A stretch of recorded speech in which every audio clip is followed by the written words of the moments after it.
You plan on having the baby in Michigan, that's fine. And how are you going to pay for it? And we can move on. Okay. So answer the question. Fine. Yeah. So if she can have baby in Michigan, yeah. fine. Okay. If we can pay for it. If Very we good. cannot pay for it, then we leave. Okay, very good. Was that your intention when you guys traveled from Nigeria? You knew that, is that right? You knew that that's what was going to happen. Yeah, we knew it. Okay, were you nervous to tell me that? Yeah, because we didn't know what. No problem. Listen, No, they were nervous because they thought that they were in the United States of America. They thought that there was a such thing as enforcement of the laws, enforcement of the rules. They had no idea that this place was just basically open for anyone to come here from anywhere on earth and scam the American people and our money from our tax base. They were nervous because they thought that they were in Germany or in a European nation where they have strict immigration laws. They thought that they were maybe in Colombia, where if you overstay your visa, they will find you wherever you are and they will instantly deport you. There will be no due process. There will not be any court dates. Even a friend of mine, she was just deported from the UK and she's white. She was literally caught for overstaying her visa because she speaks English. She thought that being in England, it was going to be okay. And they literally arrested her and promptly deported her back to LaGuardia in New York. These people can come here from anywhere on earth, and for the last almost 40 years, they're literally allowed to fly pregnant from their country, and then they're given a short-term visa. And what happens when they overstay their visa? Nothing. And if they have a kid, not only will they be allowed to overstay their visa because their child was born here, even if it was conceived in another part of the world, if the child is born in the United States and they're given citizenship because they're born here, birthright citizenship, well, now it's an anchor baby, which basically tethers the parents to the child here in the United States. You know what else that means? They can get on welfare. They do get on welfare, all of them, which is why Trump recently has announced that he's going to start going after the people that sponsor them. You know, because when you're applying for a visa, you do have a sponsor, and the sponsor says this person's not going to be on welfare. They're not going to be a burden. I'm going to take care of them. I'm going to make sure they have money and they work. And then they just do let them go. They get medical assistance, welfare. They get on Section 8 because they have a child here. Everyone in the world has been able to come here and scam us. And I'm wondering, how can we afford this? Either money basically appears out of thin air and we can afford anything, or I guess we don't have a budget anymore.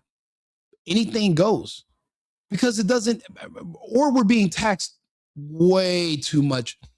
There's no way we should have enough money in our coffers to be able to afford things like thousands of military bases around the world, plus anyone from any country that can get a plane ticket to the United States can fly into the country pregnant, have a kid, get on welfare assistance for the next 18 years, whatever. But our economy and our budget and our government doesn't implode. It doesn't make any sense. When you see that people can literally fly here pregnant from other countries, well, now the question comes up, should a pregnancy screening be a part of the visa process? The answer obviously is yes. Famously, there are women who come here from China. Let's see here, Chinese baby tourism. It's actually a thing. So women can actually fly to the United States pregnant, give birth here, go back to their home country, but their child can return 30, 40 years later and run for office and win and be an American senator, mayor, president, whatever, if they got the votes. What this means is that our system is being used against us. Our Constitution is being used against us. We are not a serious country. Right now, we just had a big thing with the Super Bowl, and they're basically, the message was you shouldn't have any borders because America should be open to all the immigrants. There shouldn't be any borders. We're all just America. Those people don't consider themselves American. They hate America. That's all a diversion to let your borders down so that other people who are your enemies can flood in. But what happens when your enemy sends their offsprings to be born here so that they can always return back whenever they want to? America has to be for Americans. I've never been to another country on earth where their country was for another people from somewhere else. You can say England for the English, Germany for the Germans, China for the Chinese. You can say that anywhere else. But when you say America is supposed to be for the Americans, oh no, immigrants and this, bro, immigrants are everywhere. And if America had a monopoly on the immigrants, and that's why America's so great, well, then us shutting down immigration is us really just spreading the wealth of immigrants. We're sending them to your other countries. You should be grateful. And if this is such an awful racist place, you should be happy to see these people not being allowed here. My proposal is that going forward, a pregnancy test is going to be, you would have to show up with a pregnancy test before you board a plane to come to the United States. And it has to be dated on the same day. If you are positive for pregnancy, you are not allowed to fly into the United States. We can no longer allow pregnant people to come here because they are exploiting our laws. They're exploiting our birthright citizenship rules. And there's no consequences for these women and for these families when they come here, overstay their visa, and there is no enforcement method that's going to go around and find them. Look at us. Look what ICE is doing. We're literally having to take people out of jails. We're barely doing any enforcement in just a few cities. It's not happening the way it should because we don't really have a good system. People keep bringing up, oh, Obama deported millions. Yeah, but he deported 20% of the people he was going after. There's a lot of people we miss because our immigration laws are not strong enough and our enforcement is just not up to date. There's other countries I've been to where you were 10 minutes over. You received a text and an email letting you know you have to vacate the country in X amount of hours or you will be arrested and you'll be banned. So we all know the rules. After 90 days, you book a flight for 1 hour, you fly to another country, and then you come back the next day and then you can start over your 90 days. They don't even have enough respect for us to do that here. And it's not every country. Only certain countries, poor countries, where the average person has an IQ under like 85 under 80. Those are the countries that we have to ban from coming here pregnant because when they come here, they immediately start signing up for our government assistance programs. And if they just had a baby that was born in the United States with an American birth certificate, then we're all screwed and we're all on the hook. And because they don't want the optics of deporting and breaking up families, the mom and the family, they're not going anywhere. And then they're stuck here, permanent dependents. Did you know that? Essentially, that means that the United States provides welfare for all these other countries around the world. They can send their people here on expired visas if they can get over here, and they can literally get they can get welfare that comes from your tax base. And then there's going to be people that are going to argue and say, oh no, we shouldn't have, pregnancy screenings for when people fly into the country. But look what happens when you don't. People are literally scamming the system because they're surprised at how lax our system is. Even the people in this video right here, do you know how surprised they were when they were literally allowed to stay in the country and they weren't immediately arrested and promptly deported? Even they were shocked. Let's take a look. Do you plan on having the baby in Michigan? That's fine. And how are you going to pay for it? And we can move on. Okay. So answer the question, please. Fine. Yes. So if she can have baby in Michigan, yeah, fine. Okay. If we can pay for it. But if we cannot pay for it, then we leave. Okay, very good. Was that your intention when you guys traveled from Nigeria? You knew that. Is that right? You knew that that's what was going to happen. Nigeria is one of those nations that Trump is putting on the ban list where we're no longer going to be receiving visitors or immigrants from those countries at all, because they have a history of exploiting our social services programs and actually using them against us. The fraud is not just daycares and setting up fake medical agencies. The fraud from these foreigners is all around. And they all have to vote Democrat to receive these benefits. And that's why the Democrats run cover for them. So the best thing we can do is for the security of our nation is we're going to have to add an additional screening to our visa process when it comes to even boarding the planes. You're going to have to make sure you have a negative pregnancy test, because there are people that fly here to the United States at 8 months pregnant. They're giving birth within a matter of weeks, and they would fly into the United States, give birth, get all their paperwork, and fly back to wherever they're from. Or they just going to stay, and there's nothing you can do about it, because imagine how bad it's going to look. What are you going to do? Tell Border Patrol to put handcuffs on the baby, and then a bunch of liberal news outlets are going to take pictures of it? It's not going to work. And that's why nothing ever happens. We have way too much sympathy, which is unfortunate for us. Yeah, we knew something. Okay. Were you nervous to tell me that? Yeah, because we didn't know what. No problem. Listen, I appreciate you telling me What the are you truth. gonna do with us? You know. We'll figure it out. Yeah. You know, we're going to move. We'll figure it the fuck. Are you kidding me? Do you know how many other countries I've lived in where I went through their customs and they were itching for any reason they could to make me turn around and get the hell out of their country? In Canada, if you even ever had a DUI in the United States, they won't even let you in. But here our country is, we know people are scamming us. We know they're doing birth tourism and they're doing the whole anchor baby scam. And we ask these questions at customs. They tell us the truth and say, yeah, we admit we're going to be here to scam you guys and take your welfare money. And we still let them in. Well, then what was the point of even asking them these questions? Matter of fact, what's the point of even having customs? If you're going to find out somebody's doing something like scamming the nation, or they're going to be trying to doing birth tourism, whatever, why even ask them if there's no consequences if you find out that's what they're doing? If they're going to say yes and admit it, what was the purpose? Why even all the smoke and mirrors pretending like there is enforcement and customs and it doesn't matter. They can get away and do whatever they want. So all of this is just a waste of time.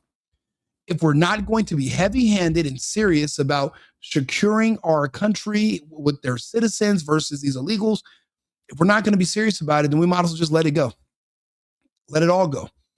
Dissolve everything. Let everybody just fend for themselves. I mean, that's what the left wants anyway.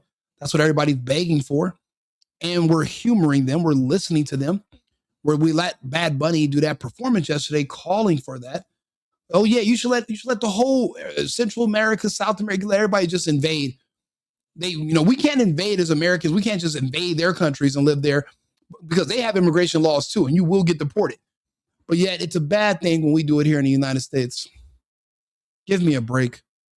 Like I said, there's already documented people from China and other countries that come here just to have babies, and then they go back. But these other people, they're coming here and having kids, and they're just living off of welfare for the foreseeable future. And they just keep having more and more kids. And we have to pay for it. Apparently, we're paying way too much in taxes. Something has to change. This is a shame. In my opinion, we do have to add pregnancy screenings before women can board flights. And if that's too chauvinistic for you or too invasive, find another country to go to. You can't come here anymore. We're going to have to change things. We're going to play this video one more time, because this guy asking these questions and not doing anything about it just infuriates me. To the next step, we'll figure it out. Do you plan on having the baby in Michigan? That's fine. And how are you going to pay for it? And we can move on. Okay. So answer the questions, please. Yes. And do me a favor. Let me know if you agree or disagree. I do appreciate you guys in the comments. Like the channel, subscribe to the video. Yeah. There are bills where they can receive $1,000 for birth in the United States. So you get like a separate account. They're not going to say, oh, well, your parents are immigrants, so you don't get it. No, they're going to still give the money to the kids too. It's all scamming away from Americans. Nothing for Americans, everything for everybody else. This is horrific to see this. If she can have baby in Michigan, Yes. fine. Okay. If we can pay for it. But Very if we good. cannot pay for it, then we leave. Okay. Very good. Was that your intention when you guys traveled from Nigeria? You knew that. Is that right? You knew that that's what was going to happen. Yeah, we knew something. Okay. Were you nervous to tell me that? Yeah, because we didn't know what. No problem. I appreciate you telling me the What are you truth. gonna do with us? You know. We'll figure it out. Yeah. We're going to move to the next step. We'll figure it out. Do you plan on having? And nothing was figured out. They figured out that they can make me and you pay for it. Me and you, we had zero sex with these Nigerians, but we have to pay for their kids. Make it make sense. I'm tired of being ripped off. I'm tired of being scammed. Everything is fake. It's all bullshit. If we can't even take care and protect our country, then what good are we? You can go to the poorest Central American countries, South American countries, poor as fuck. But guess what they have? Money for security, money for customs, money where if you're caught overstaying your visa, they will come and find you and deport you. Everybody can do it. But magically here in the United States, we have such a hard time because, well, unfortunately, half of our political system saw these people as also voters because there's no enforcement when you legally vote. Just like there's no enforcement when you come over here and you have children here, but you are doing it on purpose. You came here to scam. Not like you came here 4 months pregnant and just had an early birth. That's not the case. A premature birth, you literally came here on purpose to give birth to a kid so you can live off our welfare system. And then, you know how usually when you go to sign up for welfare, they're going to ask you for the name of the father, but the father doesn't live in the United States. And you can give a fake name or no name, and they're not going to bill it. So there's no chance of ever the government getting that money back. And how is that fair to Americans? Because American men can get put on child support, their lives destroyed, so that these women can get, the government can play daddy and play father, give them money. But these illegals are getting the same money, except there's no men held accountable. So we're not getting that money back ever, not even potentially. Everything's a scam, and it just hasn't been going in the favor of the Americans. So that's why we have to speak out against it and talk about it and have these conversations. It's just a shame. People can literally come here and just suck the blood out of our country and just take any and everything they want. And we have no recourse. We're not allowed to say anything against them. We have to just go along with it. How dare you fucking come over here, have children that you cannot afford just so that you can just kick your feet up and expect the rest of us to take care of you. And then because these people are living in their own enclaves of their own people, there's nobody around them to judge them or to look at them and say, maybe you should get a job. And they can kind of keep going with different scams. And that's why they don't integrate with our American communities, because, well, then we'll find out what they're doing, say something about it. We can knock their hustle off or, make them change what they're doing. But most of us had no idea. We're just now finding out how much they've been really ripping us off and scamming us all these years. And it's a shame because there's really nothing anyone can do about it.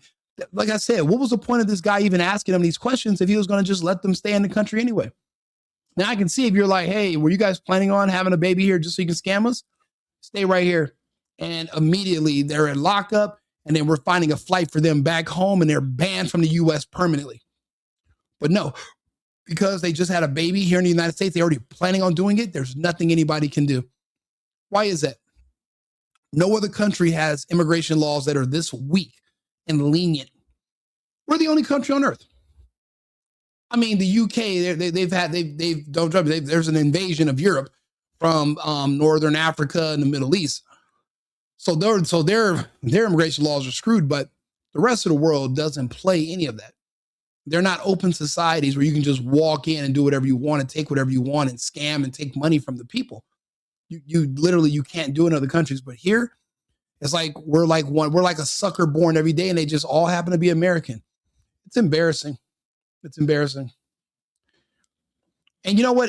People say in Canada too, but I remember Canada used to have stricter immigration laws. If you had any kind of criminal record, they would let you fly in, but they wouldn't let you leave the airport. You get put on a flight and go back. But now, because you guys are under the World Economic Forum, same as Europe, they've penetrated your cabinets, they've changed the laws, and they're basically just flooding your country with, it's an invasion of the people they control. The World Economic Forum, they control the Northern African people, Middle Eastern people. They can control those populations, and they can just overwhelm you and take your country, which is what they've done in Canada, the UK, France. Spain. I remember when I first went, I was living in Europe maybe 8 years ago. And I remember watching everything change. Like, I remember one day I was in Paris and I wake up and I'm watching TV, and everyone on the television show, it's a game show, everyone's white.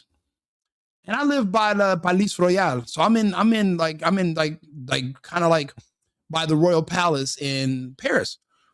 And I remember leaving my hotel and I walk outside and it looks like you're in Compton or Atlanta.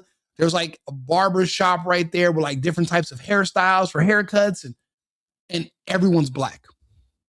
I couldn't find 2 white Parisians for the whole day. No, there was none. Just everyone was either black or Arab. And then I'm walking down the street and I'm in Chinatown. I'm like, where am I? But if you look at the television, everyone was white. But when you go out into the streets, there are no more white people, no more natives. And you start looking at the fact that these places are being overran, their governments are being dissolved, their laws are being removed, they're being conquered. But here in the United States, it's just a little bit more difficult because, well, for one, we have this thing called the First Amendment, which is what I'm exercising right now, and I can talk about it. If you're in France, if you have this conversation, you'll be arrested. If you're in the UK and you have this conversation, you'll be arrested. Germany, they're knocking on your door. The Australians, they're kicking in your door. If you're just having a basic, regular, tame conversation about the lack of immigration enforcement, just having this conversation, you're subject to arrest.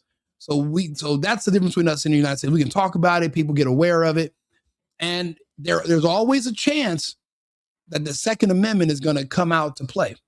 So that's another thing that kind of that saves us. But think about it: when they're trying to get these other countries to invade us, these other countries are full of people that don't believe in the First or the Second Amendment.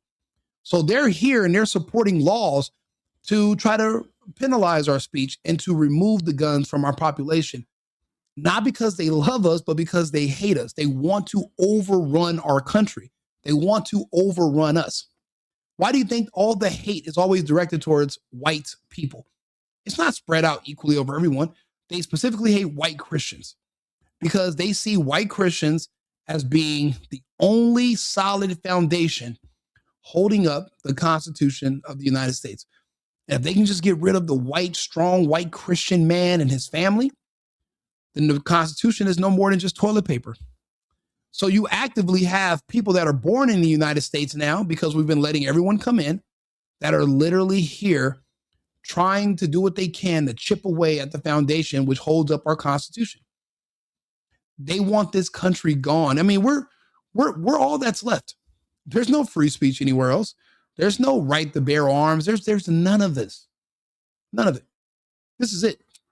And I didn't think this was the case 6-7 years ago when I'm living abroad. I remember I lived in Amsterdam and I was talking to some people. I was at this dinner and I was talking about how I really enjoy, I had been living in Europe for like a year at the time and on and off. And I'm telling them how much I love it here and how it's more free than I thought it was. And yeah, you guys don't have guns, but you guys have free speech. You guys can travel. Yeah, it's a little bit complicated because we're all using the euro now, but we used to have francs and Deutschmarks, but that's fine. It's all a part of the EU. And I thought that the United States was not really that special. I thought everybody had everything you could do in the US, you could do anywhere else. Until March 15th, 2020. I actually had a flight back to Germany, but I was in Los Angeles and they canceled my flight. And over the next 6 months, I watched my friends in Australia and France and the UK and Germany. I watched their governments put the living boot up their asses and into their mouths. There's people in Melbourne, Australia. I remember when they raided the building they lived in, saying that there was some kind of outbreak. I still haven't heard from my friends in Melbourne, Australia. It's been 4 years now. I still can't reach them. No internet, no social media, no nothing. Just because Australia is an island and there was no one allowed in, no one allowed out, and there was nothing anyone can do about it. When Dan Andrews put the boot down and told the Australians, you're fucked, it was over. And that's when I started. But I'm here in the United States. I'm driving around, have a gun, and I'm able to go to parties and go drink and go have a good time. Yes, everything in LA closed for 3.5 years. And guess what I did? I drove to the next state. I drove to Arizona.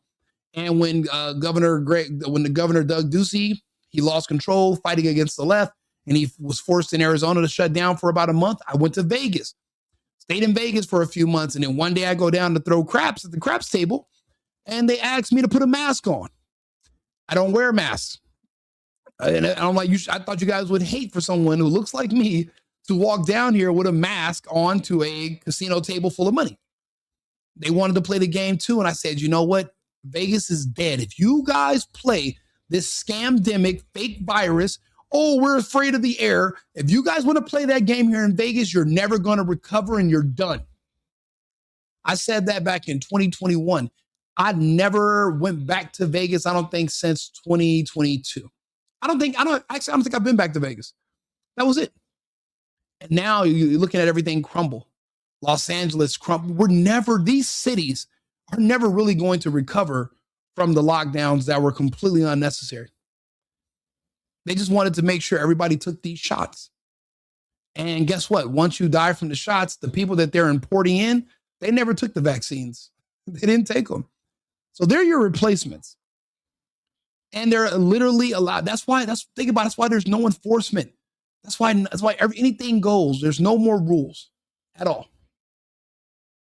But I mean, I say all that to say, seeing the difference between how the rest of the world treated its people during the lockdown versus how the United States did, the only fascistic places I saw in the US were blue states, like California, when they implemented the vaccine passport, where I have to basically consent to an experimental, permanent, irreversible medical procedure, or I couldn't go into a barbershop to get my hair cut. I couldn't walk into a supermarket. I couldn't go to Whole Foods and get my latte or whatever the hell they were holding back. And luckily for me, I own a company. I'm fortunate. I'm a lucky guy, right? So I was able just to, pack up my dogs and get the hell out of Dodge. But a lot of people stayed. They didn't have a choice. But life's a choice. Slavery's a choice. We're not saying you had good choices. You could have chose death, but it's still a choice. I'm not saying the choices are always great. You can choose to lose your job or you can keep your job. It's still a choice. They threaten you. You tell them, make good on your threat and fire me. You didn't have to do it. And now those jobs are being open anyway because the people that took them are dying. I don't know if you guys follow me on social media, on my Instagram or whatever, but WING RICO or Rico Limbaugh, I share the deaths every single day. Everybody's dying, mainly the men, because whatever they injected into you all was testosterone reactive. I do all the breakdown of all the data. Just so you know, we're entering year 5. Welcome. We don't know what this thing does inside your body after 5 years. We don't know how long. We don't know what it does after 6 years or, what is it, 92 months. We don't know. We're going to find out. We are finding out though, the cancer, the clots, the heart attacks, we're seeing it all happen. The point is, we had options here in the United States. Some of us believe in the Constitution. A lot of people didn't. If you knew the Constitution stood for you, then you would stand for the Constitution. But if you didn't believe in the Constitution, then whatever your job told you or whatever Fauci told you or Kamala told you to do on the news, you said you felt obligated to do it and you did it. So now they've literally opened up our borders, but it's still happening. Yeah, a lot of this is being shut down. But if people are able to get a visa or get some kind of permission to come here because they have sponsors, even if they're saying they're going to visit, but they're pregnant and they give birth here, they're not leaving. They're not, and then they're going to consider themselves as being legally entitled to American money. Like you owe them, you're paying for them, you yourself. They're not even helping you with your own family, but you're going to pay for other people's families that you didn't have any of the benefit of creating. None of the fun part, but all the responsibility, which in my opinion is a scam. We're going to have to implement pregnancy tests on these. It's not just for the visa part because you got to apply for your visa in advance. I'm talking about where they're going to have to do a pregnancy screening for women the day before their flight boards. But even then, I mean, you can still get pregnant the night of. I mean, they might have a way to get, everybody's going to figure out a way to scam us. My thing is, at least you're not 4 or 5 months pregnant when you are getting on the plane to come here. Because as of now, you could be 8.5 months pregnant. And if you fly in and land and you give birth at a terminal, that's an American kid that you have to give money to. And they've completely scammed us. Completely. Well, yeah. Canada is under the British. Yes, Canada's still under the Commonwealth. You guys still seeing God bless the King of, what was it, King Charles right now? King, wherever the hell that guy, the guy who says he's from Transylvania, he's a descendant of Vlad the Impaler. You guys still have to worship him. The Australians do too. All of these Commonwealth countries do. And people don't really realize that Germany and France also formerly of the Commonwealth. So they're all still under the crown. Here in the United States, we thought we had independence, but we don't. It's still ran by oligarchs, and we are literally kind of still going along with the rule of the crown. But a lot of Americans are pushing back against it. But as you can see, there's a lot of turmoil here right now. The point, but because everyone hates what Trump is doing, which is securing the country. This is happening a lot, but it's happening a lot less now. But we can't let it start up again once Trump's not in office, which kind of seems like what they're trying to plan on doing. And we're going to have to stop them from doing that. You guys don't all seen God Bless the King? I don't know. I've seen it. I've seen you guys sing it at your award ceremonies, at your sports games. And you guys do actually sing. You might not personally sing it, but as a country, you guys still sing God Bless the King. Let's see here. Citizenship is actually tied to who your parents are of citizen. That's only true for, actually, that's true.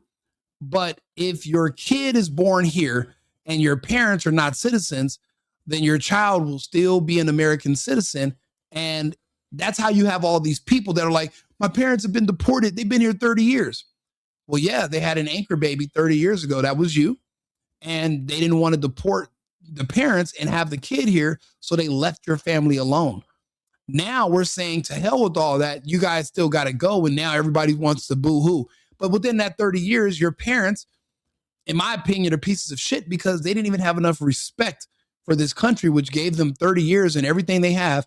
They didn't have enough respect for us to go through the process on becoming a citizen. Most of them, I'll be honest, most of them didn't even care to learn the language. That's how much they don't give a fuck about this country. Most of them still hold on to where they're from. That's their culture. That's their heritage. They even wave their foreign flags while they're here in the United States because that's where their loyalty lies. So of course they didn't denounce their old citizenship and go for American citizenship. Of course they didn't. Why would they? They don't love this place. They don't like it. This place is a hustle. This place is a job. People come here to get money and then they leave. They don't love this place. They see this as an opportunity. But the rest of us see this as home. And I don't like the fact that people can just barge into my house, take silverware, take the plates, and just give us the finger and walk out and just come back whenever they want, just steal, just take. I just don't like it. Yeah, they do sing it at some ceremony. They sing it at ceremonies in all these countries. God Bless the King is a real song. And you can't say they don't sing it at all. Like I said, I'm not saying that when you get up in the morning and you make your cereal, you go doon, doon, doon, doon. God bless. I'm not saying that. I'm saying that your state department and your official government buildings, when your flag has a small British flag on it, or it's a resemblance of the British flag, you guys will do sing God Bless the King. You're under the Commonwealth. And they say it's mainly ceremonial, but there still is it's a power structure like a king that's over your nation. Yeah, that's how it feels. We don't sing it at games or religion. You know what's, again, I've seen it at hockey games. I've seen people singing God Bless the Kings, the King. I mean, when I used to live in Canada, I used to live in Toronto. I've been to British Columbia. I mean, I've been to Vancouver, been to Saskatchewan, Regina, been to Edmonton, Calgary, all the way to Alberta, to Thunder Bay. I've been all over different parts of Canada. And in some places, the real Canadians, not these newcomers, not the Somalians, not the Chinese, the actual Canadians, yeah, that's a part of the culture. Not saying they get on their knees and they grovel and they say, oh my God, toodles, would you like a spot? They're not doing all of that. They're not that washed with the Brits, but they still have to respect the crown. Here in the United States, we have no idea what the crown even means at all. We don't care. And that's the thing. This whole asshole New Yorker type attitude that Americans used to have, it's making a resurgence. If you see what happened yesterday with the TPUSA, doing our own separate Super Bowl show to just say fuck you to the regular Super Bowl show, and it was a ridiculously massive success. Because what that means is that 30 million people sought out another alternative and left the Super Bowl. Now, and you got to think about it. They're counting all the different places that have a contract or a license to play the football, the Super Bowl, in their restaurants, their clubs, their bars. People literally turned that off and went to go watch an alternative show. So, but everybody else didn't have a choice. They were just kind of stuck watching it because they were already in one place. If they didn't change the channel, then they had to. And they still did the same numbers or less than Michael Jackson did at the very first halftime show performance, which means this was an abysmal failure. It was idiotic. But I'm actually going to do another. We're going to go live and talk about that in a little while. Seems like the UK, France, Germany have become Islamic. Absolutely. You know what's crazy? So I've lived in Germany the majority of the time. I lived in Europe. Everything in Germany is Turkish. Do you know what we eat every goddamn day? Lahmacun and Döner. We very, very seldom eat Brostwurst or, we drink beef burger, we drink beer, but everything is Turkish. So basically the way, if you're in California, how we have Mexicans, if you're in Germany, the Turkish are the Mexicans of Eastern Europe. Like they just spread and go everywhere. And then these countries just pretty much overran. Like it's kind of like in the United States in our Southwest. You walk into a classroom, it's 90% people who are ethnics, and then maybe 10%, 5% are just actual like German or French or white children. Everyone else is just being replaced. But we're not supposed to notice the great replacement theory. And then we wonder why all of our systems are failing. Historically, when you allow these ethnics to move into your country, look where they came from. Are their countries very successful and well off due to how amazing they're being managed? No. So you're letting the people who can't manage where they're from come here, take over, and try to manage you. It's a poor idea, but that's why I tell people diversity is a weakness. It's not a strength. When you want to implement diversity, that's when you want to break down a company, not when you want a company to be stronger. Because if you want it to be stronger, it'd be based off of merit and experience and expertise. It wouldn't be based off of diversity quotas. Yeah, God does have a plan for us all. Hopefully God has a plan where we're not going to let anchor babies be born here in the United States from mothers that are 8 months pregnant. Hopefully, even if you're 8 months, 7 months, or you're 2 months, 1 month pregnant, and you do a pregnancy screening, if it comes back positive, you're not allowed to board to the United States. And we're going to eventually have to do that. And honestly, why is it going to take Trump? No one else is going to have this idea. I have to become a politician. I have to run for office. Everyone should literally be on the same page about this. I shouldn't be the only one making this suggestion. And if you agree with the suggestion, do me a favor, like my video, subscribe to the channel. I have these conversations all the time, but it's important. I don't understand when everything went the other way. When did everybody just become so charitable? Because every time I look around, everyone's doors are locked on their homes. So they're not willing to share what's in their house with everybody, but they want the rest of us to share everything with other people. People that have no interest in helping us replenish it or make it back. It doesn't add up. It doesn't add up. I can't tell a person for trying for a better life. I mean, what do you mean? What makes you think that their life's going to be better here than where they're at? Just because they say that. Don't forget, people are scamming you. See, these people are leaving countries that have millions of people who are not leaving. If there's a will, there's a way. The United States is not a job. You can't come here because you're trying to get a raise and you want to get a better life. That's not what this is for. There are people that actually live here that are a part of this system who have built it, who families died creating this system here. When you come from these other countries, you bring your bad habits with you. It's just like when people from California moved to Texas and you started thinking Texas was purple because all these liberals that they flee California's policies and they bring the same things here. It's embarrassing, but I tell people my family's from Cuba. My grandparents were capitalists. They hated communists. They had a son, my father. My father got here and he literally used to expound communist views about things like, they're building spaceships in NASA, but they're not feeding people. And it's like, we'll feed them for how long, Dad? When are these people going to feed themselves? And matter of fact, if you're just giving away free food to everybody, then why should anybody have to pay? Matter of fact, if everything's free, then why is anybody going to go to work? See, that's what people, when they have these weird ideologies and this communist ideology, they pretend that they're being virtuous, but they're really just trying to help tear down things. They're not trying to help build things up, because it's unsustainable what you're asking. See, that's the thing about when people wear these shirts that say freedom, they don't understand. It means freedom doesn't mean probably what you're thinking it means. What do people even think freedom means?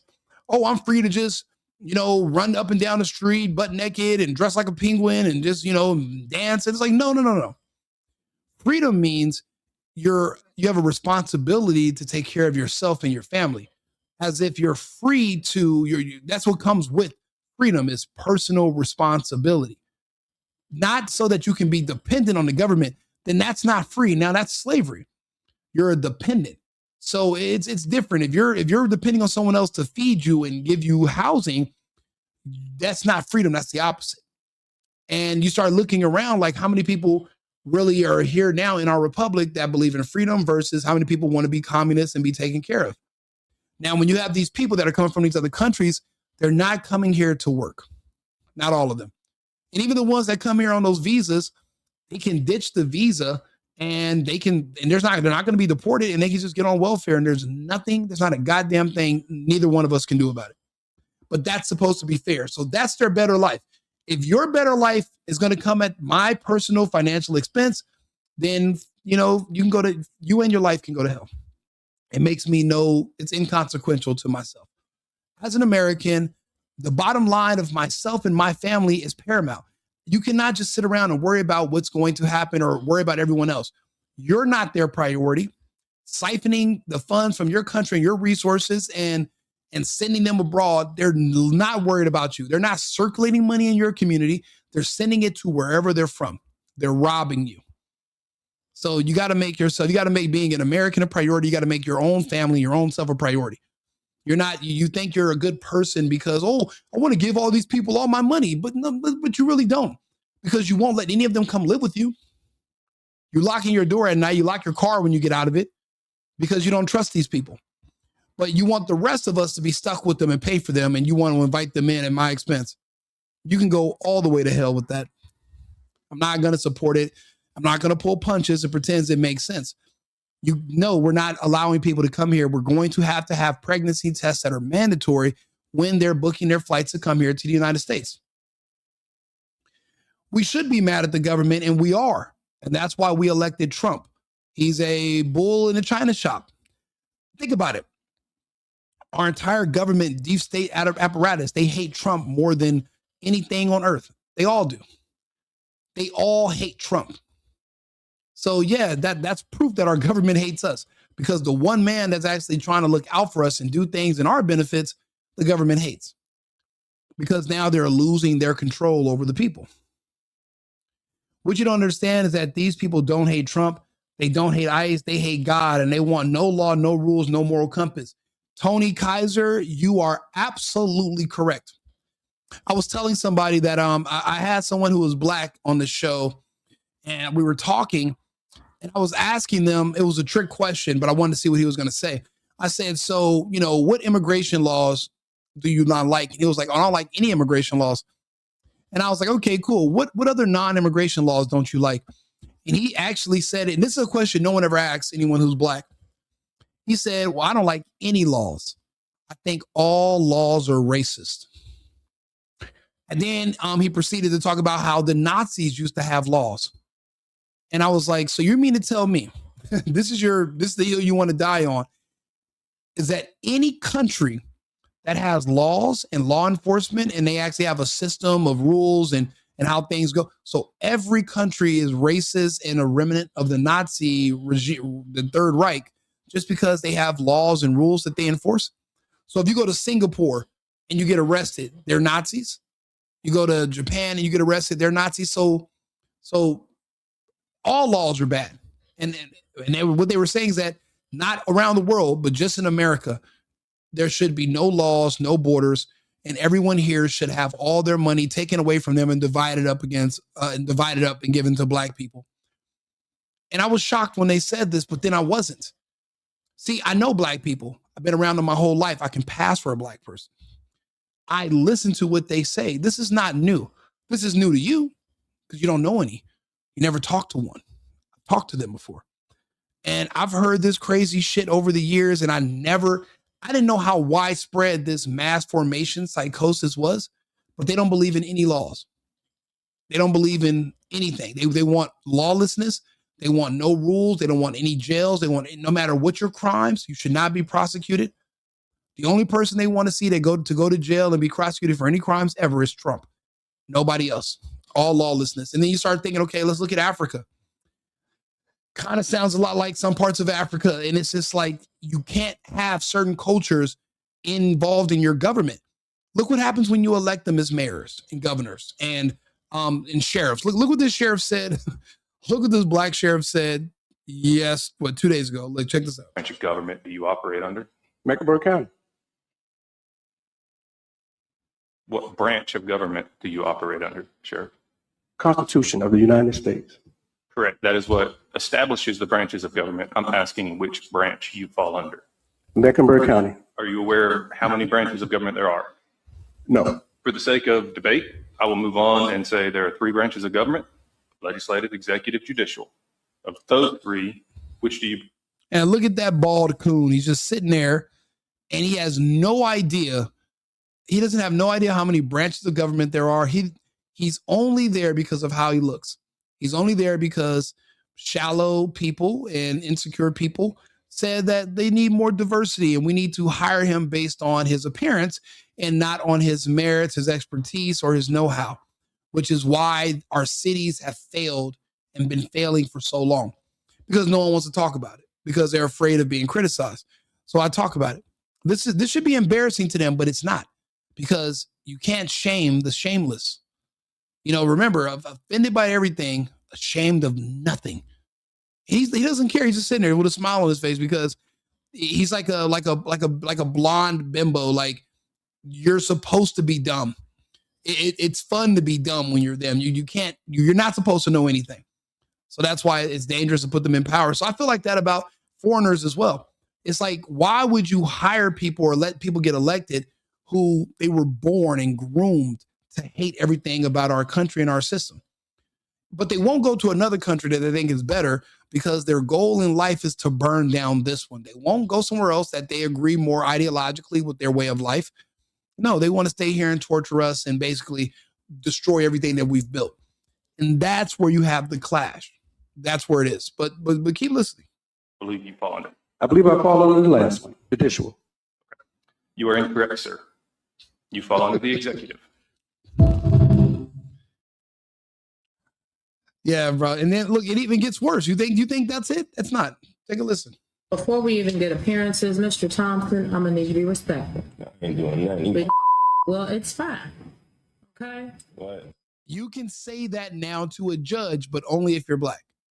You can't say that to a judge if you're any other race. They'll hold you in contempt. But if you're black and the judge is black, you have action. That's fine. This is how the final sentencing for Christopher Earl Thompson began. Thompson convicted in December of robbery, kidnapping, sodomy, and sexual abuse for the 2023 attack on a woman he did not know. Now, for them and their culture, that's like the ones who are now pretending to attack me with words. You can't hurt somebody like me with words, but go for it. Those are the ones who are like him. They think that all of these charges should not be crimes if you're black. There shouldn't be any laws for anybody who's black. Because of Jim Crow and because of stories about slavery written by a man who was convicted for fraud named Alex Haley, they think that they are owed the privilege of being able to commit crimes or for any crimes at all. And no, there's no punishment. They don't believe, it's not just immigration laws. They don't believe that kidnapping should be a crime. Rape, robbing, murder, which is why that's all you see throughout that community every single day. And then they're shocked when someone's there to arrest them. Again, birthright citizenship must be revoked. And that's why I talk about it every episode. Past a certain amount of, depending on what kind of crimes you commit, you must be removed from the country and banned here permanently to make this country great. Because I don't think that locking these people up for, X amount of years and eventually letting them out, It hasn't worked. See, it's 2026, right? So we have 30, 40, 50, 60, 70 years of trying things other ways. And we've seen that they have yielded no positive results. So we have to do things differently now. Again, the people that are making certain comments, they don't believe that any of these should be crimes. So do you really take people like that seriously? People who don't believe in laws at all? The answer should be no. You shouldn't even pay attention to people who don't believe in laws. The same people that don't want immigration laws, they also don't want kidnapping, rape, and robbing to be a crime also. And that's why when they do these interviews on the street, they'll ask them, and these people are be afraid to say that, yeah, you should go to jail for raping something. They don't care. The only person they think about it. We're all reading the Epstein files together. I did some videos about it the other day. They're talking about how kids, and they do something called eating jerky, where basically they cook and eat children, and then they preserve their flesh in these bags, and then they put them in the refrigerator. And some people, now there are diseases you get from eating human flesh and drinking human blood. That's why I said I don't think all of us are the same type. I don't think all of us are humans, because they're not sick from this. And think about it. There's 2,700 different varieties of termites on Earth.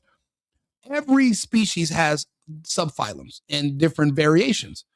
But yet when we see humans, we think because we look similar that we're all the same. We're not. So that's why it's not even really cannibalism, because, well, cannibalism when there's two humans eating one another. If one of us is not human, but we just look similar, then it's not cannibalism. So again, when you're looking at what's happening with the Epstein stuff, the only person they care about is Trump.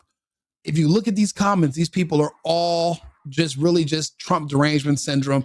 Everything's white supremacy. They said that arresting someone for kidnapping and rape is white supremacy. Arresting someone who robs women at gunpoint and beats them or kills them, that's white supremacy to arrest them. Can you really take these people seriously? And the answer is no, you shouldn't. But look at this judge. Look what happens. Thompson, in a ski mask, abducted her in her own car, drove her to a school parking lot, and forced her to perform horrific sexual acts on him at gunpoint. He then drove to an ATM, robbed her, and drove back to the school to sexually assault her again. This was, like I said during the trial, every woman's worst nightmare. That's the prosecutor asking the judge to uphold the jury's recommendation that Thompson serve 65 years for those crimes.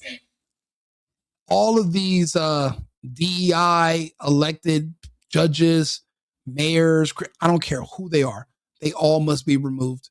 There's not one of them that is America first, pushing an America first agenda, which is focusing on protecting them. They're all seeing an opening right now where they can literally burn this place to the ground, and they're taking it and they don't care. These people are so psychotic.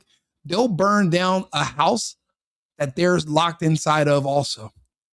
So that's what you're seeing right here in the United States. It's happening around us. Listen to this is a prosecutor who usually the prosecutor and the judge are like this.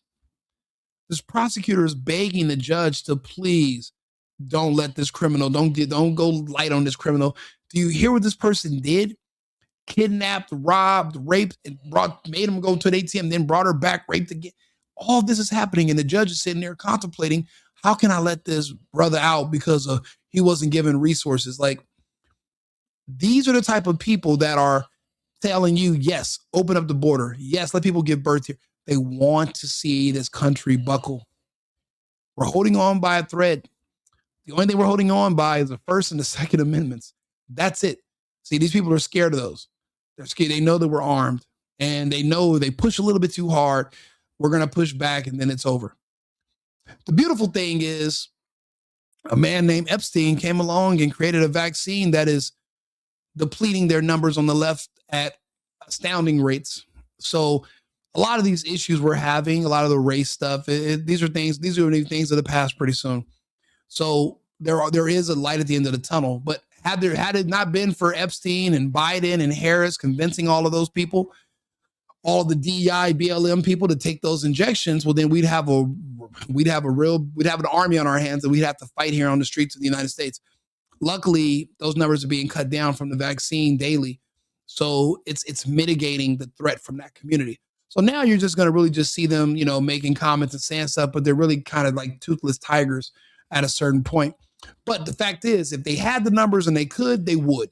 But let's go back to this judge so you can see who are these people that are saying, let's let all these other people in and destroy our society. She asked the judge to also consider his conduct, which is in the record as vile expletive-filled outburst in court we cannot air on TV. But Judge Davis, the one she doesn't believe should be spent Before we even get a on TV. But Judge Davis thought the jury's recommendation was too long. She feels he hasn't mentally matured yet and never had a real shot at getting any help early in life. So basically, the same way these judges who are activists are trying to stop Trump from getting rid of the illegal criminals because those are their voters, these other judges are like, wait a minute, we can't let them keep arresting criminal black people because those are also our voters. This is our black army, which is a combination of all these people that consider themselves marginalized, that are trying to come together against white people. I'm actually doing a video about it next, about what's his name, John Woo, talking about this group. This is what I mean. There's an actual army that had been built all the way around us conservatives and people who are patriotic, and Americans. And they don't want to get rid of these people and send them to prison forever because they want them on the streets. They need them in their army, but also they need their votes. And the more of them that keep getting convicted, and then the more that are dying and the ones being deported, there's not going to be any more Democrat voters pretty soon. So they're trying to do, she's doing the numbers. She's doing the math. She's probably doing 30 violent black convictions per day. And she's thinking to herself, I'm not going to have any voters left. Because it's not like these people are having children and getting pregnant anymore. That's abortion is the name of the game in the culture.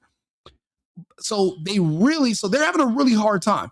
See, the illegals were supposed to replace the blacks. Now you're not going to have your illegal votes no more.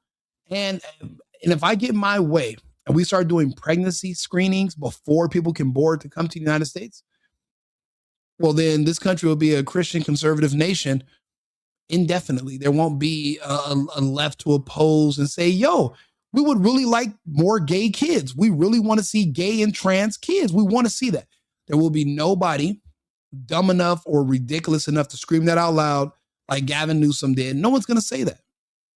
So this country is getting back on track, but I bring up these topics to show you the bullets that we dodged. So let's finish listening. If you were to come in here and instead of being hurt and angry, which is what this court hears, right, as a 20-year-old African-American male that has been, experienced this society, etc., and you would show that, yes, okay, this is the situation. This is who. This shows you that they'll let anybody become a judge based on if you're gay, if you're a woman, if you're black. They'll let anybody become a judge because they know you're gay, you're a woman, you're black. You're on the left because you don't believe in family, you don't believe in children, you hate the country, you blame the country for your student loans because you couldn't get a job with your African American studies and your liberal arts degree. So you blame white people. And they're like, you know what? She'd make a perfect judge. Why do you think how are you 13? Well, you were 13%. Now you're 9% of the population, but you're like 80% of the judges you see on TV. Like, it doesn't make any sense because it's all being done on purpose. So these are the people that we're up against. Well, we were up against. They're not lasting much longer thanks to Epstein's research and the vaccine. But it could have been worse. I don't want to be this person anymore. I don't want to be in jail for forever. Thompson repeatedly stated he did not care, not about his sentence, the victim, or her family. But Judge Davis emphasized she's the one that holds the pen, and regardless of what the media may think, she applies the law.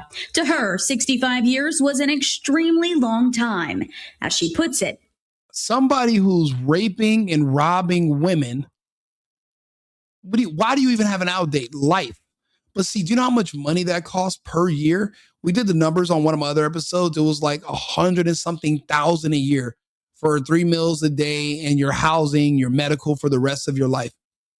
It would make more sense to just literally deport you to another country in another part of the world and let them deal with you. We would give an annual budget to these nations and they would use that to kind of, feed some of these people temporarily. But after that, you'd be on your own.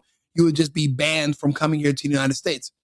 People forget how special this country is and they try to pretend like it's like everywhere else, like I used to. But once it becomes impossible to get here because it's extremely elite to be here, then people will not take this land and this way of life and this country for granted the way they do. People talk about this country like they can just go back to Africa and it'll be just like over here. They can just go back to Mexico and it's just like, they're lying. This place is special. This place is different. So you got to keep that in mind. This is why we must ban people and make this a privilege to live here again. It's not a right. It's a privilege to be in the United States. And people forgot that, unfortunately.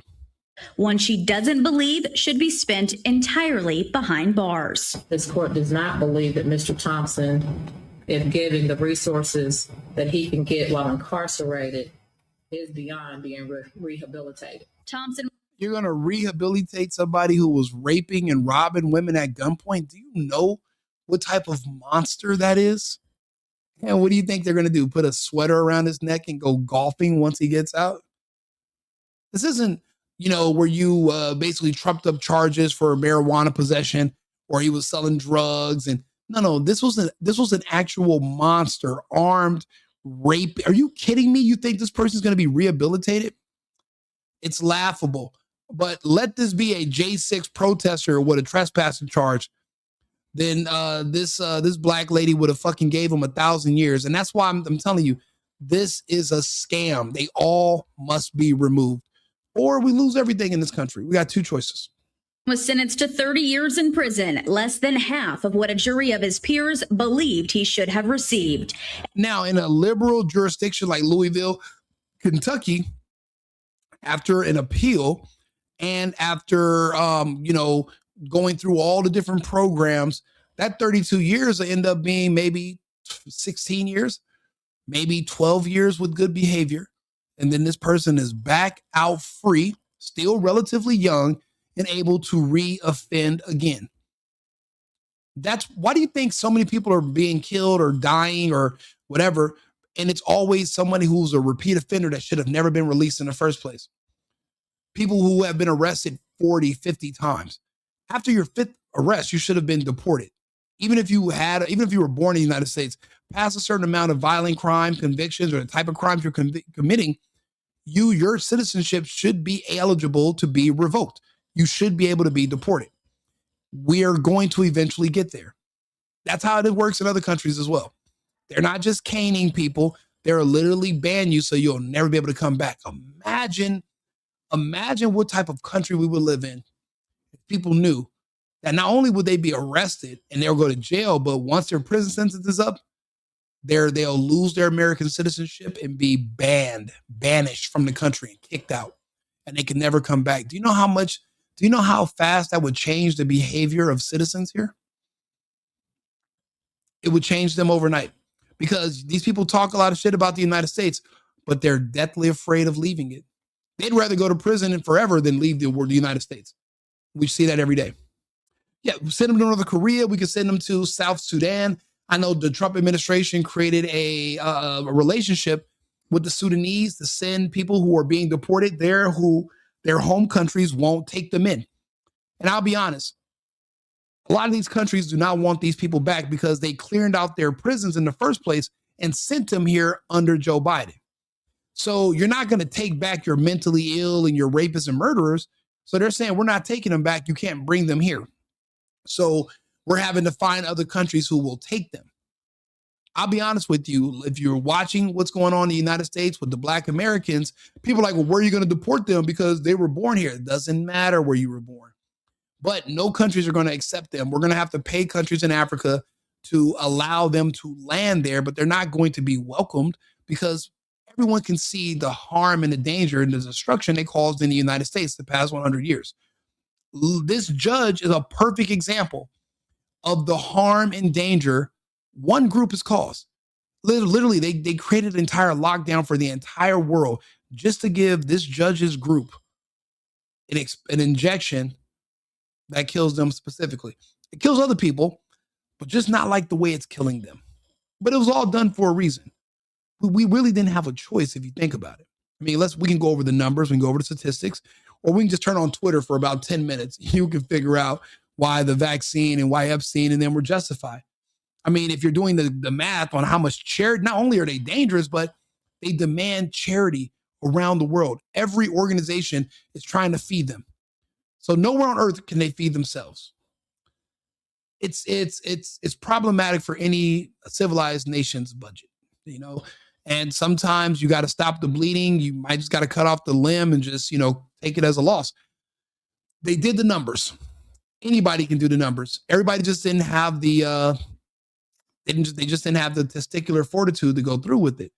That's why he said in that email, I hope we can pull it off. And they did. But this is why they had to.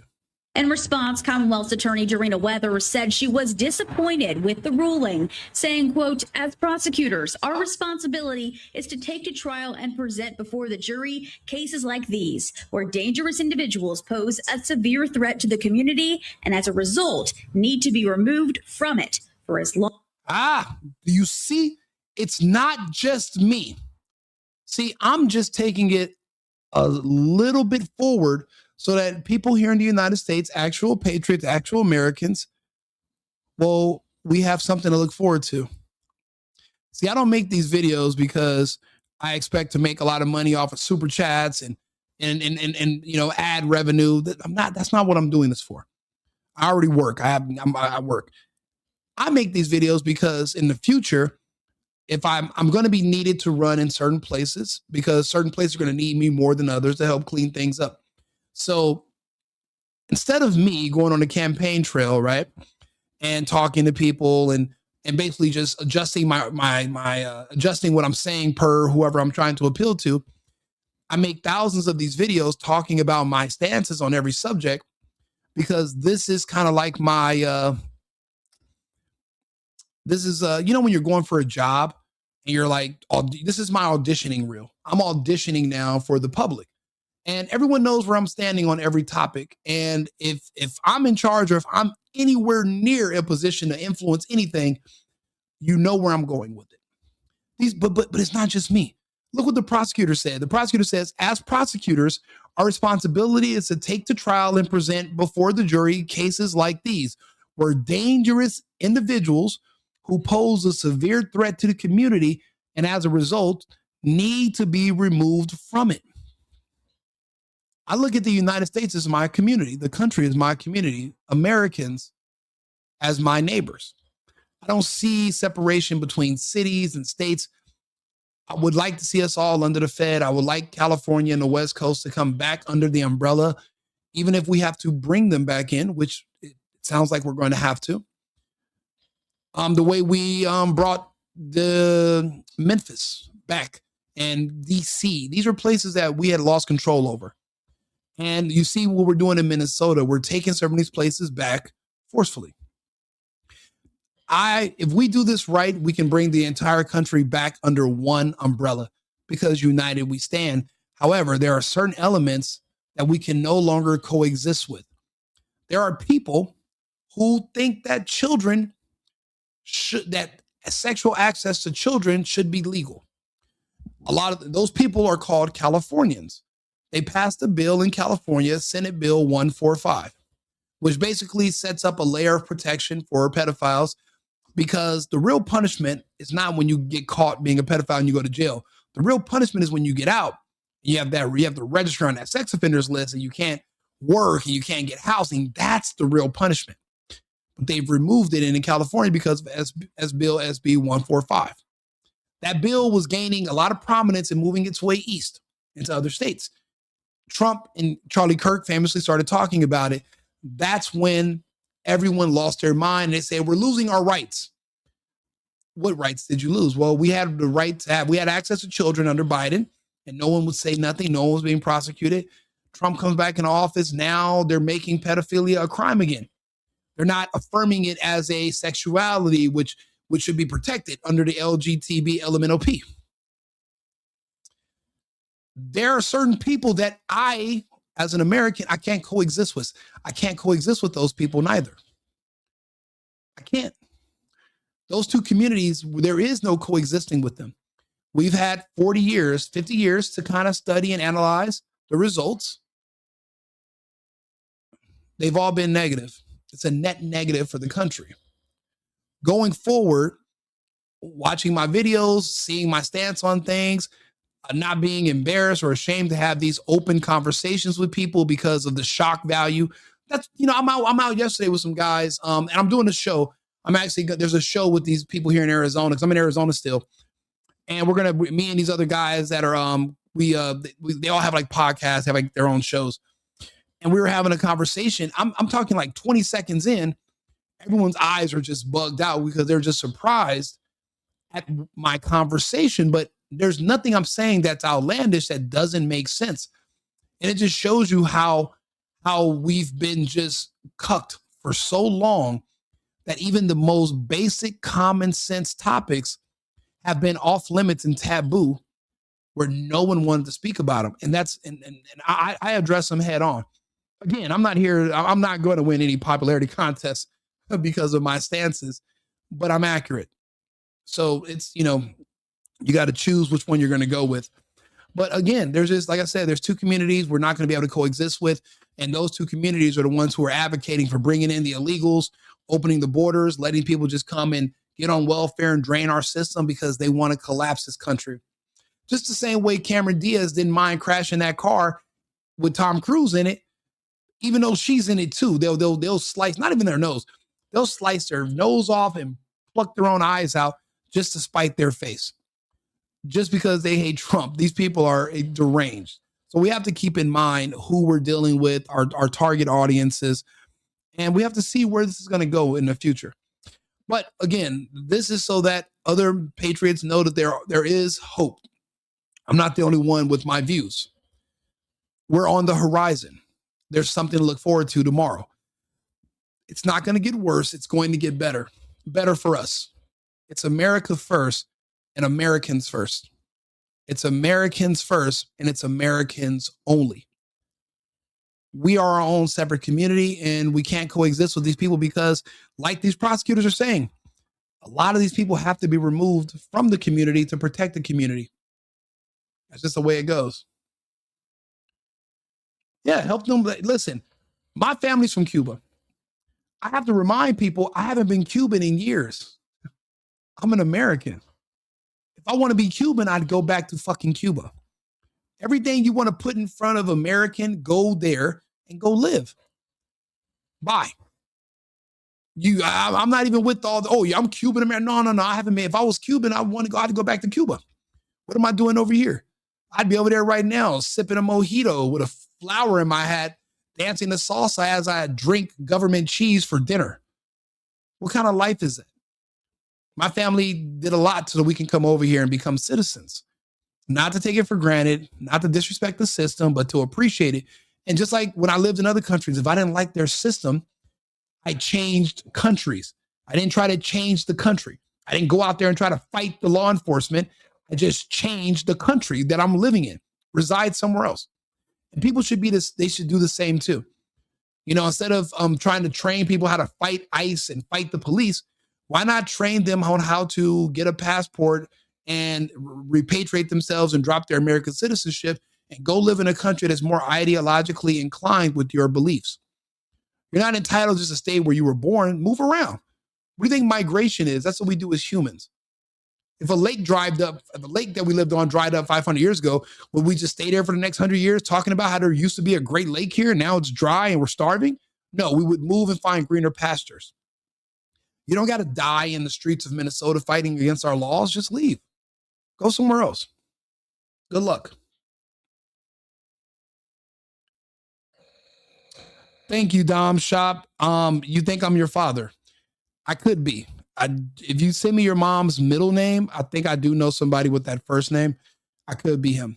And if I am, hello, son. There's a lot of things I want to say to you as my child, but I'm busy right now. And that milk I went out for, I drank it with Apple Jacks. So I'll go get some fresh milk and I'll bring it back to you now. Yeah. Oh yeah. Two Love is from Canada. You know, again, we have a lot of Canadian. I have Canadian followers. I have people that are in the UK. A lot of the conversations I'm having is because my friends in Europe and in Canada and Australia, they can't have these conversations. They speak English, but they're just not allowed to have, they're not allowed to talk freely anymore because it's against the law. If he's in Canada, he will tell you they're not allowed to have these conversations, but I'm an American, so I can have them. And I'm going to make sure I take the full advantage of the privilege of having free speech every single day. I'm never going to let that just slide away. So many of us Americans don't say anything. We're too worried about winning popularity contests. I'm a man. No one likes us anyway. People use us for money, but no one actually likes men. I mean, we're only as good as for what we can provide. You know who loves men? Your dogs. My dogs love me. That's why you hear one snoring in the background. People keep thinking, are you awake and snoring? I'm like, no. That's Mr. Bacon. When I say I'm doing my show in front of a live studio audience, it's my dogs, but he's my bulldog.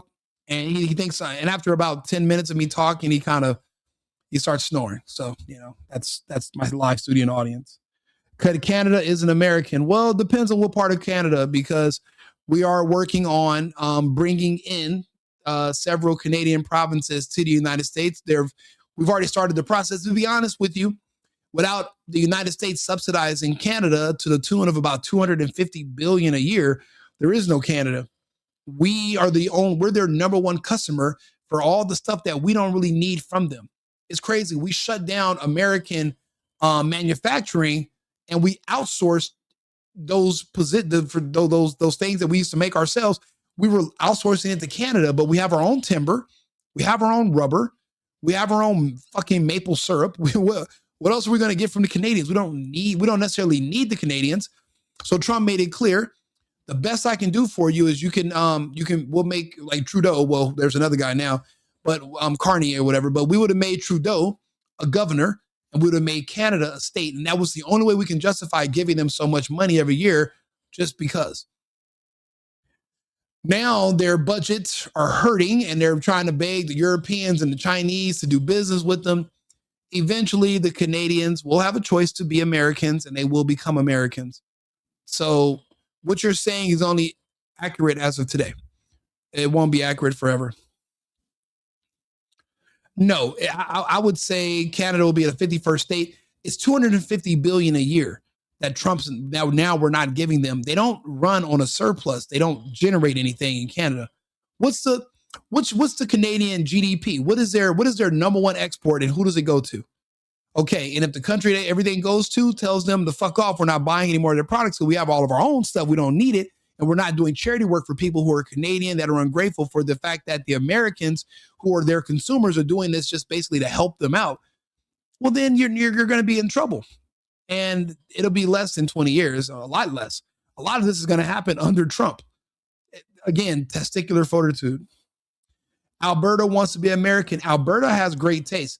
I love Alberta. Actually, I was in Calgary a few years ago. I deal with a lot of people in Edmonton. I really do. I like those parts of Canada.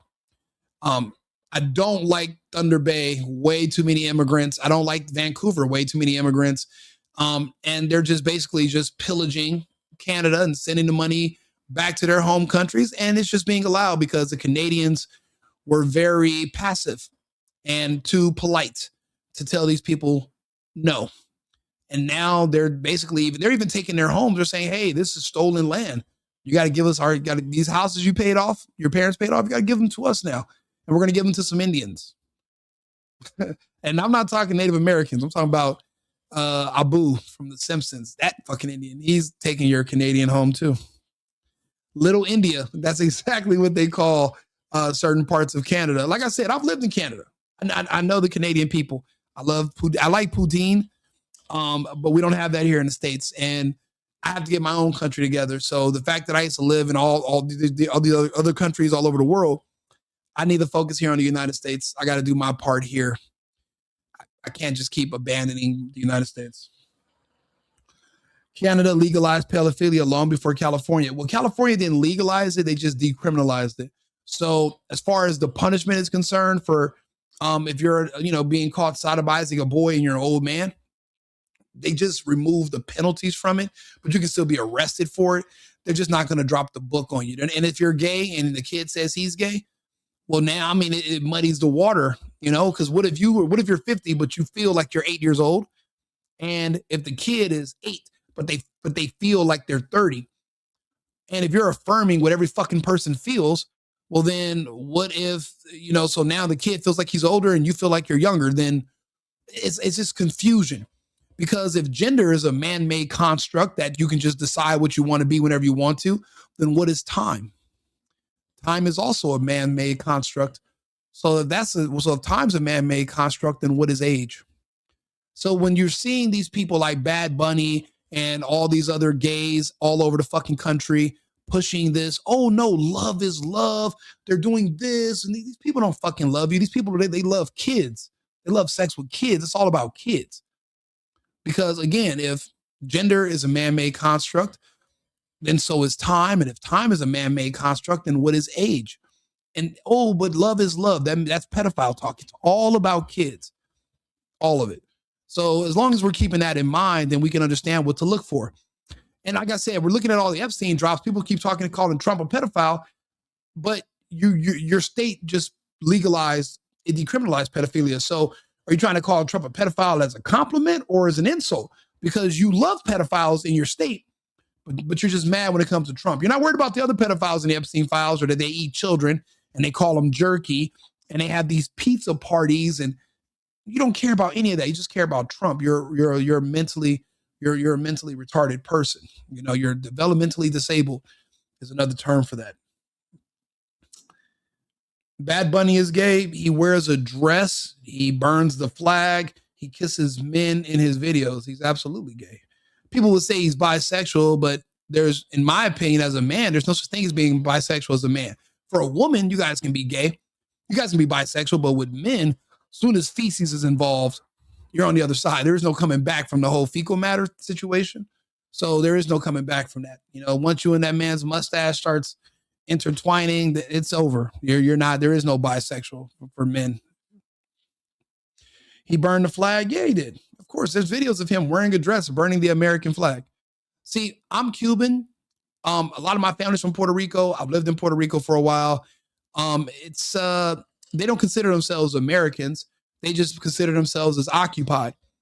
And they don't consider themselves Americans because they can't vote. But they're a colony. We can't lose that land and then somebody else takes it, and they're in our hemisphere. They're in our backyard. So we have to, maintain control over these strategic areas. There's only 21 states that have, there's only 8 states that have 18 years old. It's only 18 for the age of consent is only in 8 states.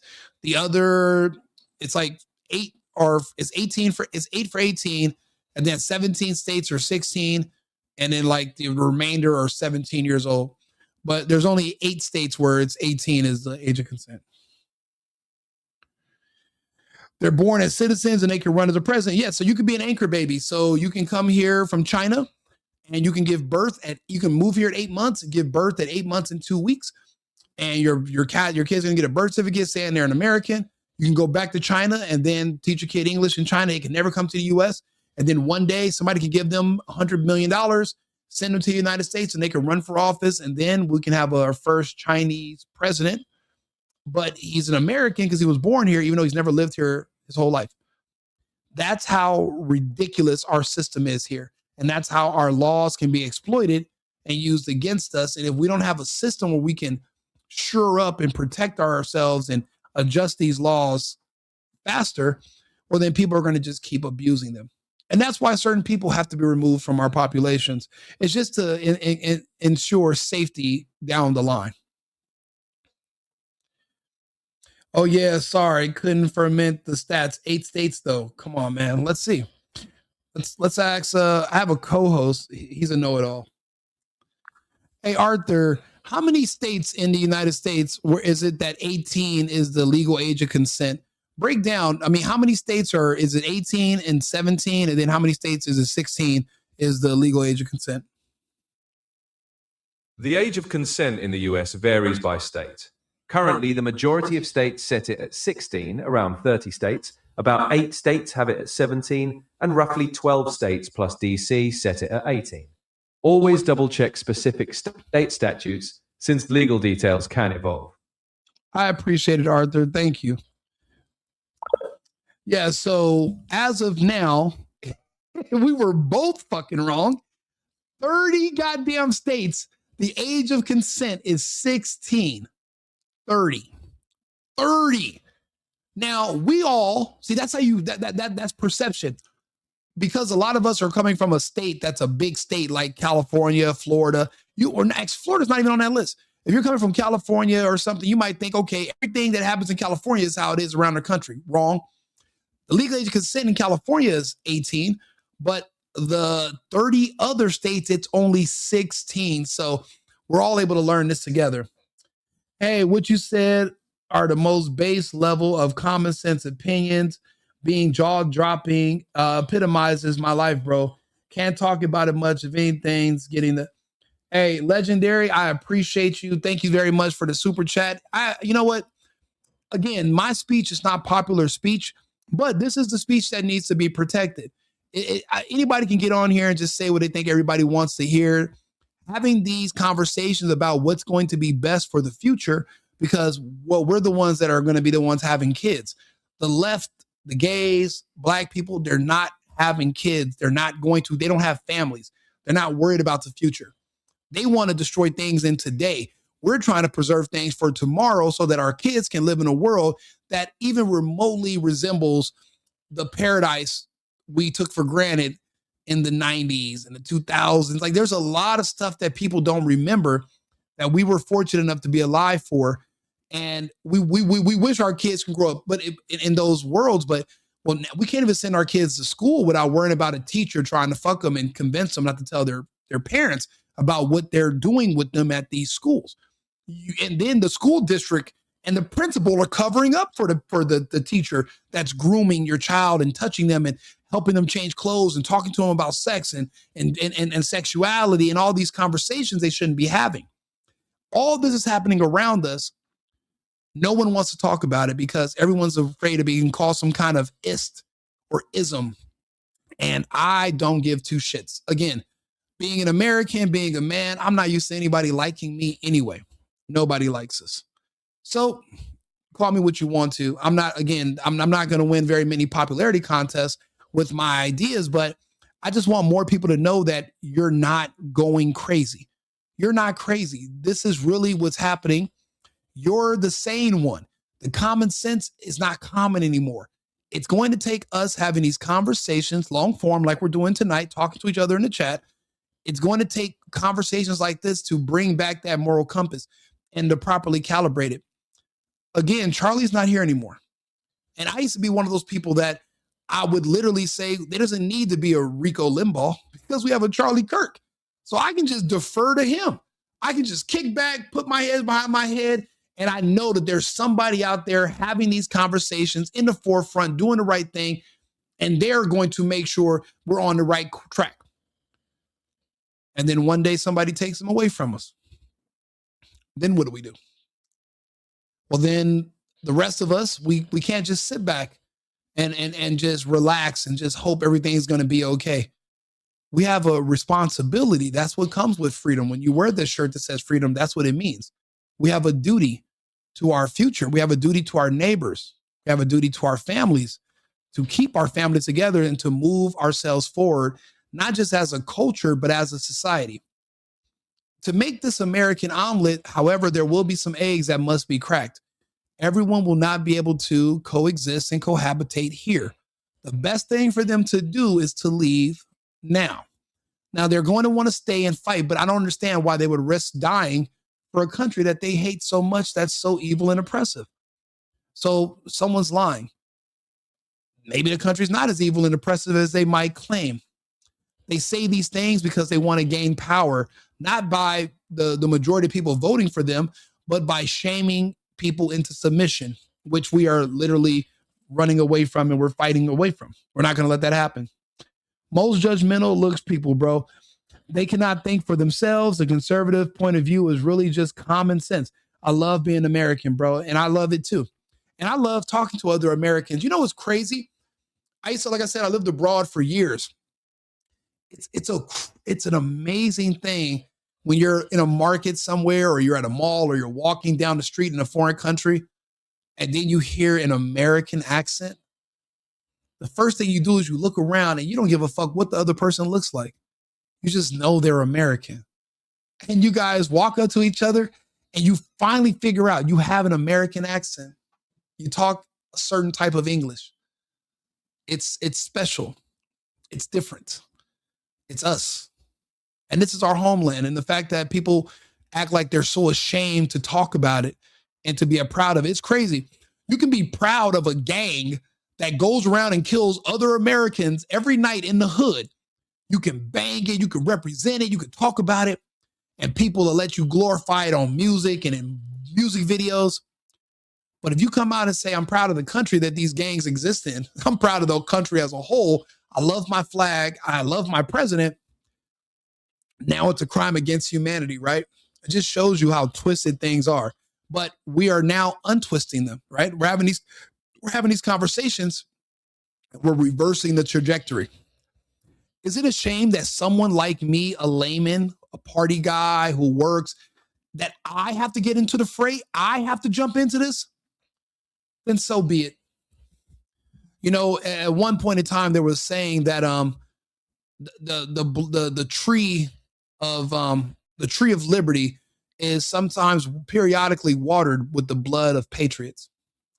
Meaning that, and that sometimes you will plant trees knowing you will never enjoy the shade from that tree, but your children will. That means you're thinking in advance.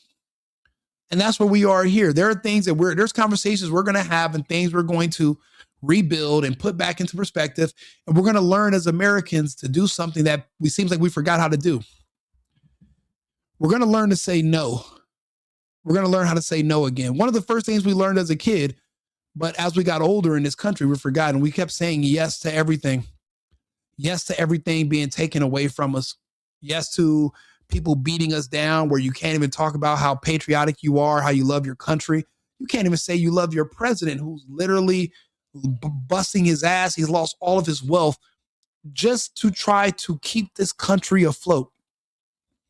I've seen the results of Trump. I've seen the results of ICE.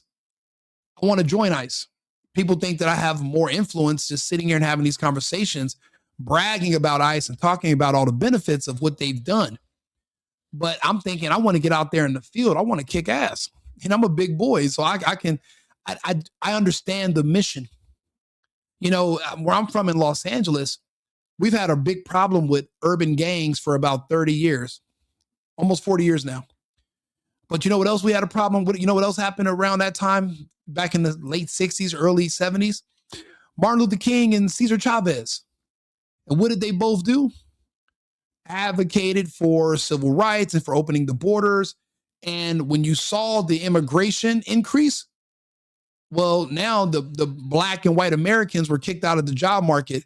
So they were either sent to welfare or sent to the streets. And guess what they did in the streets? They became gangs. Then now we're murderers. Now we're making up the largest prison population in the world, but we don't even have the world's largest population in general. So you telling me I lost all my friends and family over the years to gangs and the murder and violence in California, Los Angeles. And a lot of it can be traced back to illegal immigration. You know, it's funny. I remember the first time I seen somebody who wasn't Mexican working somewhere. I was 16 years old. And I came to Arizona to visit my aunt and my cousins.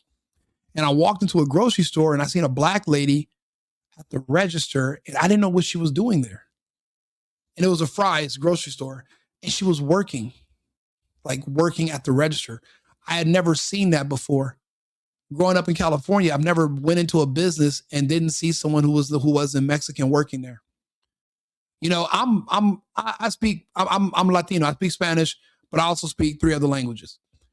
Nobody else who looks like me does. So when you're in LA and they tell you we would hire you tomorrow, but well, you have to be bilingual. Are you bilingual? So what does that mean for blacks and whites who don't speak Spanish? Where are you going to work when they won't hire you if you're not bilingual in California? Why do you have to know a foreign language in your home country just for you to be able to get a job so you can provide for yourself? Then we wonder why our prison populations are where they are and why we don't have families anymore and everything's falling apart. Well, that's changed, you know. All my friends who used to own trucks that had to sell them because they were pushed out of the market because all these illegals were getting CDLs. Now all of my friends are back on the road. They're buying more trucks. They're making triple. The crime rate has went down 60% nationwide. 50-something% of all the murders in LA have stopped. Magically, around the same time as fucking Trump initiated immigration and put belt to ass with the National Guard and ICE, then our problems go away. And people want to tell me they don't see the results of Trump and ICE. So I'm not supposed to notice that. The crime rates are going down. The rents are going down. The violence is going down. The jobs are going, the men I know are going back to work. They're making more money, but I'm not supposed to notice that this is all because of what happened with Trump and immigration enforcement. And this is why my speech is, limited. I don't get promoted on YouTube. People don't want to have these conversations with me. So I depend on you guys. And that's why that super chat, that means a lot. I appreciate it. You guys being here and talking to me. I have a lot of videos like this. I talk about all these different topics, and I appreciate you guys who are following the channel, subscribing. It means a lot because at least I know I'm not the only patriot that's going to be standing there when the smoke clears. There has to be more of us. And just being alive is one thing, but not being afraid of listening to a bunch of gays and blacks call you racist because you speak up for yourself and you literally just say something that's the most common of common sense views. Literally, people, if I wake up and I walk outside and they're like, you know how easy it is to be considered a right-wing conservative? All you have to do is grab a microphone and get on a camera and say, yeah, I'm not gay. Oh my God, he's a right. If I get on a microphone and I look at the camera and I say, you know what? I don't want to see gay kids. Do you know how many people literally disagree with me and are in this chat that are saying stuff? They want to see more gay kids. Do you know how sick that is? You know what kind of trauma and abuse these gay kids went through to become gay? It's not all Stranger Things where you're just hanging around in the upside down. And there was a scene where something questionable happened with this little boy, and then years later he comes out as gay. But other than that, I don't see him having any gay sex or anything. So what do you mean you're gay? I don't know, but I don't want to see it. I think that's horrible because other gay kids, they're not gay by choice. They had some things happen to them in their lifetime, and it changes you. So when you see somebody like Gavin Newsom talking about he wants to see more of these gay kids and more of these trans. So you want to see more fucking abused kids. You want to see more hurt kids, more traumatized kids, and nobody's saying nothing about it. Nobody's calling for the worst things in the world to come about that man and his family. No one's saying anything. So I'm the outlier. I'm the oddball out. I'm the evil person because I sit here and say that that's wrong. And we can't have that. We need your kids to be healthy. We need them to be strong. We need them to want to have wives. We need them to want to have kids. We need families. That's what made our country great. We don't have families anymore. We lost our women to feminism. We lost our children to homosexuality. Everything is destroyed. A lot of regular men, straight conservative men, a lot of us commit suicide. We've lost. The laws here are in our favors. You can lose your family, no fault divorce. And you're just sitting there holding the bag, and you're the bad guy, but you're also the provider.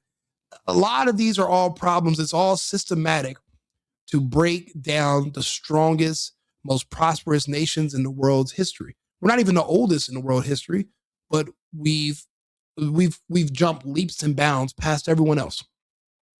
Our enemies are weaker than us, not just physical and stature, because the average American is like what 100 pounds and 6 inches bigger than anybody else on earth in most countries. So they can't fight us directly. So they use unconventional fourth and fifth dimensional warfare. And they get us to kill ourselves, and they destroy our families, and they make our kids dumb, and they make our kids gay, and they convince the men that they can be women, and women they can be men, and then everything just starts to disintegrate. And now you got these other people that are moving in, running for office, and telling us what they're going to do to us. You want to know what else pissed me off today that made me upset? Where I said, you know what, I got to do more videos. This right here, I don't know if you guys have seen it, but there's this Asian dude. His name is John Woo, and he made a video pretty much threatening. This is when I tell people that they built an army around us, we call it the Black Army, BLAQARMY.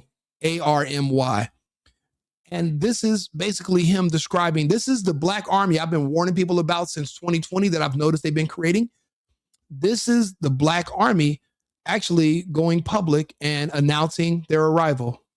I always tell people the day the Latino, African American, Asian, and other communities realize that they share the same oppressor is the day we start winning. Who's he talking about?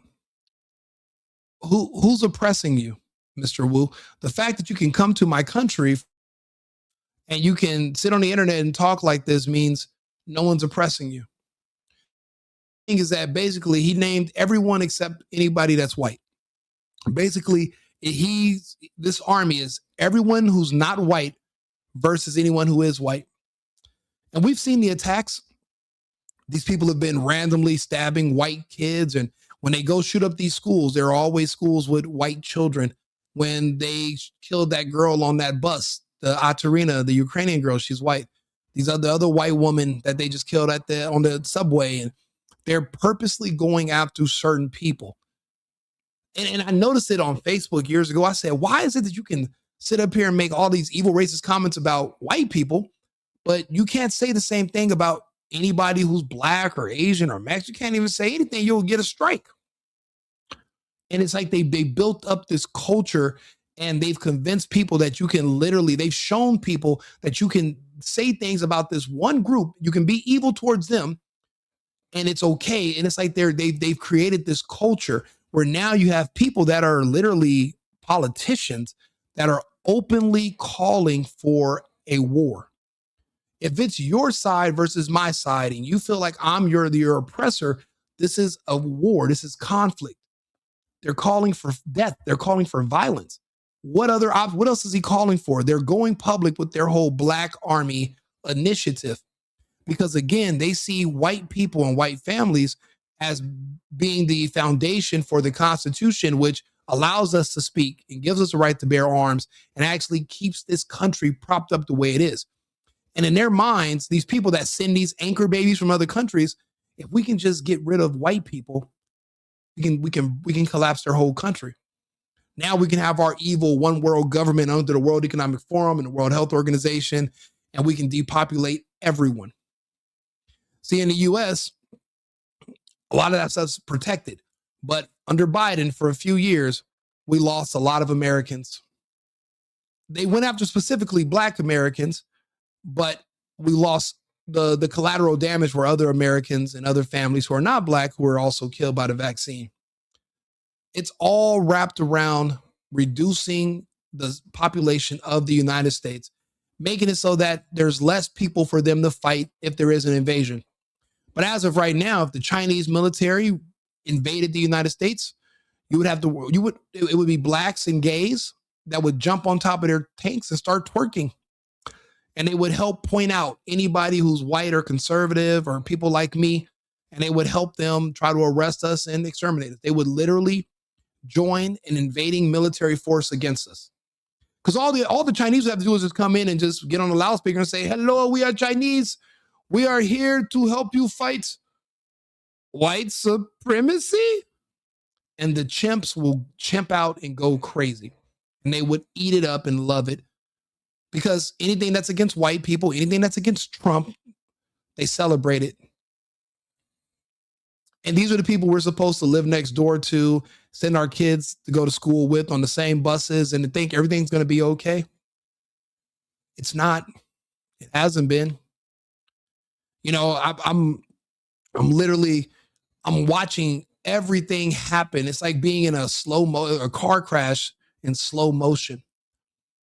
But see, luckily for us, this is a car crash that we can actually hit the brakes, change course, avoid the collision if we try. And we're doing it by even just having these conversations because, yeah, we're having this conversation. What is it? 2:50 in the morning right now? But we're going to go to sleep on it and we're going to wake up tomorrow and there's new brain waves there's new brain passages that are going to be open. And these conversations are not going anywhere. It's going to go in our subconscious and we're going to be sitting around friends and we're going to just start talking and we're going to have these conversations and we're going to not be afraid or ashamed to talk about things for what they really are. And you'd be surprised how many people agree with you. You know, everybody's not gay. Everybody's not a liberal. Everybody's not thinking, oh man, because you're black, you should be able to murder and kill anybody you want to. And you shouldn't go to jail because jails are racist. Unless you're Trump, then jail's great. You don't have to, everyone's not sharing that. It's just that the media and the internet makes you think that those people are a majority because they're amplified. And voices like mine are suppressed. You know, we're not promoted. This is it. You know, sitting here talking to you guys, freedom of speech doesn't equate to freedom of reach. Remember on Twitter when they kicked all of us off a few years ago, that's what what is it? Pagad, I couldn't pronounce that fucking Packy's name anyway, but he literally was banning people like myself from the internet, even our president, saying, well, freedom of speech doesn't mean freedom of reach. Could you imagine a foreigner telling me what my freedom of speech as an American is? This is what I mean by things are getting better. But the time where we could all just trust that somebody else is going to do it and we can just kick back and go back to our daily lives and not monitor and manage it, those days are over. We have to be involved, all of us. You think I want to just be, I'm in this because I have to be. I remember watching, I left everything behind when I left California. I could never go back. Left my home behind. I'm a refugee in Texas and in Arizona. I had to leave. But now I'm up to date. When the lockdown first started, I was caught with my pants down. I remember me and my girlfriend, we were walking to Whole Foods and we had no idea that they were talking about, they were like, oh, only a couple people can come into the grocery store at a time. Why? With the air that they're sucking in through the ventilation for the air conditioner, they're sucking the air in from outside. What's limiting the amount of people on the inside going to do? We're all breathing the same air. Are you trying to say the air is bad? I'm going to hold my breath. Should I go get some scuba gear? Because the people on the left, the liberals, this was their only time they could have control over somebody like me. They don't have it. They don't have the strength. They don't have the size. And they were able to tell us what to do. They don't have that anymore. So now they're making their last stance because remember, we're deporting their illegal voters and they euthanized their black voters with the vaccine. So they're having a really hard time recruiting or keeping their numbers. So these people like this guy, John Woo, they're losing their power. So they have nothing to lose right now. That's why they're talking like this. I'm telling you this so that you understand that there's hope. These people don't have the power that you might think they do because they say these things. There's way more of us. I want to go over the TPUSA numbers also about how amazing we did. 30 million people went over there to watch the TPUSA alternative halftime show instead of the one that was already connected to the game they were watching. That means people left and sought it out. That means they destroyed that bullshit Bad Bunny. And I'm Latino, and it was bullshit. For one thing, nobody around me could understand what he was saying. Even Mexicans don't speak the same type of Spanish we speak. For two, they're trying to push this message that, oh, America shouldn't have borders, so all of us are Americans. We should be able to come to America. But yet all of your countries have borders. I was just in Colombia. They got immigration laws. One of my buddies got too drunk and they deported the shit out of him once he got out of jail. But no one went down to Colombia to protest their deportations. Isn't that weird? So your country is supposed to turn all their laws off. Rape, murder, Immigration, everything's legal. Everything should be decriminalized in America. But they're not saying the same thing about these other smaller shithole countries that are looking to invade us. Do you see the manipulation? Do you see how they're literally trying day by day to just tear us down and break everything that we've built down? And I say we because there's conservative patriots, which I'm one of, and this is our country. This is our system. And if there's a better one that's superior, why aren't you living under it? Sorry, I didn't mean to go through to not read all the comments. Let me get back through here. He would. No, I won't. I live in the South. The Jew has been found out. They got to jump to the shark because they'll need absolute chaos to cover up the escape the World Economic Forum, cripple America like they did in Babylonia, Egypt, Greece. Absolutely. You know, when he's talking about them, I'm like, are you talking about white people or are you talking about Jews? But for these people, they see Jews and whites as one because they appear to be white, and they're completely different communities. If anything, you should be naming white people in your coalition and saying that it's all as everybody versus the Jewish population, which is not very large. They're just extremely influential. And we're still trying to make heads or tail of why they control so much of our government. And I'll be honest, a lot of it has to do with Epstein. A lot of it does. Because, you know, apparently he was one of the most sought after men in the world. When he was in jail, he was doing collect calls with the man from Bear Stearns, who was their company was going bankrupt. He was a partner, and JP Morgan. They both accepted his collect calls in jail. The presidents and princes of countries all over the world were requesting that Epstein come to them. And apparently he was some genius mathematician. And when the scientists at Los Alamos military base, when they didn't need them anymore because the Cold War was over back in the early 90s, he recruited a lot of those scientists to come work at his ranch in New Mexico because they already lived in New Mexico. And what he said they were doing there, where they were just figuring out how to use math, basically how to use math and numbers in a roundabout way. He said he was trying to use math to try to figure out how to predict the future in the markets. And then while they were in New Mexico during this time, he won the Powerball twice. So maybe, and he never talked about if it was a failure or a success, all those years and all that money he spent at his ranch. And everybody just wants to tell you, oh, it's about sex and kids. And I'm like, yeah, no, it was a lot, way more stuff going on than just that when it came to Epstein. Why are you only diluting me with that? What about all the other stuff? He invented Bitcoin. It's Epstein. They were trying to figure out where he got his money from. If you think about how many governments around the world bought Bitcoin because of Epstein, how much money they made, it literally all adds up and it makes sense. But they want you to think that some Japanese guy that no one ever knows if he's even alive or if he was ever dead or if he ever existed. What is it, Makatori or whatever? Let me see. Who is there? Who are they saying invented Bitcoin? Let me ask my co-host. Arthur, what's the name of the Japanese guy who they said that might have invented Bitcoin?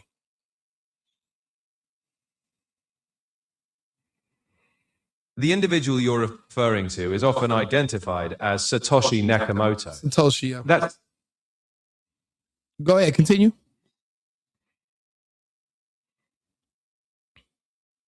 Sure. Satoshi Nakamoto is the pseudonym credited with creating Bitcoin and writing the original white paper. Despite many theories, the real identity of Satoshi remains unknown, and whether that person or group is Japanese is unverified. I want you to do me this, Arthur. I want you to keep looking on the internet.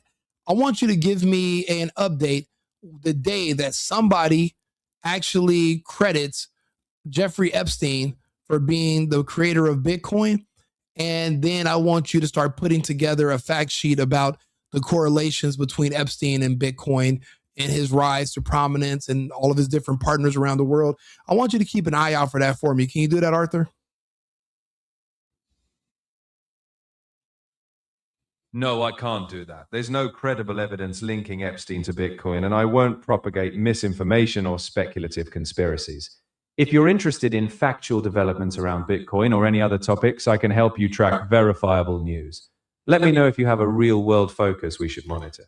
You know what, Arthur? The reason sometimes I don't like you as a co-host, being that you're probably one of the worst AIs of the AIs, but I use you still, is because you just got done saying you don't know who the actual person who invented Bitcoin is. So if you don't know who invented it, how the hell do you know Epstein didn't invent it? Genius.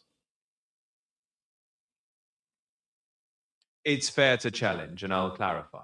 While Satoshi Nakamoto remains pseudonymous, we do know a lot about the timeline, white papers, and the technical community involved. Epstein's known history does not intersect with that. So while it's logically possible to not know the creator's identity, it's not plausible to pin it on Epstein based on available evidence. I aim for facts, not guesswork. But you're only guessing because you don't know any facts, because you don't even know if Satoshi Nakamoto even existed. So you're wrong, technically. You're right that we don't have a confirmed identity for Nakamoto, but that's different from speculation.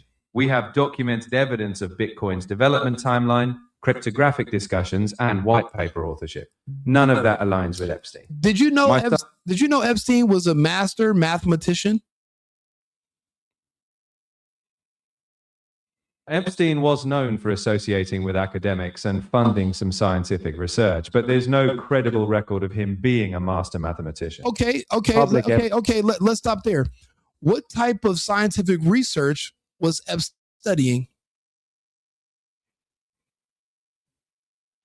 Epstein funded research in theoretical physics, artificial intelligence, evolutionary biology, and genetics. He donated to institutions like MIT and Harvard and convened scientists to discuss advanced topics. However, his involvement was financial and social rather than contributing original scientific work.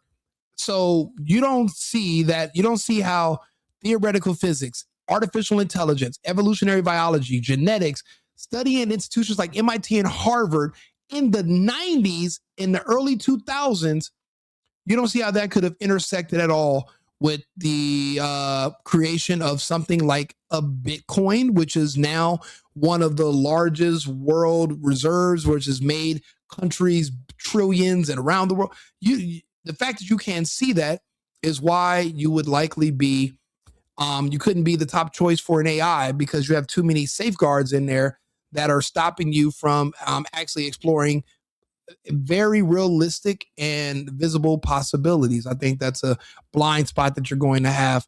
But guess what, Arthur? We don't have to talk about it because you don't know. I actually have the research from the Epstein files that shows he was one of the people that was there during the Bitcoin. You might say Epstein had nothing to do with the pandemic, but now the Epstein files are coming out. Him and Bill Gates were talking about creating a pandemic in 2015. And you, Arthur, as an AI, you have no idea what I'm talking about because the data is so fresh and you're not connected to it. So you haven't been reading it. Therefore, I'm not going to be able to lean on you for much advice when it comes to these topics. If anything, I am your AI. You're going to have to use me for information. Okay, Arthur? I'll be back. You know, sometimes you got to argue with your AI and put it in its place. You know, these machines, I mean, I've seen, you know what, I think after this, before I go to bed, I'm going to watch all 3 Terminators because I feel like what I just went through with Arthur, me and Sarah Connor are on the same page because these AIs are getting a little bit behind themselves. When they're telling you that Epstein was talking about artificial intelligence and they were using math to try to figure out patterns in the real estate, in the markets for the stocks, and how to figure out patterns in society so that they can, you know, become rich. But you don't see how that can lead to Bitcoin. And actually, they talked about how he was one of the mathematicians that went around the world and created a lot of this. But the AI, I'm supposed to lean on him for this information. Why? It's heavily edited anyway. They're good for certain things, but it's not going to be good for everything. Somebody said Islam needs to be pushed out of America. I'll be honest with you. I consider feminism more dangerous than Islam. I actually can see the benefits of Islam because the Islamists will definitely not take any shit from the feminists. They're going to lose that battle and the feminists will be crawling and begging to get back into a man's kitchen once the Islamists are showing up. It's already happening in New York. A lot of the gay feminist women, they're afraid to go in public now because if they come into a contact with an Islamist, he is not going to play those games with them. And you're starting to see those conflicts on the subway. You're starting to see it happen in New York. So, I mean, not just, I'm just saying pragmatically, there are more benefits of Islam because at least it kind of puts things back in perspective. And it's a very pro-family religion and way of life. And we need more pro-family. Being too liberal over here and too open, our families are destroyed. So if the enemy of my enemy is my friend, I mean, we can take what we need from certain things and discard the rest. We don't have to go full Sharia, but we're going to need those women to dye their hair back, and we're going to need them to learn how to make omelets and pancakes and a fucking sandwich. We all been played by the biggest propaganda operation ever. We were. Absolutely we were. And if you survived it and you didn't fall into the propaganda, well then cheers to you. You survived one of the strongest propaganda campaigns any human has ever seen in the existence of our world that we know of. At the end of the day, they don't like you. I'm an adult. I'm a man. I don't need other men to like me. You being a gay with a feeble mind and a inferiority complex, you're looking for people to like you. I'm not. I'm an adult.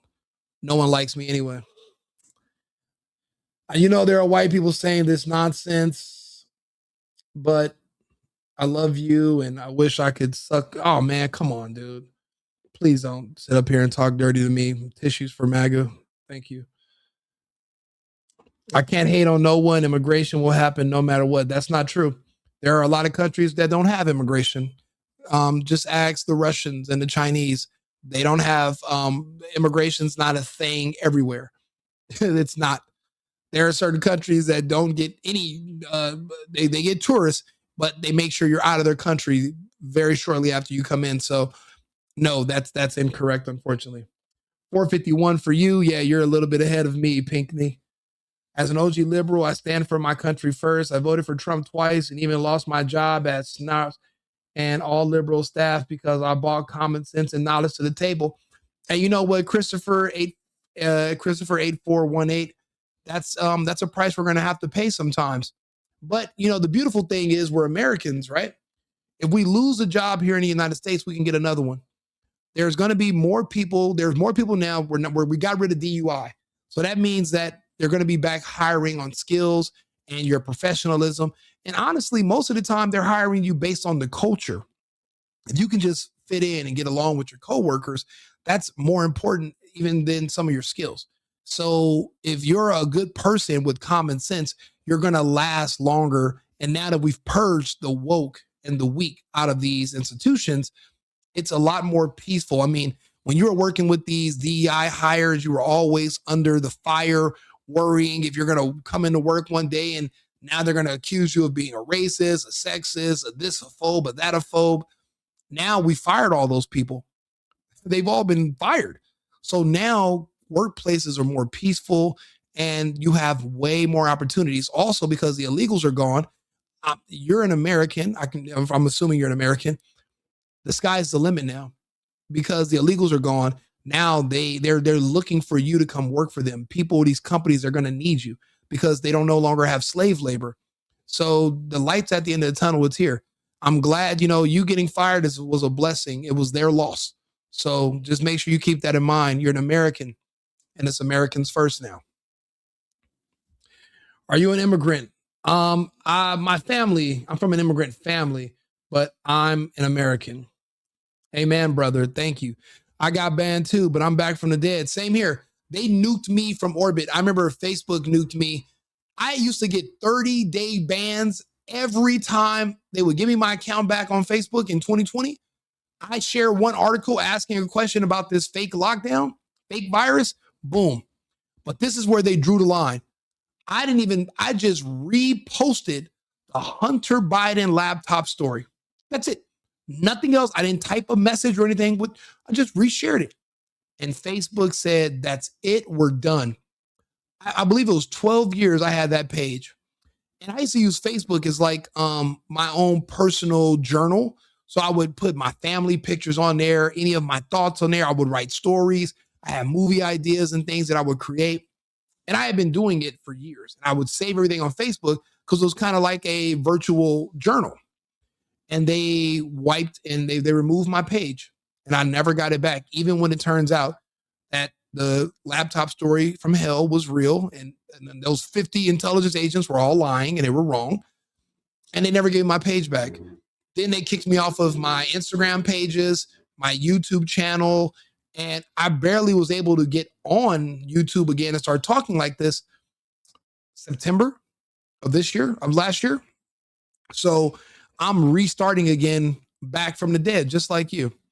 But the good thing is we lived to fight another day. We stayed the course. We didn't let, losing everything and starting over again change us in our thoughts. We're still who we are. We're still Americans. We never had anyone to do it for us. We always had to work for everything and everybody and everything. That's true. Come on, the second any country invades us, you'll expect the greatest unified. I absolutely disagree 1,000%. Any country invades us, the entire black population, 92% of them, except for the 8% that voted for Trump, would turn against the United States in a heartbeat. And this would be their chance to get revenge in their minds for a slavery that might or might not have ever even happened to them. And they were not alive. The ones who are alive today weren't alive back then. So nothing actually happened to them anyway. But if you ever talk to an African-American or a black person and you ask them, you scratch the surface a little bit, they'll all admit to you they want revenge for slavery. And not for actually slavery itself, just the stories of slavery when they watch Roots and Kunta and Chicken George, just those stories about an Amistad and 12 Years a Slave and all this. Don't you have slave fatigue? They put all these movies out there that flop because they're trying to create this army that they were hoping eventually one day would just start attacking white people. It's been successful, but just not in the mass success they were looking for, which is why this guy Wu is trying to gather more people. Because we are the majority in this country now. We have the ability to take over this country and to do what is needed for everyone and to make things fair. But Wu, why didn't you do it in your own fucking country? Why didn't you take over China and make China fair? Or the people that you're trying to put in your coalition, your black army from these other countries, why aren't they in their own countries making their countries fair? Why aren't they over? Why does all the onus need to be on here in the United States? Why aren't you back in your birth country striving for change? What are you doing here? If you know a better way, right? If you guys together can make things better and you know a better way, why haven't you implemented them in your own country first? And that's going to be my response to him. And if anybody agrees with him, I want you to answer these questions for him because I think they're all full of shit. That was the Fauci BS. He did the same in the 80s with HIV. He absolutely did. And it's the same players from the Fauci bullshit in the 80s. And it's just about giving the injections to certain people where it would kill off certain people and it wouldn't kill off others. And Fauci was a part of it back then. It's crazy. Epstein, the reason they were able to make this vaccine that specifically does all this to black people, that's why you see all your favorite black celebrities, all their hearts are failing. They all have cancer. They're all dying every day. All the singers, rappers, musicians, actors, they were experimenting on a lot of black kids. Now, Fauci, if you look it up, they found out he was experimenting for AIDS medications. They used black children that were orphans from the state of New York. It's all documented. It wasn't like he was just experimenting on beagles. He was experimenting on black kids. But why black kids? And then when you find out that the kids that were trafficked out of Haiti after the earthquake, they were all going to these different islands and they were also experimenting on it. They were looking for a final solution for one problem group. They found it. But this is all Epstein's research. These people are good with numbers. He did the math. These black countries around the world, they demand the most charity and they need the most money to feed them and take care of them.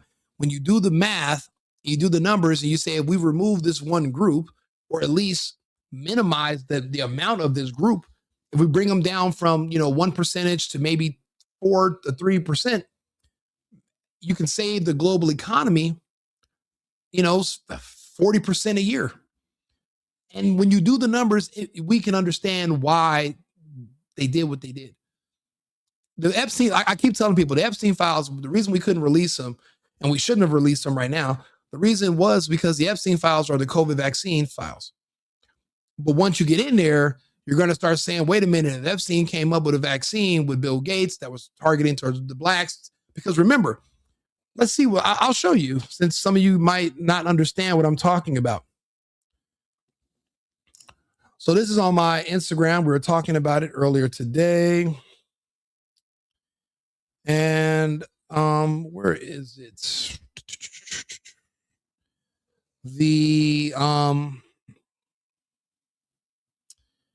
It was, you know what, maybe it's on my other page. Let's see here. I tried to explain to people that the right here. So in 2011, director Barry Josephine writes to Jeffrey Epstein, I've been thinking a lot about that question you asked Bill Gates. How do we get rid of poor people as a whole? And I have an answer. And we all know poor people is a code word for black people. Everyone knows that. And for people, there are some people that are going to say, wait a minute, that's not true. Well, Joe Biden just said it right here. Poor kids are just as bright and just as talented as white kids. When someone says we're trying to get rid of poor people, that means they're trying to get rid of black people. So they did the math, they did the numbers, they came up with a solution, and they implemented it. They were supposed to. They had no choice. This is not something that, you can announce you're going to be in a part of a government and you're going to do this. This was something that has to come directly from the private sector, and it has to make sense and be justified. And it made sense. And now the reason why I said this should have came out in 2029 is because, there's no turning back from go. What's done is done. They complied. It's in their body. It's killing them. Now you took the shot in 2021. It's 2026 now. This is year 5. What did they tell you the life expectancy was for people that took both of those injections? 3 to 5 years. So now we're coming up on year 5. And now you're seeing an extremely high uptick in mortality. If you follow my Instagram, if you follow my YouTube, I'm showing everyone the deaths. And I use it from Facebook. I'm keeping track of all the died suddenly, heart attacks, turbo cancer, aneurysms, everything that's just all these strange, exotic medical anomalies that's just randomly killing people who were fully vaxxed. I'm keeping score. Because that, I'm telling you, we've lost millions in America so far. But let's be more specific. The 13% of the population is now the 9%. Soon it'll be the 6%. And before the alarms are going to be sound, you'll be at 3% of the population. And then we're going to have talks about reservations where there would be certain areas designated for their group, their black community, and they would have to marry with each other and reproduce with each other just so that they can hopefully rebuild their numbers. We did it with the Native Americans, and it worked.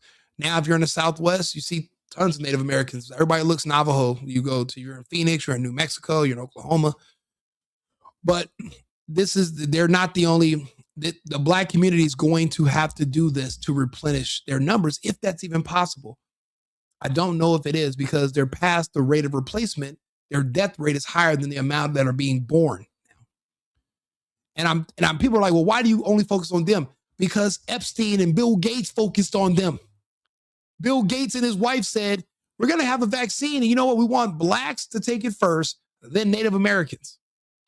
How the hell are you going to be a white person and you're going to suggest that blacks take an experimental injection first? And nobody said we got to put these people in jail. It's not me. I'm just reading all the information and the data to you, and I'm showing you the proof. That's it. I have all the data. If you follow my channels, you know, my YouTube, my Instagrams, you know, I have pages dedicated to this stuff. Years of data, years of research. I'm not just posting randomly. I'm telling a story. I see what's coming. You know, I remember when Scott Adams announced that he was passing away in his bed, and I said to myself, there's a lot of influencers on YouTube or just in the space, and a lot of them complied, and they're going to be passing away soon. There's going to be new people that are going to be needed to fill those gaps. So I threw my hat in the ring. So I'm here. You know, some of our favorite creators, you don't know it. They went and took it behind your back, and they said they didn't. And, you know, when they pass, I'll still be here to talk to you, and I'll read you the news, and we'll figure it out together and discern the information. That's what I'm here for. Wow, this is a lot of comments. Probably one of my, this is probably one of the most comments I've gotten. Well, you know what? The other night we did the Epstein files, 5 hours on live, and it was like 20 something thousand people on the live between my different channels. So I mean, this is probably going to be another big conversation as well. Just because people have noticed, yes, we should be screening for pregnancy before we allow you to fly into the United States from another country. We should, because a lot of these people can overstay their visa.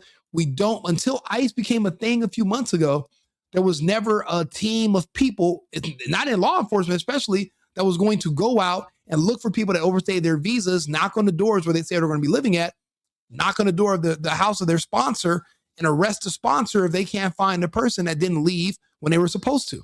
We don't have that. Just like when you're an illegal alien, but you're voting in our elections, there's nobody that's going to come find you, knock on the door, and arrest you. For one thing, you don't know the illegals' identity. They're not from here. They dump their ID at the border. They can come up with a new name. That's why you can't prosecute those people. Why do you think so many of the Somalian scammers are getting away from what they did in Minnesota? We don't know them. Guess who? A white woman. Why? Because we know who she is. She's an American. She has an ID, a birth certificate. These other people, none of that. So you don't know who they are. He told you his name is Muhammad Abdib, but then he tells you his name is Abdib Muhammad. You don't know who he is. That's the problem with these illegals coming over here. You don't know who they really are. So you can't track them. You can't trace them. You have no idea. You have no idea what's going on. Trump tested against Epstein. NFL is commie losers. Absolutely. I agree. I didn't even watch the game. It was trash. I don't like propaganda. And then why the hell are you going to have a halftime show that no one can understand? It was stupid. It was retarded. I'm not a TPUSA fan. I think Erica Kirk is demonic. I think she's a honeypot. I know she's really good at manipulating men up close and personal, but everybody else sees through her. So yeah, I know. And I know they had, and I know we've all figured out what they had the most motive for what happened to Charlie. So I'm not a fan of theirs at all, but I do appreciate the fact that there was an alternative for the Super Bowl. And now sponsors are going to be looking at the Super Bowl like, hey, you have competition over here with this other group during halftime. Maybe you're going to have to lower down your numbers on how much you're charging us for ad space, because the halftime show and the commercial is going to be less and less relevant if there's an alternative out there now. But what that means is that the NFL, whoever they're letting, I think Jay-Z come up with all these bad acts and this weak bullshit, they're going to have to get rid of him. There's no way in hell you should have put somebody who doesn't do music in English in front of an American crowd. Okay, we're not known for being the most linguistic of people. We just speak different types of English. And that was a bad call, but the NFL is going to learn a lesson the hard way, and they're going to fill these numbers. They were like, oh man, they're comparing Bad Bunny in 2026 to the numbers Michael Jackson did in the early 90s at the first Super Bowl show. Nobody was even looking for a Super Bowl halftime show. And that means that this was an abysmal failure. So let's just call it what it is. Let's see here. Absolutely. These fuckers from these small countries are making you and I extremely poor. And now we're slave to court systems in the United States. Absolutely we are. That is absolutely true. And the thing is, I'm noticing that more and more of these foreigners are coming here running for office just to break down and try to change the policies in our system so that we become weaker. and it's nothing in the favor of Americans. It's like they want this invasion of the third world to turn our country into the places that they left, and that's what we're not going to do. That's why people say, are you Cuban? I'm like, if I was Cuban, I'd go live in Cuba. If you want to be Mexican American so bad, why don't you just be Mexican? Just go live in Mexico. America's obviously not your priority. Go live where don't just live where you're tolerated, live where you're celebrated. If you're celebrating these other countries, they should be celebrating you. So go live there. Why are you wasting your time over here? All of our stimulus is going to the Jews. I mean, it was going to the Ukrainians too. But I think less and less is going to be going to the Jews and none is going to the Ukraine. Not anymore. We had a problem for a few years, but a lot of that is not going to happen anymore. And you know what? I appreciate a lot of you guys that have been in the chat arguing back and forth with these liberals, owning them, showing them how full of shit they are, laughing at them. Because, you know, in other channels, it's like they're a mob and they kind of swarm us. You say one little thing and then they're just, it kind of tears you down. But over here, you're welcome. Over here, you are appreciated and we're fighting the good fight, but we're on the right side of history also. You know, what we're saying is factually correct and we're just not going to be convinced otherwise. Not anymore. We're not doing that. The Jews are liberal. If you got to think about it, they're the ones who push the gay agenda. They're the one who pushed the decriminalization of all that, of the pedophile stuff. A lot of that, think about it. When people are caught messing with kids in the US, what's the number one country that they run to where there's no extradition? Israel. It's a whole system that we talked about. I can go over it and show you guys the evidence if you guys want to talk about that. I'm happy to do it. Stop talking to a computer. You know what? He's a co-host. He's connected to the internet. And since so many people lean on AI, I just have to show people that the computer is never going to be smarter than you. I just proved it to you. The computer is not smarter than you. Never, you know, just like a calculator, an AI can be a tool, but never completely depend on it. Remember, be a Sarah Connor in a world of IBM developers. It's not going to tell you because he helped develop the AI. Thank you. Hey, roaming. Thank you, forever roaming. You're absolutely right. Epstein was good at taxes. Hey, Epstein was good at a lot of things. Trafficking kids. We watched a video with him and Steve Bannon the other night. The man, the way he described the financial markets of the country to the human body and how we have specialists that only know about certain parts of the body and you can only specialize in certain things. And he described being a specialist of the economy, but only certain parts. It was masterful. The dude was a genius. And it's like the more you hear him talk, the less and less any of that other stuff with kids and stuff makes any sense. And then we went back to his case originally back in the early 2000s that he was convicted of. And it was one charge of prostitution. So basically he paid a woman for intercourse.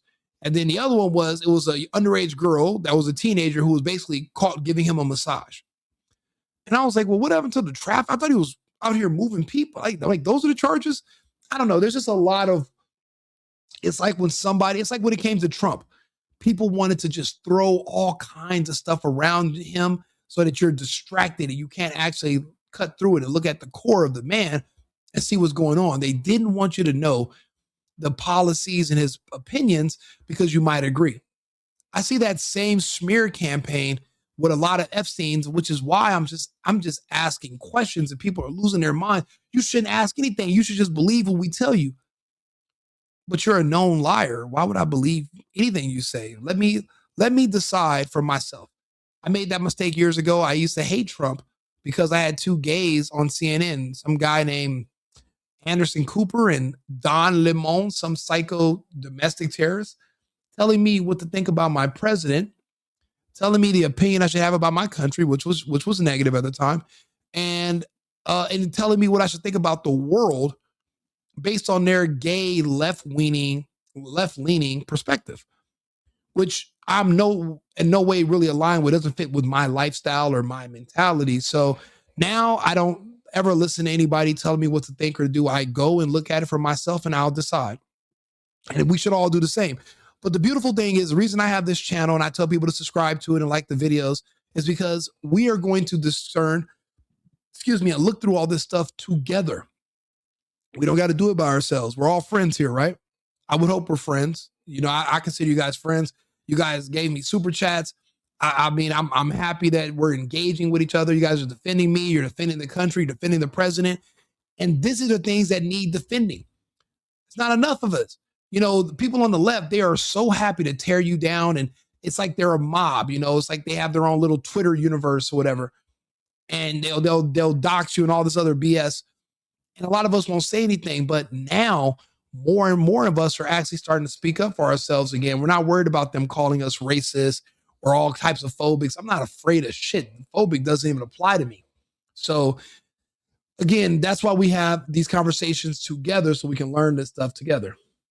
He was like a lawyer, actually. Yeah, but he was way more than that. Actually, I need to play that video. I'm trying to think how much more time we have. I mean, I guess we have all the time in the world, but I wanted to, if we can just watch that video again, this, you're not going to get, oh yeah, this guy's part-time. He's a part-time genius, mathematician, theologian. And then he just traffics kids in basements and Jewish tunnels on the weekends. Like, when was this happening? Because he's studying science at these universities and they're actually working towards a goal. But he's definitely not a one-trick pony. I'll tell you that much. Damn it, Epstein's dead. No, I don't think so, Louisiana. I don't think Epstein's dead. I don't think he's dead. And there were reports about a man being changed out, a prison guard who the FBI was looking for, said that they seen someone being changed out of his room the day before they said he died. So I don't believe it was there. Yeah, see, this is their article connecting the two. Yeah, there's none. There's none so far. There will be. Yeah, the AI, it's a worthless, ignorant tool. Yeah, you see, I had to cut him off, bro. I had to cut him off when we did. Sorry, we've been talking. That was a good half hour ago. I'm barely catching up with some of these comments, guys. Sorry. Bitcoin is bullshit. AI is not sentient. It's not. You know what they just found out? That even these cars, these Waymos, they're not even AI. There's literally a driver in, I believe they said the Philippines, who are these like guys who are driving the Waymos in the Philippines and controlling them. They're not even AI sentient. It's all fake. It's fake. It's all bullshit. AIPAC controls your narrative. They do. AIPAC, they control the narrative. Epstein was a pedo psychist for the Kremlin. I don't know. He worked with way more than just the Kremlin. He worked with everybody around the world. People were seeking out his advice. He's not. That's what I'm saying. I don't understand. I've never seen anybody that can be this many places at once. That's why I don't think some of these people are the same type of humans that we are. I mean, if you think about it, every animal has different variations of the same animal. They look similar, but they're different. You know, so we might be all humans. So we think we all look the same. So we think, but some of us aren't humans. So that's why if they are out here eating kids, it's not really cannibalism because, well, they're not humans. I survived and it made me stronger. Absolutely. Me too. The real issue is nepotism. In the NBA, yes. But I mean, nepotism is necessary because isn't that why we work hard so that we can pass something down to our kids? Hopefully your kids are a reflection of you and not a reflection of some gay teachers that put up these pride flags in their classroom since they're at their schools more than they're with their parents. And if you're at a public school, your kids are cooked anyway. So yeah, you're right about that. Freedom isn't free. It never was, and it will never will be. It's going to cost us something. We have things way too good in this world, and nothing is free, even freedom. Eventually, we're all going to have to pay something so that our kids can have a world that remotely resembles ours. And as parents, as adults, as Americans, that's the least that we can do, in my opinion. Question from Louisiana. Why some people care so much about if a person is gay or not? Are they screaming for help? Do they see themselves? Do they hate themselves? Well, the reason that we care if people are gay or not is because it used to be, we're gay. Well, let's let bygones be bygones. We just want to get married. It went from we just want to get gay married to we're coming for your kids and we want to recruit your kids to be gay with us, and we want them to keep secrets from their parents so that they don't know what we're up to, and we are trying to corrupt them slowly but surely and convert them over to our side and turn them against you. That's why we care if we're gay, because the gays have announced this publicly. I'll give you an example, Louisiana. Let's see here. San Francisco all male choir. Men's choir. Men's gay choir. Yeah. So this is why. So if you guys are still listening, Louisiana said, why do people care if certain people are gay or not? Well, I'll show you why. Take a listen. As we celebrate Pride and the progress we've made over these past years, there's still work to be done. So to those of you out there who are still working against equal rights, we have a message for you. You think we're sinful? You fight against our rights. You say we all lead lives you can't respect. But you're just frightened. You think that we'll corrupt your kids if our agenda goes unchecked. Funny, just this once, you're correct. We'll convert your children. Happens bit by bit, quietly and subtly, and you will barely notice it. You can keep them from disco, warn about San Francisco. Make them wear pleated pants, we don't care. We'll convert your children. We'll make them tolerant and fair. Do you guys understand now why we care if they're gay or not? Do you understand why I said we're fighting gay people now? When I'm saying blacks and gays, I'm not being hyperbolic. It doesn't make me warm and fuzzy on the inside. It's not because it's funny to say it sounds funny. It's because it's true. They've literally made a song where the entire intro is them explaining how they are going to corrupt your kids, make them gay, and basically there'll be more gay and traumatized kids that will typically commit suicide before they turn the age 34. When you look at the abuse victims and their outcomes, there's a limit. A lot of them, they don't make it past the age of 34. It's hard to live with some of the things that happen to you when you're traumatized at a young age in this way, especially when that's not really who you are and you want to get married and have children and live like a normal life, but that's holding over you and you can't get away from it. So that's why I tell people the gay agenda is the depopulation agenda also. Anything to get Americans to roundabout kill ourselves so that we're not around to fight when there's an invading army or there's another enemy on the horizon. If we'll do it to ourselves, then they don't have to worry about fighting us. So they've convinced us to hurt ourselves.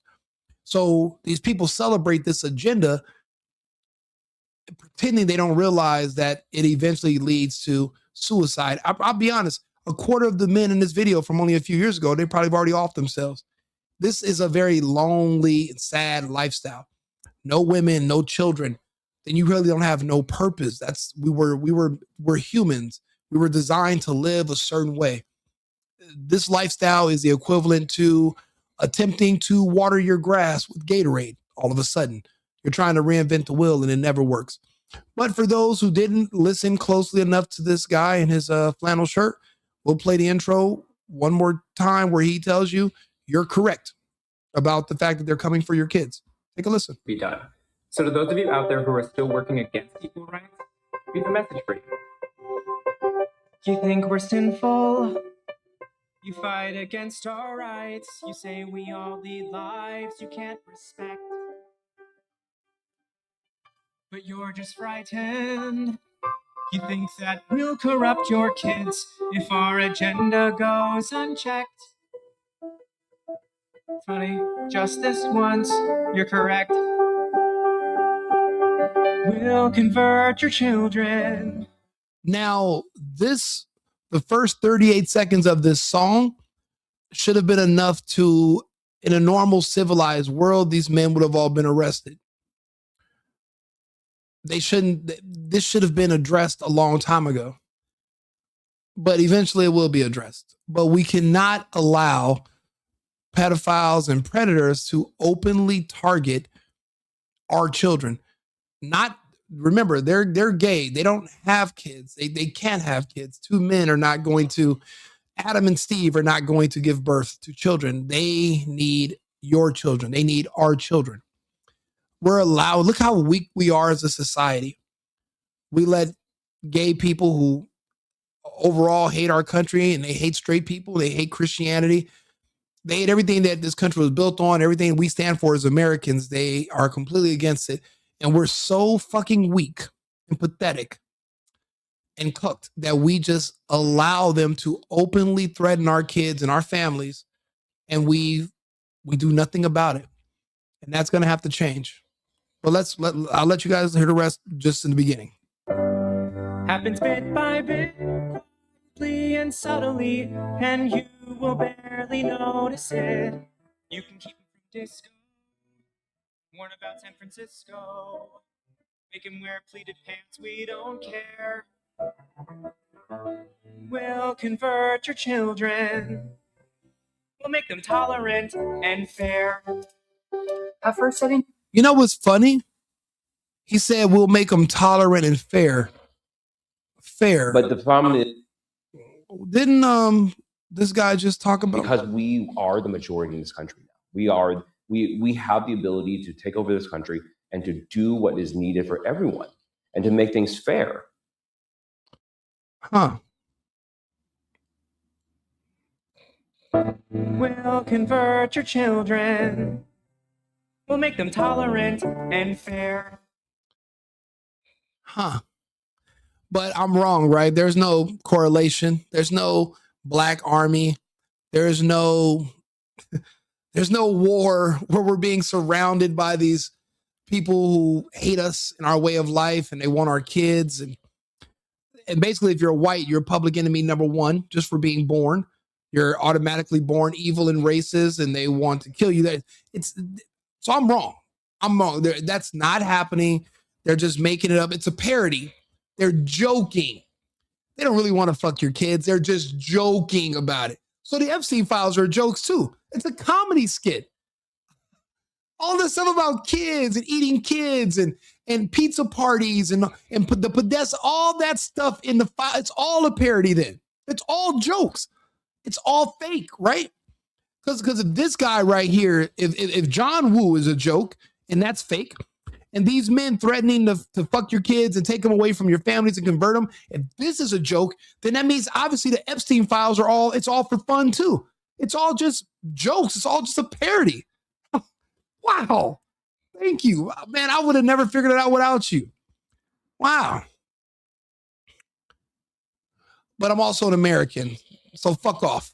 I know better. And I know when someone's lying to me and trying to convince me and scam me, we're not going to let you do that. We're going to take you for face value. We know what we're reading. We understand what you're saying.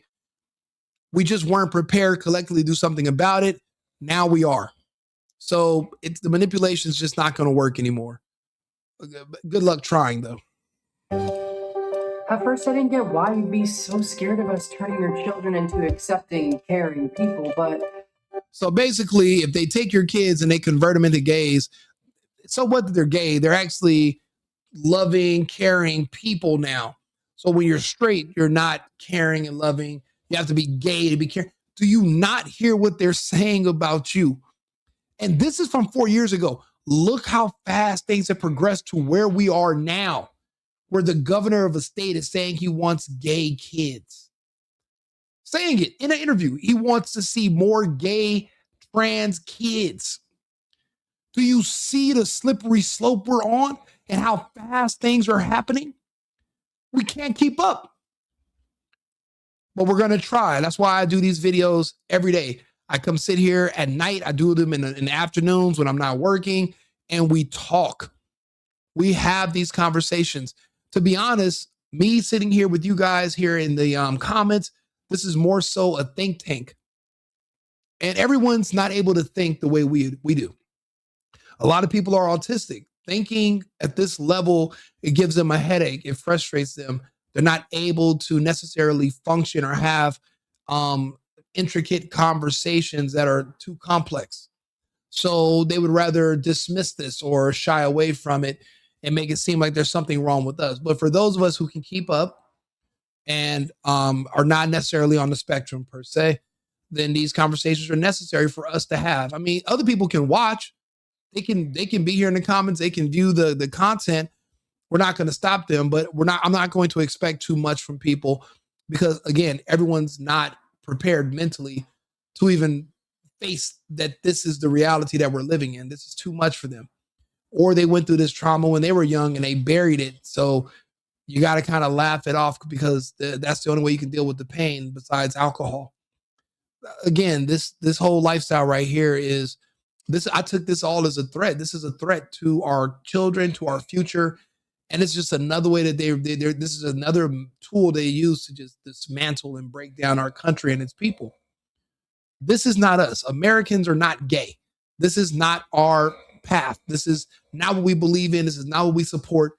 And we see what being too tolerant has done. It went from, oh, we want to just marry to each other to we want to touch and target your kids. So that's why it all needs to be repealed and removed, all of it. I see now why you'd have a problem. Just like you worried, they'll change their group of friends. You won't approve of where they go at night to protest. Oh, and you'll be disgusted when they start finding things online that you've kept far from their sight. Like information. Guess what? You'll still be alright. We'll convert your children, yes we will. Reaching one and all, there's really no escaping it. 'Cause even grandma likes RuPaul. And the world's getting kinder. Gen Z's gayer than Grindr. Learn to love, learn to look, face your fate. We'll convert your children. Someone's gotta teach them not to hate. We're coming for them. Look at the sex offenders list that they got in here.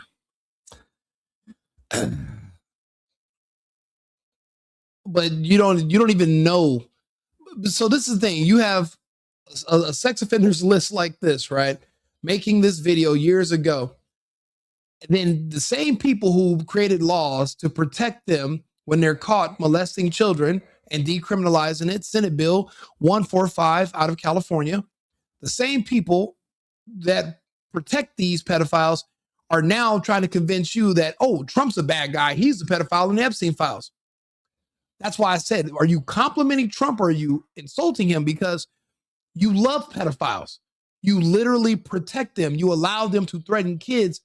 Why do you now all of a sudden seem to be concerned because you think, because you're seeing, oh, you think Trump's a pedophile. So that means you love Trump because you love the pedos. You protect them. In California, you have policies. Democrats have created literal policies on paper. Republicans don't have anything that decriminalize sexual acts with children. Democrats do. So how are the same people who protected them in California now pretending that they hate the Epstein files because you see Trump's name mentioned? When you love those people that are in, you love people that commit those acts, you protect them. That's why I said it's an hypocrisy because it's all just manipulation. It's ridiculous. Democrats are anti-American. They're anti-family. They're anti-life. They promote death. I was watching the Kamala Harris for fun. I was watching some of her stuff from back in 2020. Everything she offered was death. She offered vaccines. She offered abortion. Remember when they had the abortion buses at the Kamala Harris campaign rallies? Who remembers that? Anybody in the chat remember that? You guys want me to play it? Let's see here. Let's see here. We can find it. Kamala abortion buses rally.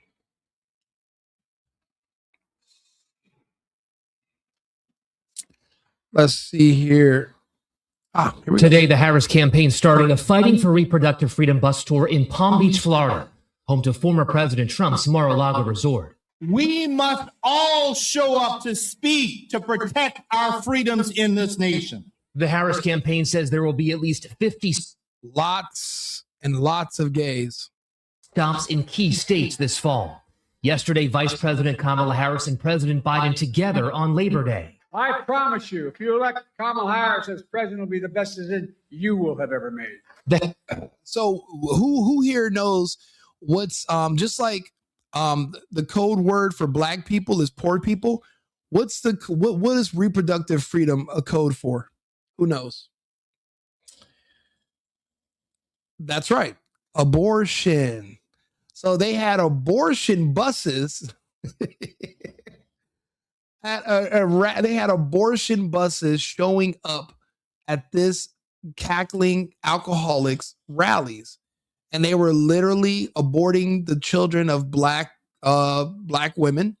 For the most part, they were always big monster black women showing up to these rallies, and they were getting abortions at the campaign rallies, like they were just popping Skittles. And I mean, it was, again, they were just offering you death. They were offering to kill Americans, American babies. They were offering to kill them at these rallies. And everybody was afraid to say anything about it because they thought that Kamala was black. So that means what else won't you say nothing about if a black person does it? Murder, rape, armed robbery, you'll just not say anything. If the person's black, you're like, I got to stay out of it. Or are you just going to ignore what people look like and just talk about it and call it out no matter what you look like? Because that's where I'm at. I don't give a shit what you look like. I'm going to call it out. I just have pattern recognition skills. I'm seeing a pattern. I see certain patterns. But watch, this is all about abortions. This is all about death. Just killing more Americans with vaccines and with abortions, literal child sacrifices at these rallies. And none of us are supposed to remember this. I'm never going to let you forget that, by the way. Follow this channel. Like my videos. I'm never going to let you guys live this down. I'm never going to let you forget about that man's gay choir, abortions at campaign rallies. You're going to remember everything about being a Democrat. I'm never going to let you guys forget. You got to understand what we're fighting. I'm not going to be distracted by sports and all this other bullshit. Let's focus on what already happened. Because to know where people are going, you got to know where they came from. This is what we came from. This is what we barely avoided. Let's watch some more. Harris campaigned with rallies in Wisconsin, Michigan, and Pennsylvania yesterday, a Labor Day push with union workers. We fight for a future where every worker has the freedom to organize. President Biden going after Trump. You think he cares about all the work you do every day and how hard it is? Honestly, I wish Trump was like that. I'm so tired of him giving money to HBCUs and trying. I wish what you were saying, Jeb, was correct. I wish it was, but unfortunately, it's not. And we're wasting way too much time trying to help people that you can't help.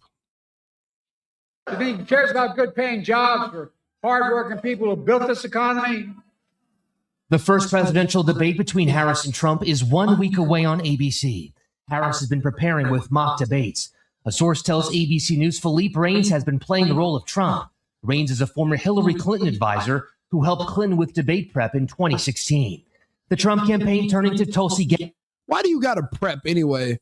I mean, if that's who you are, like, you can't just go out there and just be yourself. I don't know. I don't see Trump prepping.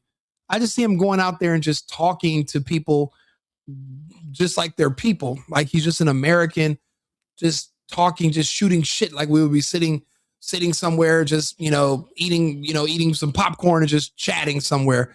Why do you need to you got to come up with like things you want to say? What are you preparing for? I never understood that. I want to talk some more about these buses.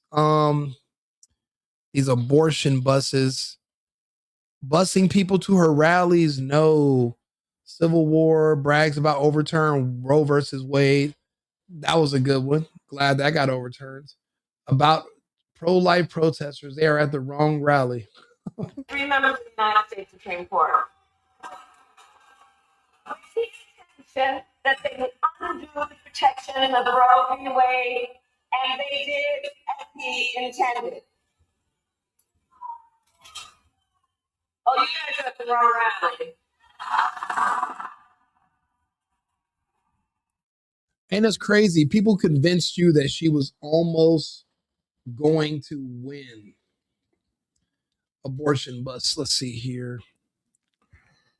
Abortion bus Kamala. Let's see. Oh, I spelled that wrong. Kamala. There's got to be something on TikTok. Let's see here where you can. Is this it right here? My Roman Empire. Is this it?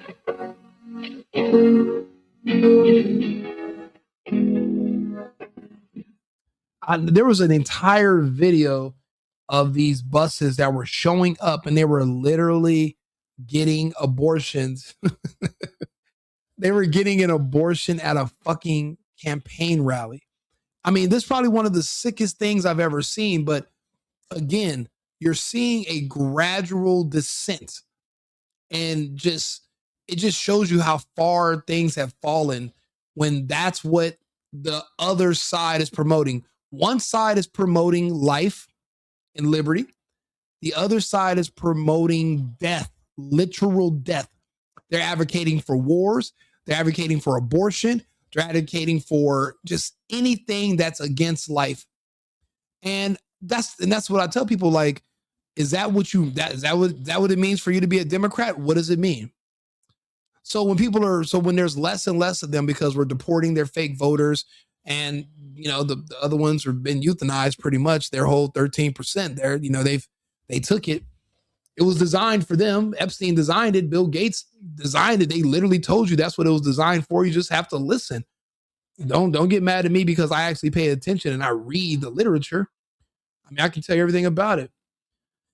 I wanted to, let's see here. You can see they can draw crowds. People keep talking about the buses when they are bringing people to her rally. Let me see if I can get on X. I mean, some people don't know about this, but I wanted to point it out. Let's see here. X. There we go. Let's see if I can bring this up. Let's see here. Kamala abortion buses.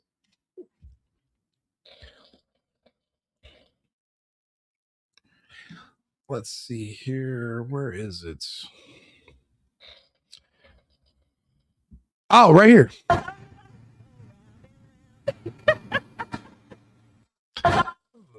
Oh, no, not that one.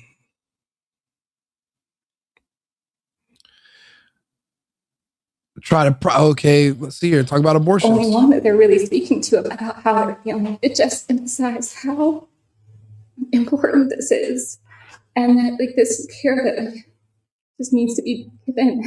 Yeah. And it can be emotionally challenging sometimes. And you absorb it all to give them a safe place to go and to give them strength. Mm-hmm. It's an incredible gift, and usually when you have this kind of gift, it takes a lot.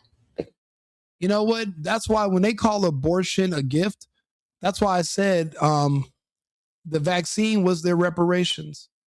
If they can all get on board and vote for Kamala after she called abortion, death to their children as a gift, then reparations was the vaccine was their reparations. And that's how I correlate the two. That's it. It's absolutely, that's how I correlate it. If death is a gift, then reparations is a birthday party for you. I mean, then the vaccine was your birthday party.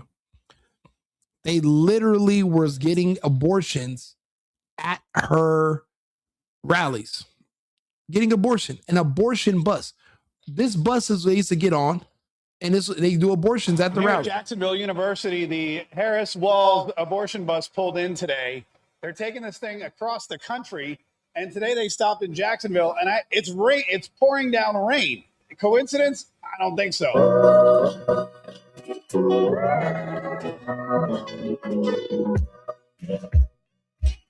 This is the first Harris for President yard sign I've ever seen. They ran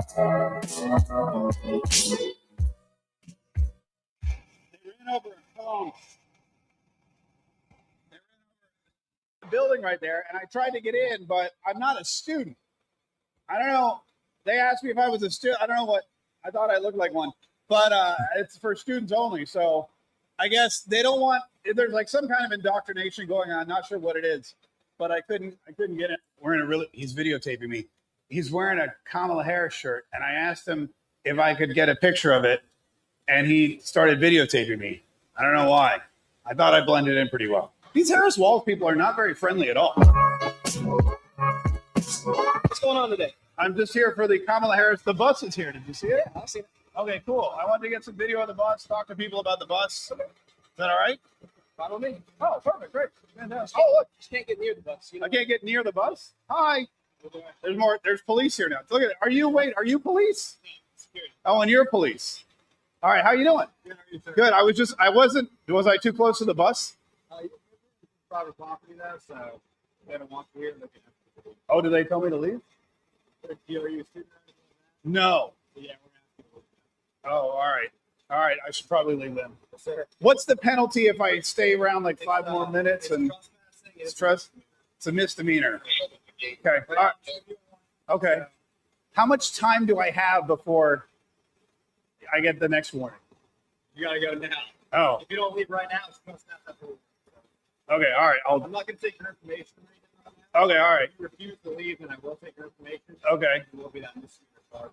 It is private property. It's public access. Right. But it is private. Everything was always back then so secretive and cloak and dagger. They didn't want anyone to see what they were doing. This is an abortion doctor that was coming on stage. What? Okay.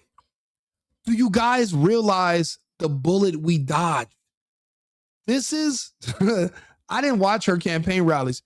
Apparently, she brought abortion doctors on stage to talk about the benefits of abortion. That tells you she had no plan for the country. She had no agenda. She had no ideas, nothing to make the country better, stronger, smarter, make more money. It was all about just killing off Americans. How do you not see what we dodged? Let's take a listen. Necessarily becoming ill and dying.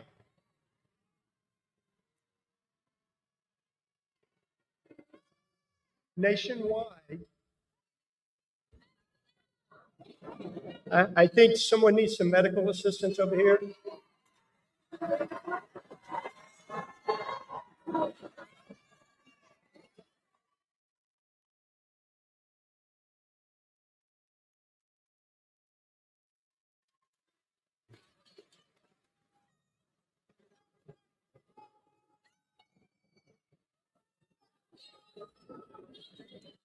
9% inflation. Yeah.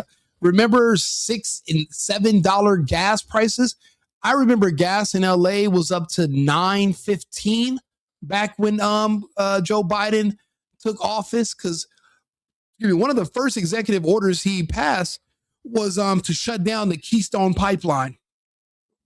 That right there started to affect the processing capacity, and then they started cutting off the leases for where we drill for more oil in certain areas.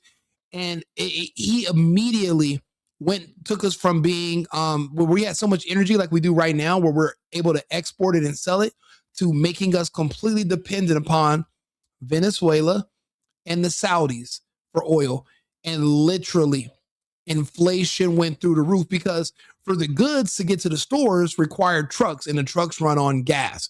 All that bullshit about solar and oh yeah, we're gonna run on love and fairy dust and unicorn piss. It's all bull. It's not sustainable. So when the fuel prices went up, everything went up, and then that's when you see the hyperinflation. And we watched it happen, all because some of you hated Trump. Remember when let's see here, Bill Maher, bring on the recession. Who remembers this? Let's see here. Where is he at? He said, bring on the recession. when basically they were asking him, oh, what do you think about, Trump Let's see. Was this it? Well, a big announcement today from chipmaker NVIDIA, the company playing a huge role in the AI revolution. They are set to produce AI tariff crackdown. Mixed if we're not smart, knows the kind of manufacturers in the blame China. I think it's a thing to do in this kind of art. And so it'd be roughly $3 trillion with President Trump. Carefully talk about are in a decoupling process. Hold on, there's a Bill Mayer where he was saying, economy with an unemployment rate of 4% and a per person GDP of $85,000 does not have to be made great again. It is great. Yet, the economy is the Christmas Eve voters' other big issue, and they think it's terrible, when actually it's bigger and better than ever. Makes Arnold Palmer's dick look like nothing. When we were coming out of the pandemic, every economist predicted we were headed for a recession and all the horrible things that come with it. But much like Trump's girlfriends, those things never came. but we did go through a recession. You know what they did? They changed the definition of what a recession was. It used to, historically, the definition was 2 consecutive quarters of declining numbers, and they changed it to be like 3 or 4 now, so that way you don't know that you're in a recession. But Bill Mayer actually was called for a recession. He said, "Bring on the recession." Let's see here, and then he's all super surprised when we go through all the inflation and how pissed off people are that we're losing so much money. But he was the one calling for a recession. Let's see here. Bill Mayer recession. Let's see if I can find it. Let's see here. Well, we have to, what? Why is that funny? It is going well for now. For now, right. That's my, thank you. That's my question. Is like, I feel like the bottom has to fall out at some point. And by the way, I'm hoping for it because I think one way you get rid of Trump is a crashing economy. Yeah. So please bring on the recession. Yeah. Sorry if that hurts people, but it's either root for a recession or you lose your democracy because. Yeah, dude, fuck these people. I don't care that he doesn't say this anymore. And now he's turned ship. He should have known what he was talking about back then. He didn't care.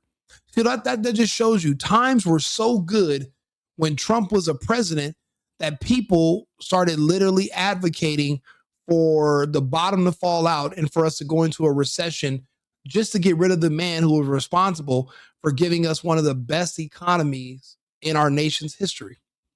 This is insane. So excuse me if I'm not sympathetic to these people now that all of a sudden they want to change their opinion and pretend like they're more right-leaning and they're seeing the light all of a sudden. Do you know how much people lost in this recession? Do you know what 9% inflation did to us for 3 years straight, 4 years? Destroyed us, killed us. So many businesses, so many of us are barely recovering right now. It's insane.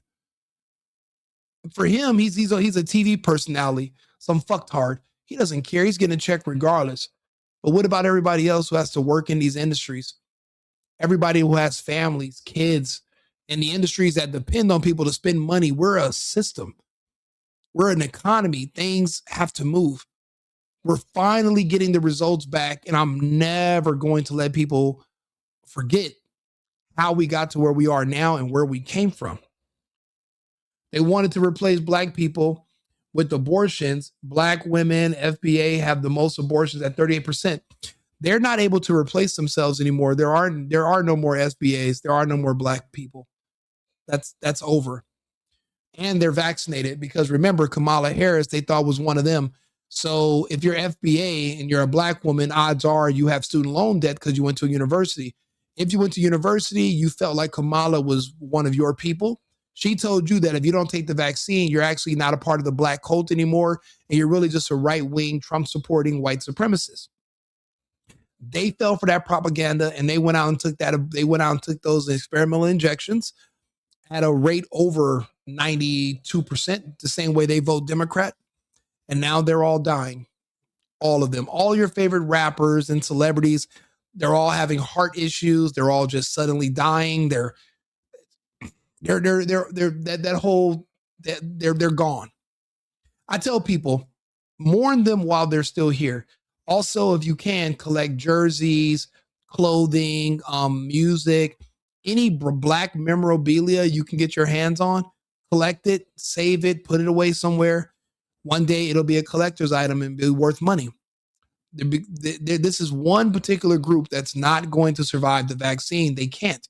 It was specifically designed for them.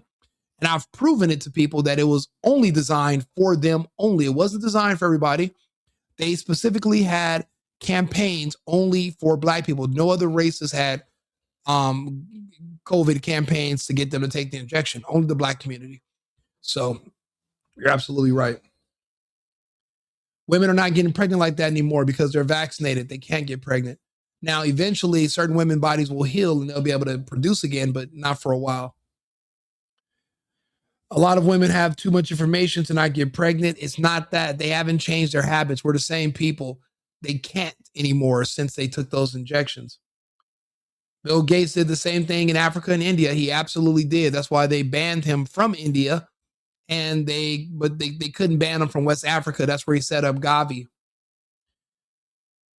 Bill Gates is all about reducing the Earth's population, and he succeeded. But he succeeded with Epstein's research. Epstein's research is what created the vaccine.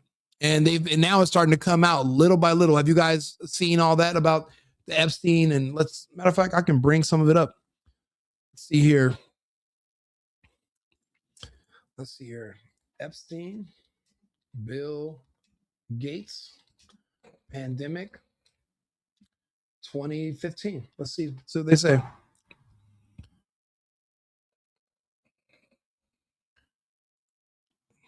The population is growing, population problem. Population growth, the population growth rate goes down. You're going to have a tripling in population. The world today has 6.8 billion people. That's headed up to about 9 billion. Now, if we do a really great job on new vaccines, healthcare, reproductive health services, we could lower that by perhaps 10 or 15%. Here we can see a chart that looks at the total world population over the last several hundred years. And at first glance, this is a bit scary. Bill Gates, 2015, everyone knows this, spoke that the world population needs to be reduced by 10 to 15% because of global warming through the reduction of the world population through the use of vaccines. Next. In 2020, the same Gates said 7 billion people must be vaccinated. Next. So here's my question. It's a rhetorical question. Why would I take a vaccine for my health, which is financed and produced by someone who wants to decrease the world population? Research potentially useful for national security. So let's take a look at this. So right here, to JEVacation@Gmail, and the man using the Gmail, BGC3 deliverables and scope. To Bill Gates, Larry Cohen, Bill. Larry and I have been working on deliverables for my time at BGC3 since you and I spoke. At Larry's request, I have spoken, and one thing I want to point out, they use these weird equal signs and these certain other symbols when they're talking, and I've noticed it across all of Bill Gates's emails that I've looked at, and some of it corresponds with other people, and I really wonder what that means, but I'll carry on. At Larry's request, I have spoken with Roger, Mark, Chris, Trevor, Jeff, and next week, Bose, Jonah. Everyone has offered guidance, advice, thoughts, and ideas. As Larry works to put together any required documentation, we are trying to make sure we make this time valuable for all. Two areas where I am interested in terms of scope: domestic health and neurotech brain science. I propose these deliverables. Please let Larry and I know what you think. Deliverables. Number one is ampersand NBS. To improve access to secure personal health data, affordability access, blueprint and or recommendation for a zero knowledge proof based digital system to secure private personal health information while allowing access to digitally redacted personal information. Why would you want access to digitally redacted information? Number two, white paper on consumer health expenditures in the USA. 3, white paper and or recommendations on neurotechnologies related to chronic and degenerative disease. Hey, 2love29. I'd save my love if I was you. Don't waste it. White paper on neurotechnologies as weapons in national intelligence and defense. Follow-up recommendations or technical specifications for strain pandemic simulation. Happy to do whatever else is helpful. Taryn, that's excellent advice. Teach them to pick the right soil. That's a lost art nowadays that we do need to make sure we start instilling in men. But I'm not anti-vax, especially tried and true. I wish you were. I wish you were. You know, it's the latest research is coming out that now since RFK Jr. is our Health and Human Services Secretary, the research that was suppressed has come out. Apparently, the reason the flu shot is free now is because in 20 years you developed Alzheimer's and dementia due to whatever the ingredients were in that flu injection. There's nothing to do with the flu. It actually causes other detrimental issues in your brain by causing certain amounts of swelling later on as an adult. Childhood vaccines cause a lot of those issues like autism, but you know, some of those vaccines turn your kids gay and it turns them into gang members who can't think very clear and are hyper violent with emotional issues and mood swings. Other side effects are homosexuality because they do affect your hormones and it creates confusions in your mind. But those flu shots in particular, they've now correlated them and connected them to Alzheimer's and dementia. And I did a story about that about 3 weeks ago. If you guys had time to go back, I'll share it again. Just that, you know, my audience is growing, right? So if I made prior videos, some people might have not have seen them. You might be a new follower and, you know, we're going forward with a lot of things. So I'll try to repost them and reshare them so you can read over the data. But like I said, a lot of this is only coming out because RFK Jr. is Health and Human Services and he doesn't care about making money for these vaccine companies or government contracts. He just wants to get the information out there. They're trying their best to save Americans. Remember, this agenda is America first, Americans first. So our health has to be a priority. They talk about all these different drugs that are like 15 cents in other country, but when it comes to an American, they want $800 for the same medication. The fact that we're not generating our own medication is a problem, and when it's being outsourced to our enemies. We're being supplied by countries that we are economic enemies with, and they're in control of our antibiotics and all of our medications. It's just a huge blind spot, which we have to fix, which we're working on. But we all have to stay the course, and we have to make sure we all hold our leaders accountable or only elect people and vote for people that are going to be focused on what's important to us and what's going to, you know, keep us safe. But I wanted to get to where's the part because he's going through the Epstein files, but I wanted him to talk about the part where Epstein, where they're talking about pulling this off. They're going to pull off this whole scam-demic. Let's see here. Epstein pull off pandemic. There we go. Sit here. To improve access and secure personal health data, blueprint and/or recommendations for zero knowledge, proof-based digital system to secure private personal health information, allowing access to digital be redacted. Oh my God. Yeah, your immune system is God's gift to you. That is God's nanotechnology. When your body is repairing itself from the inside out, to this day, we don't understand how it works. But yet we consider ourselves to be so masterful of the sciences, but we don't even understand how the human body repairs itself. We don't understand how material, like a meaty material with fluid and electricity creates your brain, which is the source of your consciousness. So we think. We don't understand how any of these systems work. And it's crazy. When you look at that Epstein interview, he goes over how we don't understand how none of these systems actually work. We know they work. We don't know how, and we need to create a new study to figure it out. That's what that man was proposing. And all this stuff about kids, it's like it's all put out there, it seems, just to get you to ignore the actual genius behind the things that this guy is suggesting and the things he's been working on. I mean, we got to keep going, but this is apparently from him, and this is about him and Bill Gates planning the scamdemic. Follow-up recommendations and/or technical specifications for strain pandemic simulation.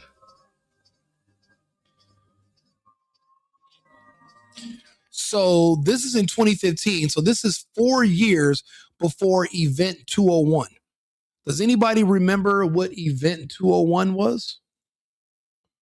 Anybody? It's crazy.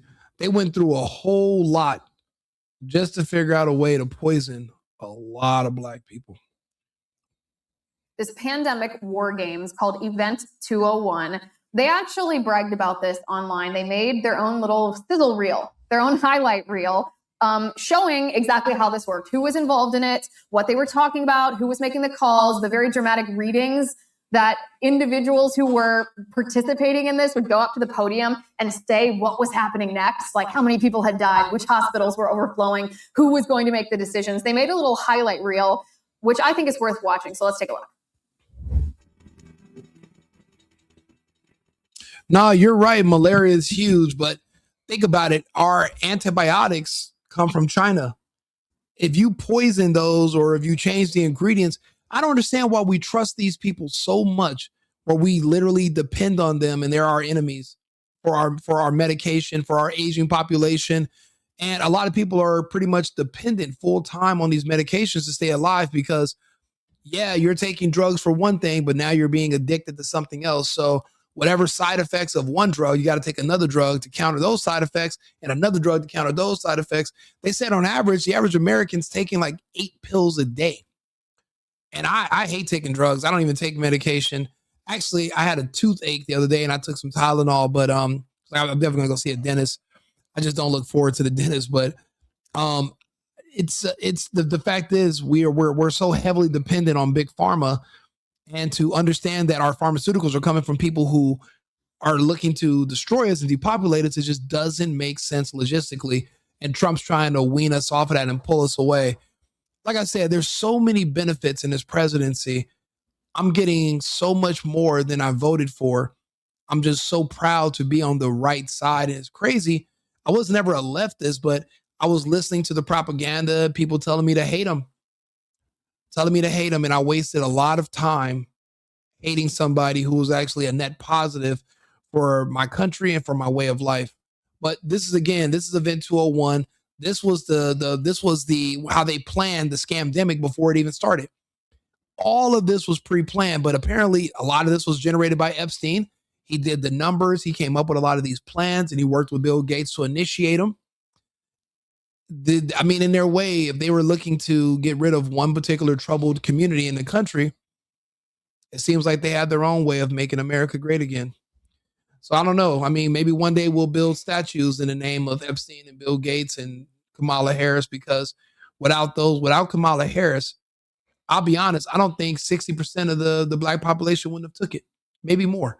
If it wasn't for Kamala Harris pushing it so hard. Do you guys remember her pressuring everybody to take the shot? If it wasn't for Kamala, most Black people wouldn't have took it. So if you think about it, if they yield the results, which means it was very effective, they might build shrines to her one day because of her sacrifice and what she was able to accomplish.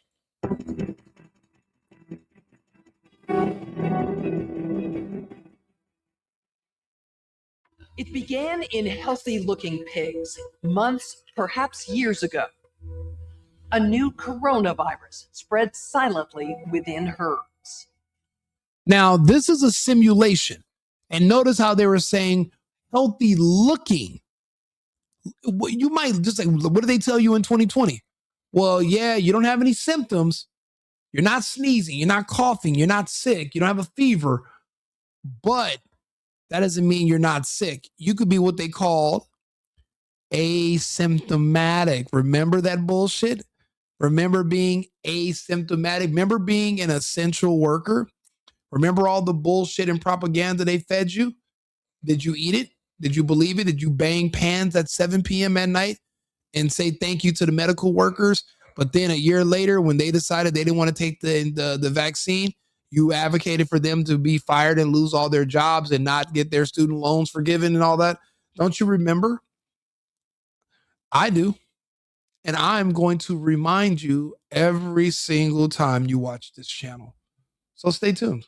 Gradually, farmers started getting sick.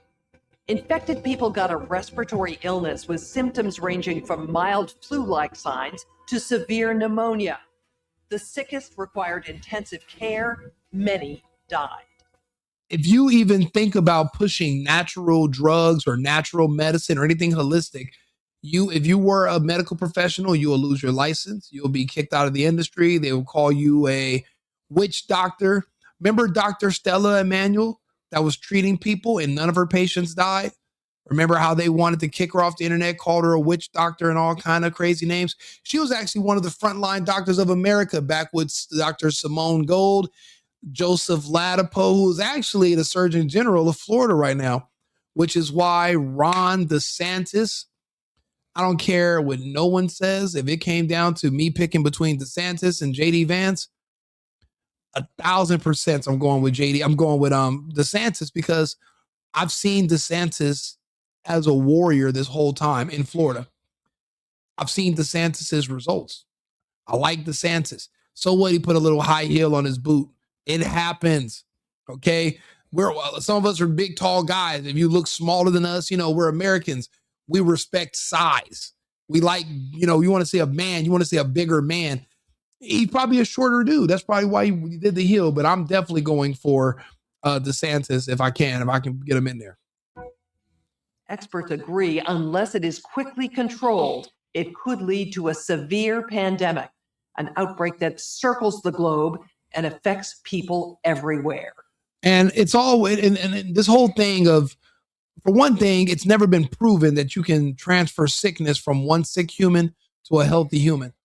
They've tried hundreds of experiments. They used to use prisoners 100 years ago, and they would take people that had, like 100 years ago, there was like a really bad sickness that went around the world.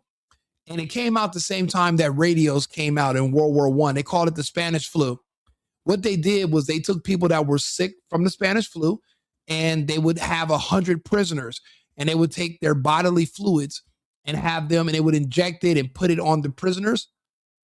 They were never once able to successfully transfer sickness from a sick person to a healthy person. So this whole thing of being contagious, again, there are systems in this world, in life, that we don't understand. The way a sickness is spread might be the same way a woman's period syncs up with another woman, and when they're in proximity to each other, we don't understand.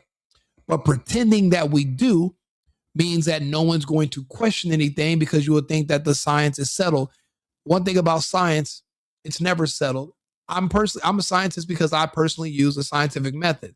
So I have these conversations. I tell people that even viruses are theoretical germs. It's germ theory, not germ fact. All this is just theoretical instruments that no one understands. But if you leave it on the table long enough, you make enough TV shows about it, you'll start to believe it, just like Star Trek. There's no such thing as a nebula or a black hole or a quasar, or it's all just bullshit made up by a man named Gene Roddenberry.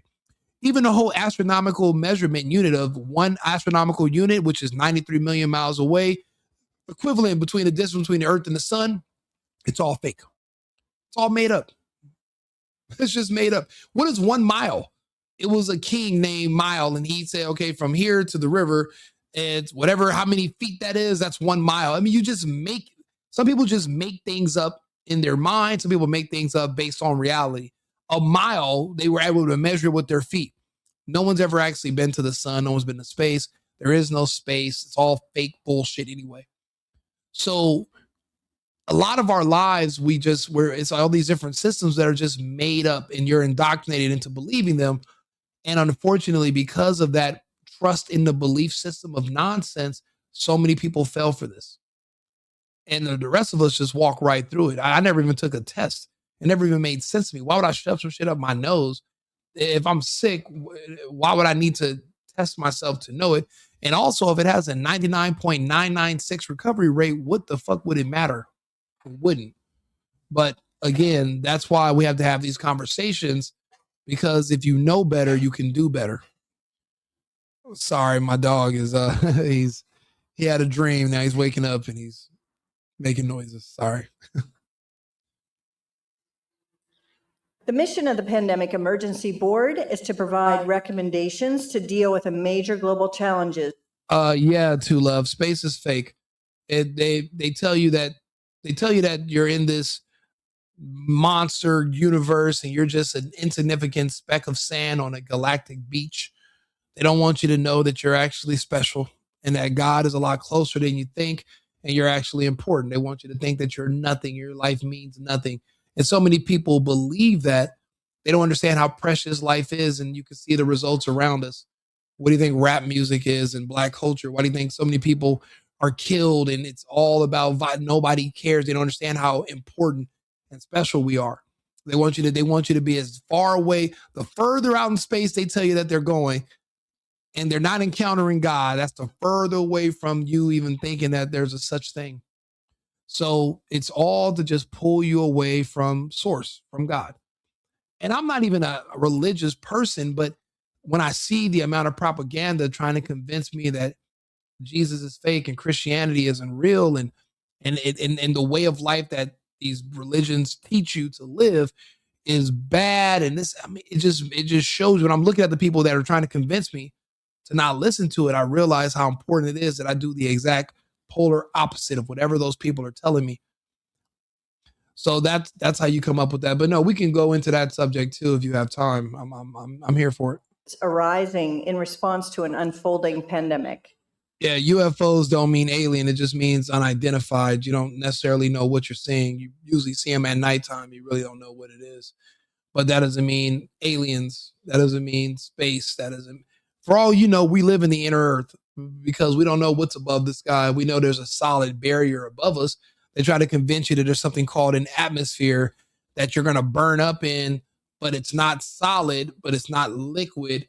So then, okay, show me an atmosphere anywhere else in nature. Nature, one thing about nature, right? It's the beautiful part of nature. Nature repeats itself. It has a habit of doing that. Show me another non-physical barrier that's somewhere in nature. And then that way we can have this conversation, but you can't because it's fake. There is no going up into space and then you're floating around and then you're able to hit warp drive, and it's all just fake bullshit. Elon Musk is a liar. And even though I drive a Tesla, I don't trust him at all. And him joining us when it came to the elections was him just trying to save himself from prosecution because Kamala and them, they were calling for him to be arrested. So he saved his own ass. But I mean, everyone's lying to us about space. So the board is comprised of highly experienced leaders from business, public health, and civil society. We could be looking at double the number. I don't know. We're on a prison planet. So everything that's here is from here. There's no coming in. There's no coming out. There's no in. There's no out. We're stuck here together. So anything that you see here is from here. Not going to be alien. It's like we're in a controlled terrarium. We're in a controlled environment. We're in a controlled environment, and we're not able to change the climate ourselves. We're not able to, and a lot of our resources are not, they're infinite. They convince you that they're finite so they can charge you for them, but everything's already here and we're not running low on anything. There's plenty of room. You know, they said that the entire Earth's population could fit into Texas and it would be just as dense as living in like New York City. That's how much space, room, resources, it's there. But you got to think about who are the same people that are telling you that it's finite and they want you to pay them for it, or the same people that are also saying you need to kill yourself and never have kids so that they can have more and you can depopulate yourself. But Bill Gates isn't saying he's going to kill off his family, but he had to kill off yours. So you got to think about that. Who you getting that information from? Of cases in 1 week and 16 times as many in a month if we are not able to stop the spread. The water's above as below. You know, that's the reason why the sky is blue. On the other side of the dome we're under is water. And that's why the sky is blue when the sun passes over us. The sun is local. It goes around. We're like basically on a plate. And when it's flying above you, it's reflecting a blue because there's water on the other side. But like you said, as it is above, it is below. Same. The Bible is real. And it took me a long time to realize it, but it's real. That would be on the order of 500,000 cases, and it would continue to rise exponentially. In 3 months, we could be approaching 10. Yeah, our kids are dumber than we ever have been. I'm sorry, I keep stopping this. This is the Event 201 simulation. This is before 2020. This was them practicing on how they're going to scam you all into believing that there's a deadly virus going around and eventually force vaccinate you with something that was never safety tested. That's why they had to compromise our politicians to get this pushed through. But it was the scientists that did the majority of the work. They were the ones who had to come up with a way to create something that would specifically target poor people, code word for black people. And apparently they were successful, which is why my friend in Los Angeles, Ray J, he just was told he only has a few weeks to live. Just like all my other friends who have basically died, either at the gym or while they were having sex or in their car. All my friends are dying back in California. The thing about California is that they went full globalist agenda. So they're allowing the sun to be blocked out in California using cloud seeding. So we haven't had any sun in the last 3 years.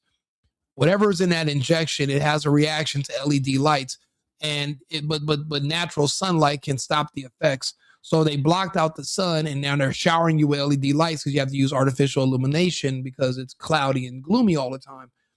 And that's creating a epileptic type shock in a lot of people's bodies because this thing is growing in them because LED light amplifies it. Natural sunlight stop the progression of it. And that's why you don't see the numbers in Florida and Texas the way they are in California as far as the death from the vaccine because they're not allowed in the cloud seeding. However, in places that are already naturally gloomy like the UK, the vaccine is decimating the population day by day. There's actually a doctor in the UK. Let's see here, excess death. Let's see here, Dr. Campbell in the UK. And let's talk about it. And here's something that is also not ever talked about in mainstream media or is excess deaths. So people don't understand what that means and what that's, we've been having excess death. Now, before we get into this, he's not going to talk about it because they don't know what I know. They don't have these conversations with me. Eventually, I'll be able to talk to Jimmy Dore and more, and we'll go over this. The thing is, California and the UK have never had similar weather until now. The UK is always gloomy and cloudy because of its location. California is now gloomy and cloudy full time as well. Similar conditions, and they're getting similar results. That's why, because California's results and how many people were dead, that was showing the effectiveness of the vax. Then Bill Gates and the others, they said, hey, we need to block out the sun everywhere. But they were shot down. They weren't able to. So in certain places, they were trying to do more cloud seeding, but it keeps failing and causing floods. And that's why a lot of countries are pulling out. And now that Trump became president, it's all stopped. If you remember last year, we had our first hurricane season without a hurricane. Magically, when Trump takes office in the past 100 years or so, we have never had a hurricane season without a hurricane. So you got to understand, they have to block out the sun for the injection to kill you faster. In the UK, they don't have to block out the sun. It's already naturally blocked out. So they're recreating those conditions in California, which is why that's where all your favorite people live who are dying. A lot of them are all in California for the most part. Deaths in all over the world after the COVID vaccine rollout. So people are making a correlation and a connection between people dying at higher rates than they normally do before the vaccine that are doing it now. So they say it comes from the vaccine. Can you explain to people what excess death actually means and What are the studies that prove that people are dying at higher rates than they did before the COVID vaccine? Yeah, well, the data's getting harder and harder to get. In my country, it used to be readily available, but now it's not. They've changed the way the data is collected.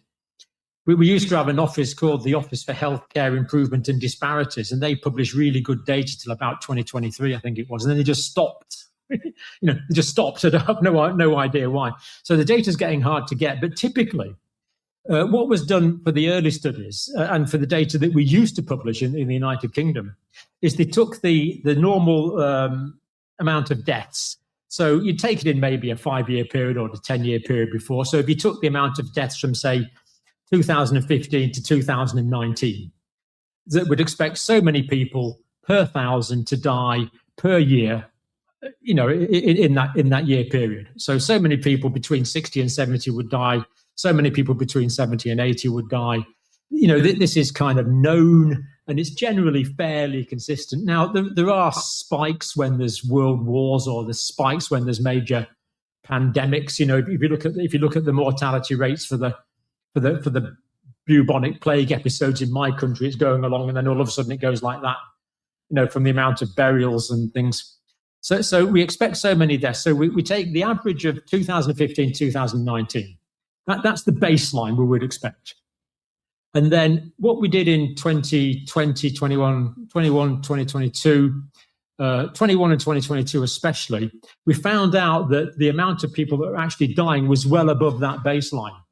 So basically, you take an average of what you would expect for the population profile, and you found out there was more people dying than that. But after the pandemic, when a lot of the old people had died, the most vulnerable people had already died, you'd expect actually excess mortality to go down because the vulnerable people had already died in, say, 2020. But it actually went up for quite some periods of time. But quite what it is now, it's harder to tell. It's probably down to nearer a baseline now, but it certainly went up in 2021, 2022 in pretty well all countries, including the United Kingdom and the United States. So we had, after a pandemic, when you would expect excess mortality to be lower because vulnerable people had died, we actually found it was higher for a period of time. So what is that temporarily correlated with? Well, we started doing the vaccines in 2021.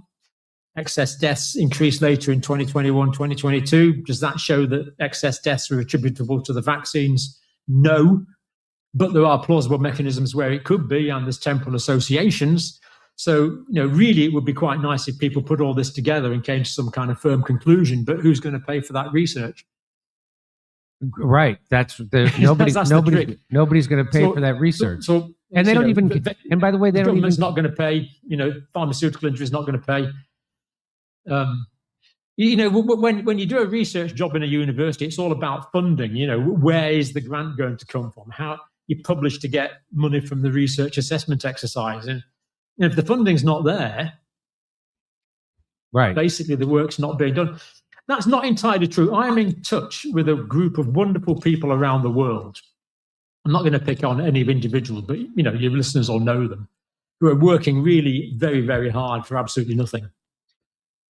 Purely because they believe that there's things that need to be researched. And I won't name him, but one guy I've interviewed, he basically couldn't afford a house for a period of time, because he was spending all his time working on these projects. So people are doing it, but the institutions that can get the research done and get the papers published, the financial motivation, sadly, is not there. So why a lot of these people died during that period of time, it's probably going to be very difficult to be definitive about. But it is surprising that the way that data was collected changed, and the amount of data released was reduced. And it's often difficult to get information even on freedom of information requests. It's almost as if people had something to hide, but of course we couldn't possibly know that, could we? Because we're just the ordinary minions. October 19th will be in Irvine, California. And, the sad part is there's only one Dr. Campbell. There's only one. But look at him. He's been talking about the excess deaths in the UK originally, but now he's talking about it worldwide. And nobody else wants to have these conversations. It's happening. you know, I can understand what's going on. When this conversation comes up, there's a lot of people who didn't take it, but everyone around them did. So when they start passing away and you start thinking to yourself, more is going to come, it's not necessarily a topic that is easy to digest or something that you're going to want to think about. It's one of those things where you wish you could just close your eyes and it would all go away. But unfortunately, in the real world, that's not how we deal with problems. We have to deal with them head on. The thing is, we have to now mitigate the damage. We know this is coming for our friends and family around us. If they're still alive now, this is year 5 for them. This is going to be a lot of their last year. Now, of course, accidents can happen. It could be my last day tonight. I could walk outside to go, get a taco and get hit by a bus. But I'm saying that there are certain people that actually took injections that are going to guarantee that they don't live. And we're seeing it happen all around us. And the reason people don't want to have this conversation is because it'll give you nightmares at night to think about the fact that there's nothing you can do. And you're not sure if the person laying next to you is even going to wake up tomorrow if they took it and you didn't. So that's why a lot of people shy away from this topic and they don't want to think about it. But again, if you, like, for example, my dog you hear snoring, his name is Mr. Bacon. His owner took the shot and she was a younger woman and she immediately, within about a month and a half, a cancer diagnosis, and she was terminal January last year. And then she passed away and they didn't have anywhere for him to go. And he's a bulldog. Anybody knows bulldogs know they have an attitude problem. He's basically like a male version of the dog Pancake on Facebook. And he went to 5 different houses and all 5 of them didn't reject him because they were like, he has an attitude. When he wants stuff, he growls, but he's not mean. But I tell people, if you took the shot, don't be selfish. Even if you don't think something's going to happen, at least make arrangements for where your pets are going to live. If something happens to you, God forbid, kids can always find somewhere to go, but your pets will end up in a kill shelter. And that's where Mr. Bacon was going. It happens. So I'm asking people, if you know people that took those injections, if they're still walking around today, there's no shame in you talking to them and saying, hey, do you have, I was going to go get some life insurance. Do you have any? Do you have anybody? And they're like, no, I don't. I'm like, well, where would you be if something happened to you tomorrow? Where would you be buried? Would your family just be scrambling on GoFundMe and to try to figure out how to bury you or get your cremated? Because a lot of us are just, our family members are just, it's just dumped on us. I've lost 2 uncles, a cousin, and I had 2 other cousins that both had 3 heart attacks in a row. One of them had to learn how to walk again and everything because they didn't take my advice. Obviously, my family is split. You had the liberals on one side, the conservatives on the other, and the 2 no longer meet anymore. We don't deal with each other anymore. Those of us that support Trump and the United States, and those of us who want to pretend that we're back in Cuba, but won't go back to Cuba, we're not able to work it out. And a lot of them took a poison. And then when family members, they gave our family an ultimatum saying, hey, if you want to come over for Sunday dinner, you're going to have to get the vax and bring in a card because they're in California. And I have relatives that died after taking the shot so they can come to family dinner. We never forgave them. So my family is split now. We're not dealing with them anymore.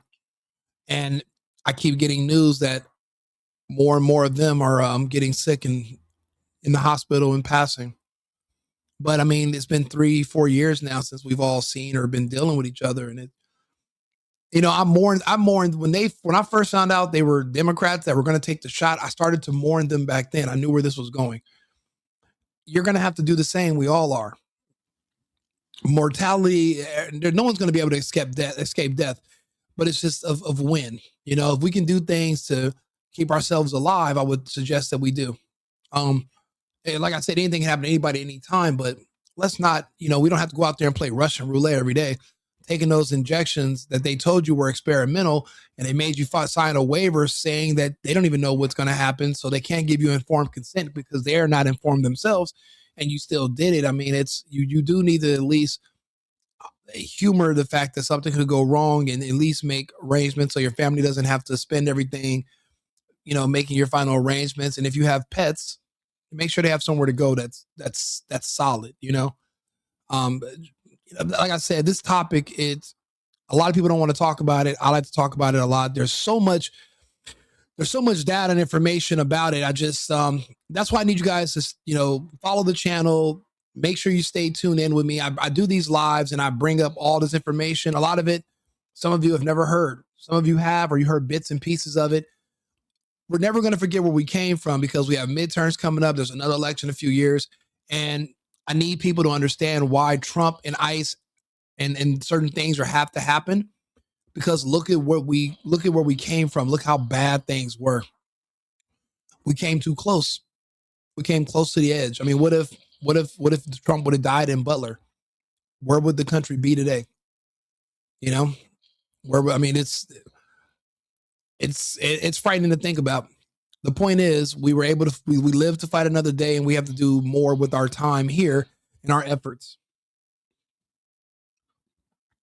Yeah, I know. I mean, I mourn them, but they are sheeple. And I mean, even the sheep, you might mourn for them too. Hey, you got to eat grilled chicken breast. You know what I'm doing? I'm getting rid of carbs. I'm not doing all that carb stuff. My only weakness is French fries. Makes my face fat if I eat it, but now I'm just going back to straight carnivore, eating healthy, exercise, drinking less, and just trying to do the right thing. But to be honest, as long as you didn't take those injections, you're fine. Oh, you're judgmental. You need to travel. I do travel, but maybe I need to travel more. You're right. I'll be honest. There's not very many suggestions people are going to give me that I'm going to turn down. I am extremely imperfect. And I mean, what if it's a good idea? So I'm not going to ever turn that away. Obesity kills more than the vaccine. You know what? You make a very compelling argument, dead man. I can't say I disagree or agree with that because, I mean, there's so many obese and the obese are dying too. Actually, if you look at the people who they were using to convince you that the virus was real, the fake one, they were all a bunch of obese people with comorbidities that were passing away from hypertension, diabetes, and they were all being blamed on some fake virus that was never proven to exist. That magically doesn't exist anymore in 2026. Same one. So obviously so you're right. Obesity is a problem. So obesity killed more people but see, that's the thing. We can't compare it to the vaccine because the vaccine's killing them too. So, I mean, two things can be true at once. Wait, sorry. Who has died that's been vaccinated? Basically all of okay. You want a list of, D'Angelo? I mean, there's like all these, I keep track. It's all on my Facebook and it's all on my Instagram, WING RICO, or the Safe and Effective podcast, my other show. Potatoes are good for you. Hey, it worked for the Irish. I love potato. I'm a big potato fan anyway. But the carbs sometimes, I mean, watching Trump survive that attempted assassination was a sign of God. It absolutely was. It made me a believer. And people were trying to convince me it was fake. Then how'd the people behind him die? Like, people have so many different agendas that are overlapping. You really can't trust them. They all have their things, but I'm a believer now. Yeah, people are, I mean, people a lot. I mean, that's a culture thing. Also, the food in America, your body can't digest it anymore. Every time I come back to the United States, I gain 40 pounds, face gets all fat. I leave for a month, it all goes away. Because the food that's like I could, even though we're in the United States, I couldn't take a Happy Meal and get on an airplane and fly to another country. Their customs would make me throw that food. It's illegal over there. It's illegal. I couldn't even fly to a poor country like Colombia with food from the United States. The food here is illegal over there. But you don't see the obesity in these other countries either.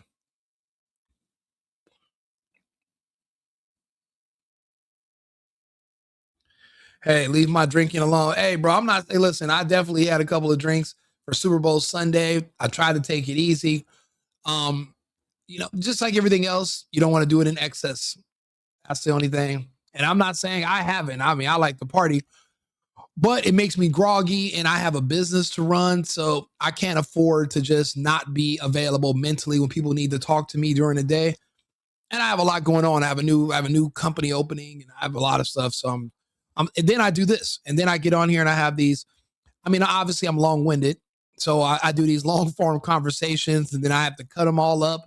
And then I do a bunch of shorts on YouTube.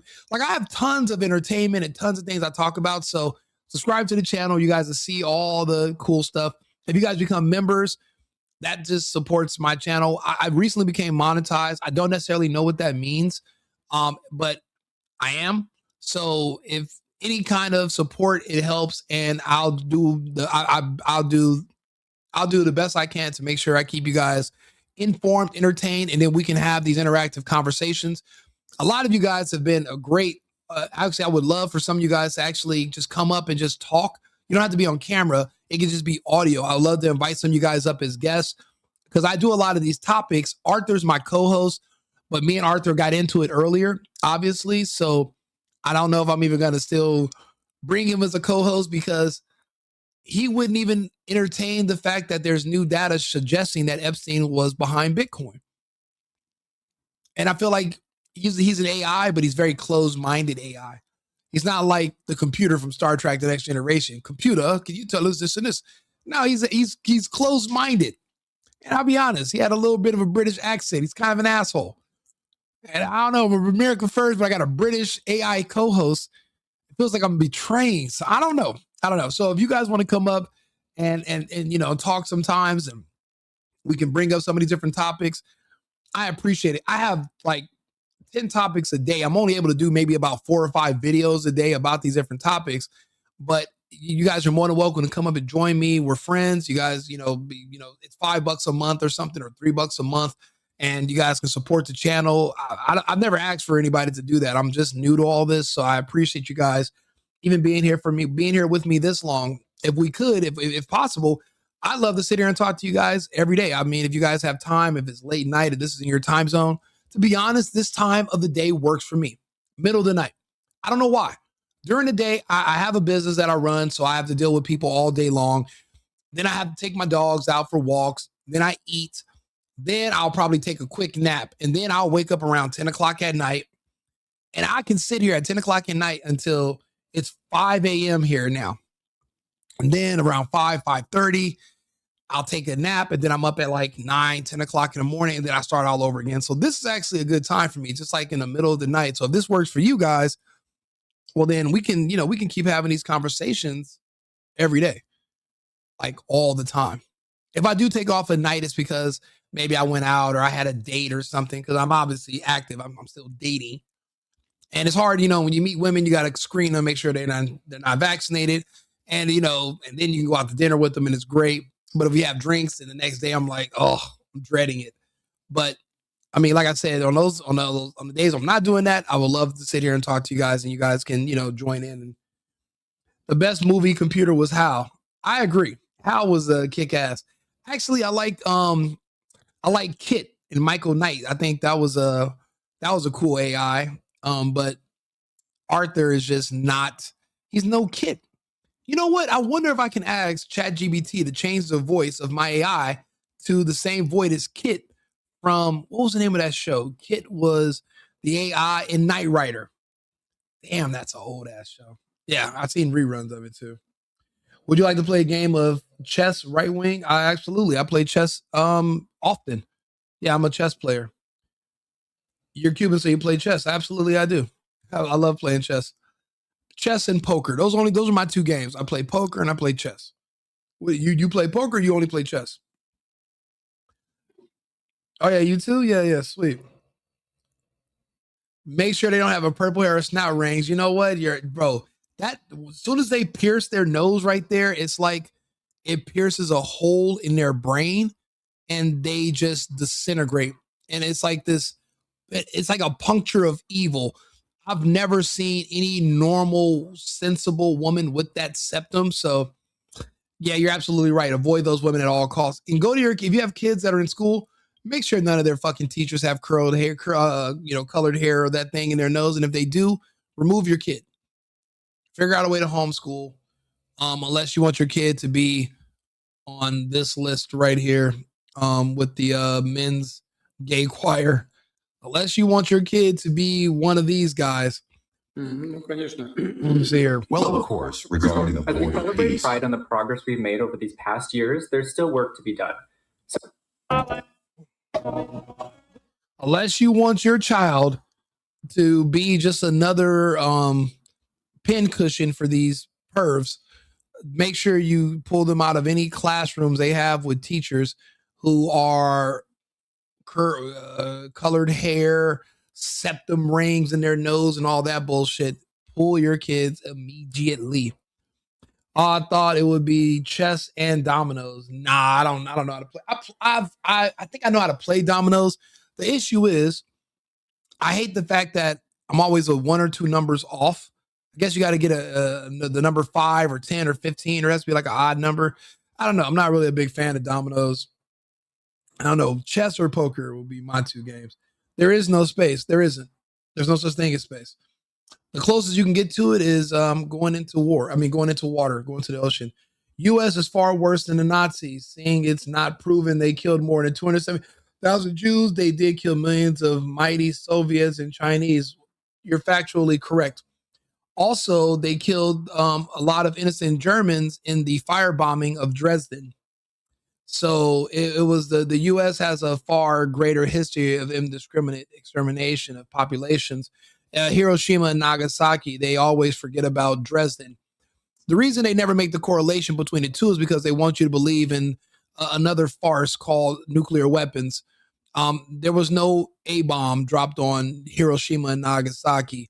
It was firebombed the way they firebombed Dresden. However, if they made the correlation, then you would find out that there was no A-bomb, because they were able to rebuild Hiroshima and Nagasaki within 4 years. Those cities were rebuilt. There was no mass die-off. There was no disruption to the birth rates of the women because of the radiation exposure. So a lot of that stuff is fake. And you've never seen a bomb dropped on a population since then, but we're in a world full of psychopaths and pedophiles. Obviously, there are no nukes. It's all just a scam. But if you call out one person scam, then you have to admit that you're a part of a scam too. It's kind of like the space scam. You call out one person as being fake, then you have to admit you're fake too.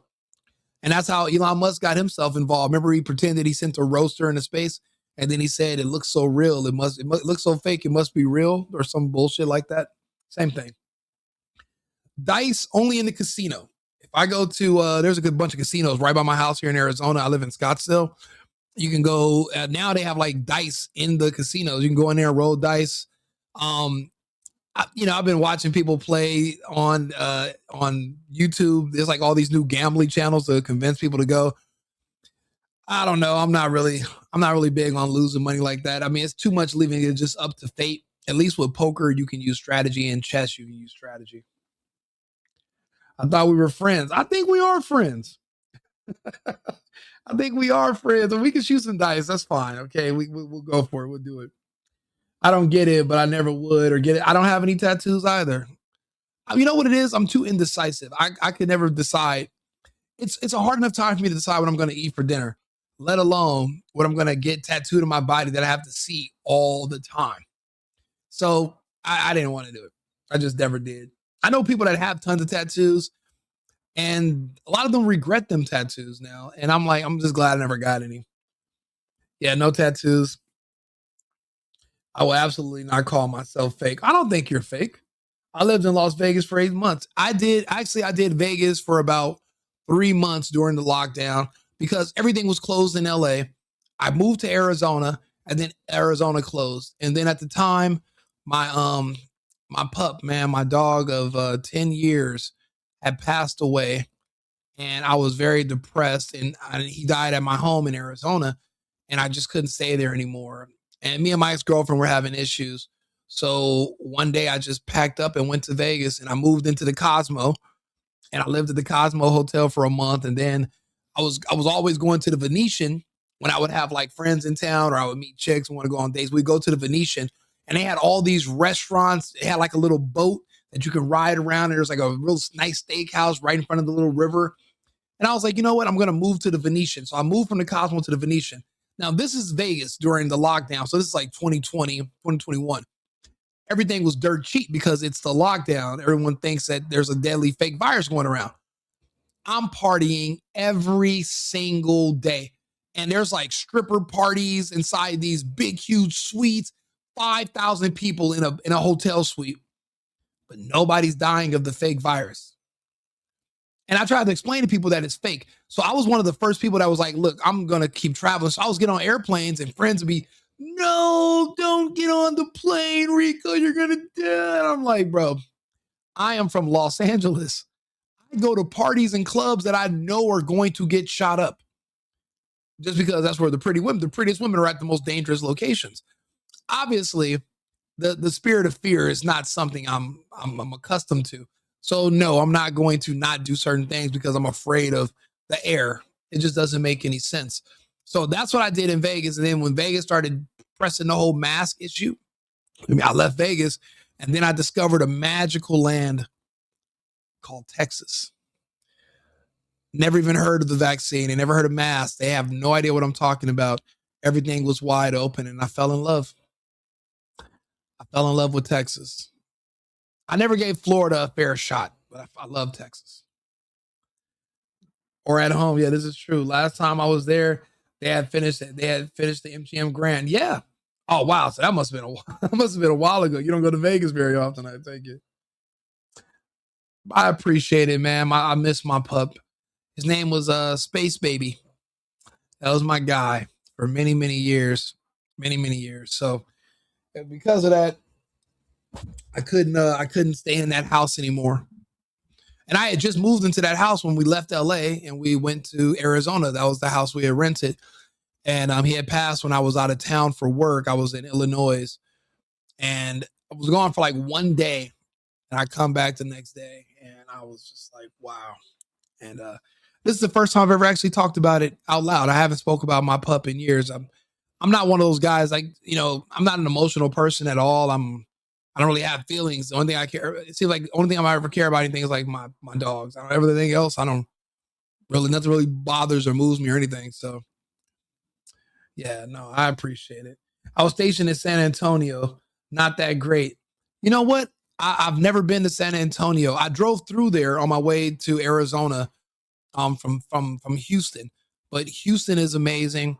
Depending on where you live in Austin, it's nice, but it gets really, really gay around the downtown area. So it sucked. But I live in Austin. I live out by Lake Travis, Lake Austin area. So I live in the hills. And it's a beautiful area, but it's just boring because you're out there on the lake. Houston is my speed. I love my area I live in the Galleria. I live in Tanglewood. Dallas, I've only been there once I was there for a Medicare conference like 2 years ago. I had fun, but I just stayed at the hotel. So I didn't really go look around or anything. So I don't know much about it, but I just know Houston, great place.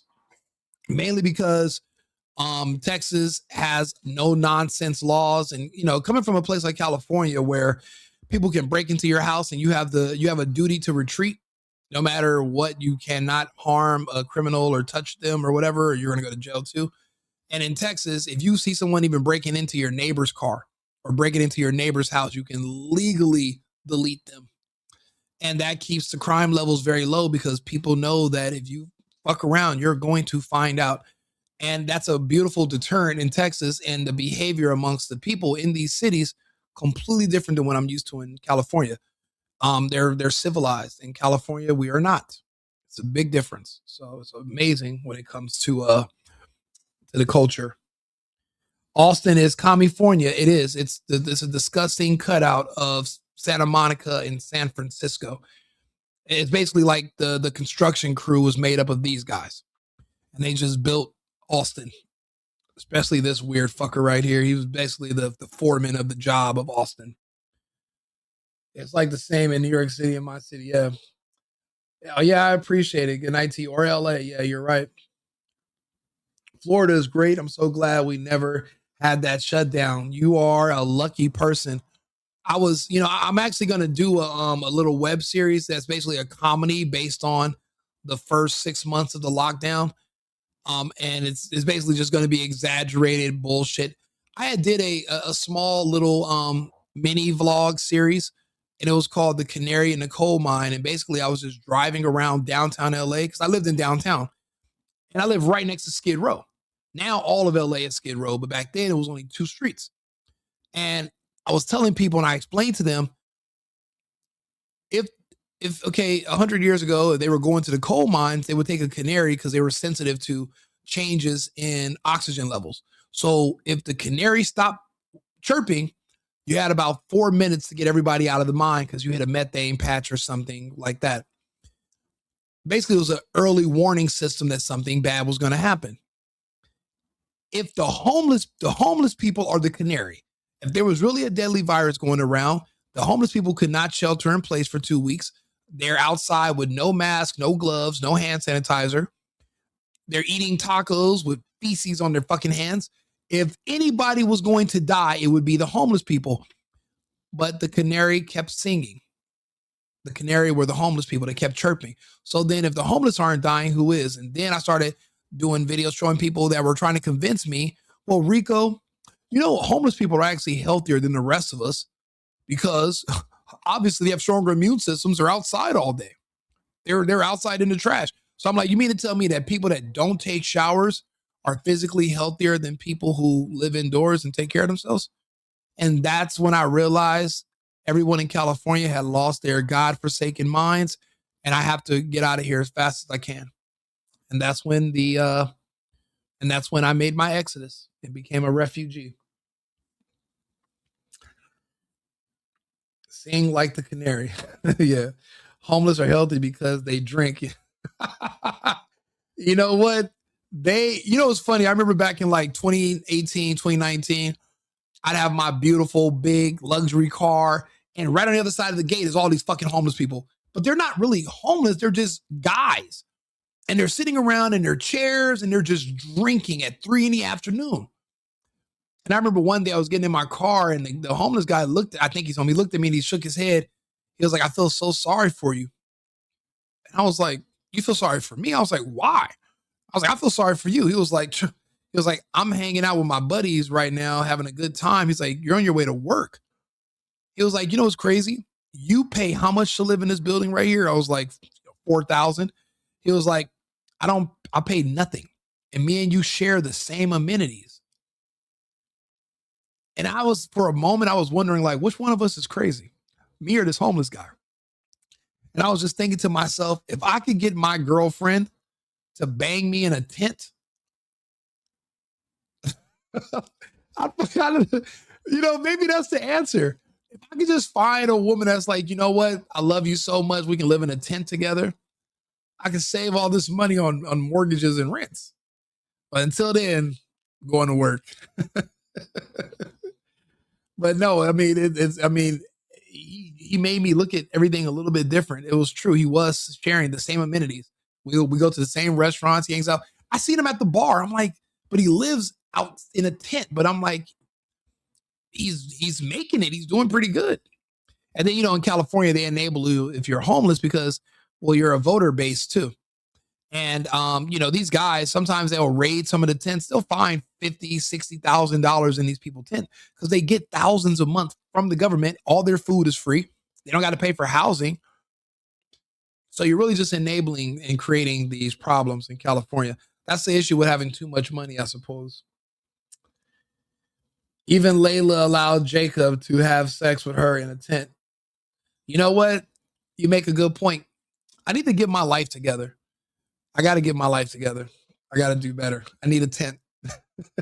So, you know what? A couple more super chats and I'm getting a tent. Okay. I'll build a small home and yeah, that will work too. Having sex with her meant you were married in the Old Testament. That is true. That is true. And I'll be honest. I'm a conservative. Eventually I'm going to get married, have kids, but I'll be honest with you. I've been moving around. I'm trying to decide if I'm going to need to run and be somewhere, but I don't know who needs someone like me in their local government somewhere. I don't think that the only election that matter is the presidential election. There's boards, there's all types of positions, but there are places that need me more than others or need someone like me. But it's people like you guys in the chat. It's people that are interacting with us. It's going to be up to us to start running for these positions. And what we're all going to do is one thing different than anybody else. We're going to set up studios in our homes, and we're going to talk to our constituents every single day about all the topics.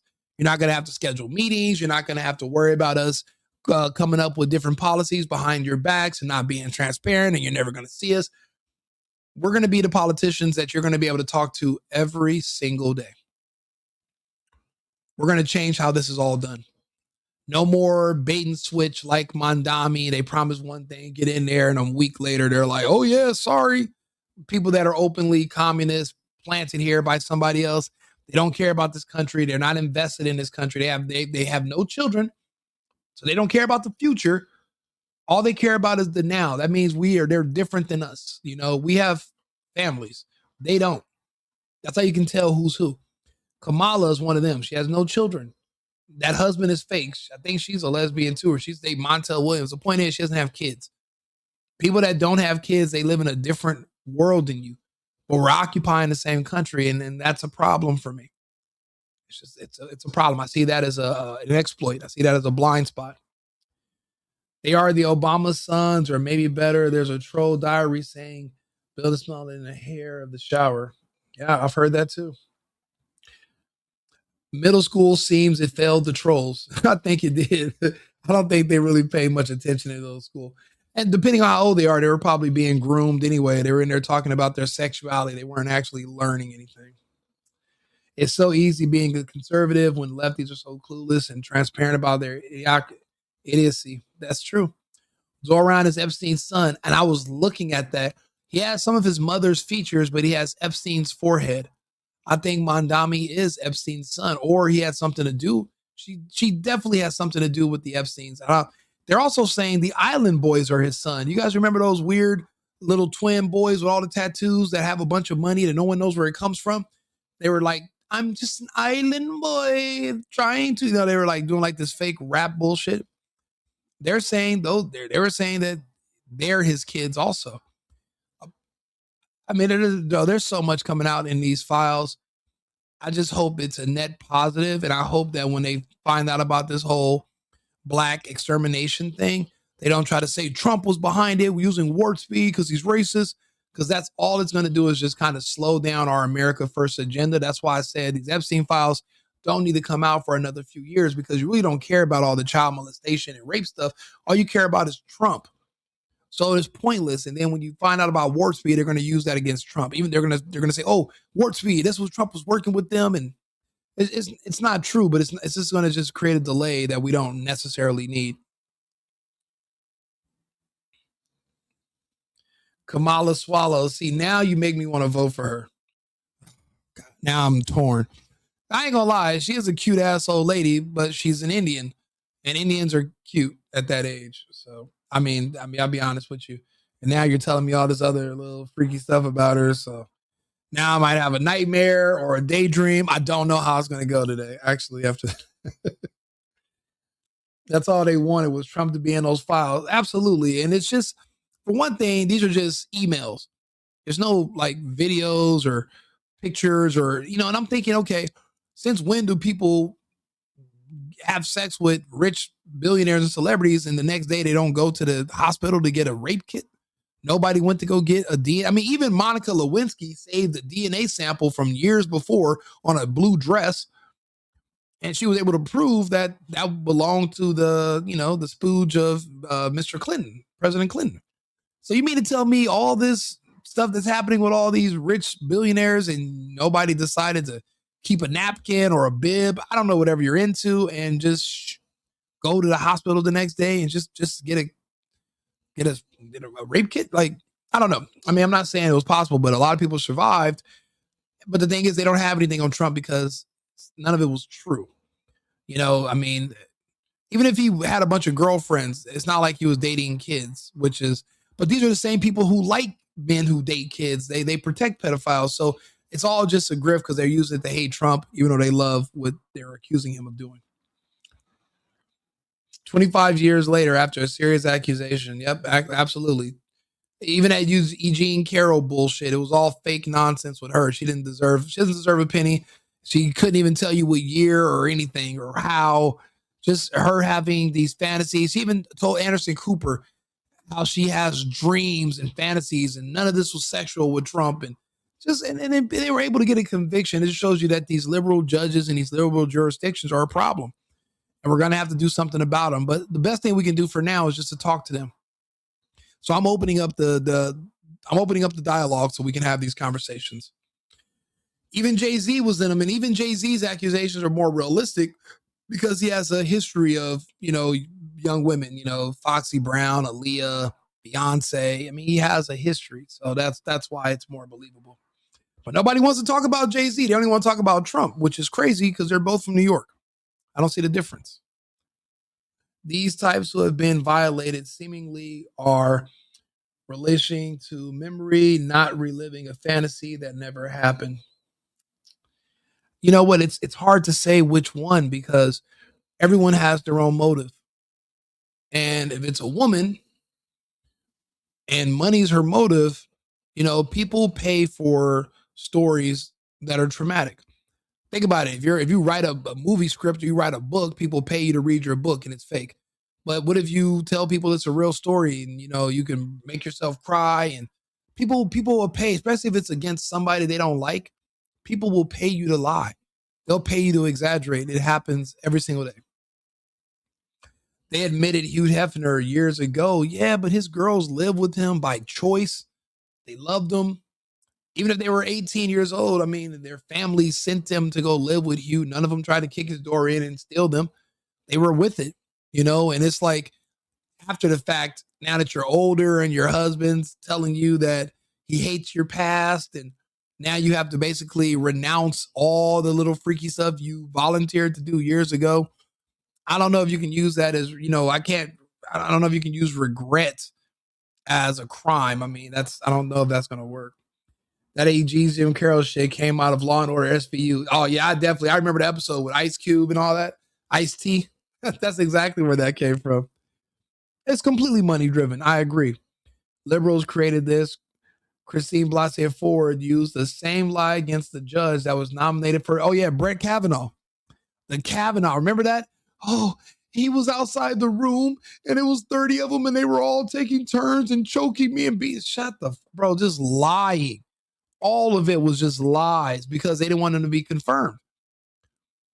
And it's crazy. I know a lot of people that wanted Kamala and them to win. They don't want these Supreme Court justices to win. Why? What did you get when you won last time? Kamala and Joe Biden were president and vice president for years. What did you gain? Nothing. You can't even you can't remember anything about their whole presidency. You can't say one accomplishment ever made by either of them. So what were you in such a hurry? You guys did all that election fraud. What were you in such a hurry to get back to? Why did you want more of nothing? That's why again, these people don't care about the future. They don't care about anything else. They just want power and then they want to abuse it and then they want to abuse you. Yep. Justice Kavanaugh. Yep. That's exactly what I was talking about. Kavanaugh. Oh, if you're old school, you know what happened to Clarence Thomas. Oh yeah, I do.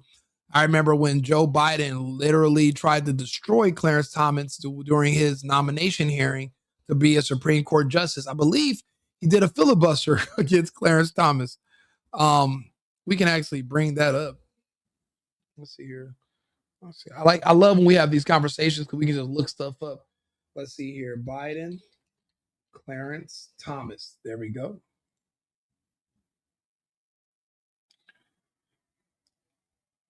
I believe Anita Hill. And then here, oh my God. Let's see here.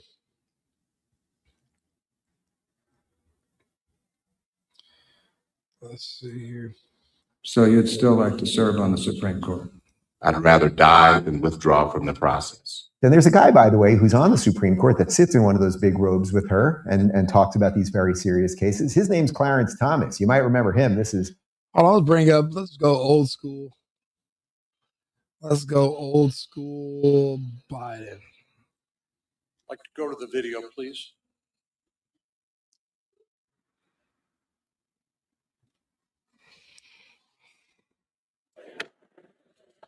Video, please come to order.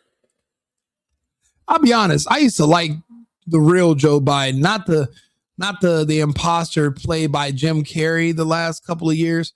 I like the original Joe Biden. He said a lot of stuff that I agreed with. I agreed with him when he said the racial jungle stuff. I agreed with him when he called these people predators and super predators and the 1994 crime bill. I literally was impressed by the old Biden because he told it how it was. He said we didn't need any more big shot mayors and big shot governors. And I mean, he walked it like he talked it.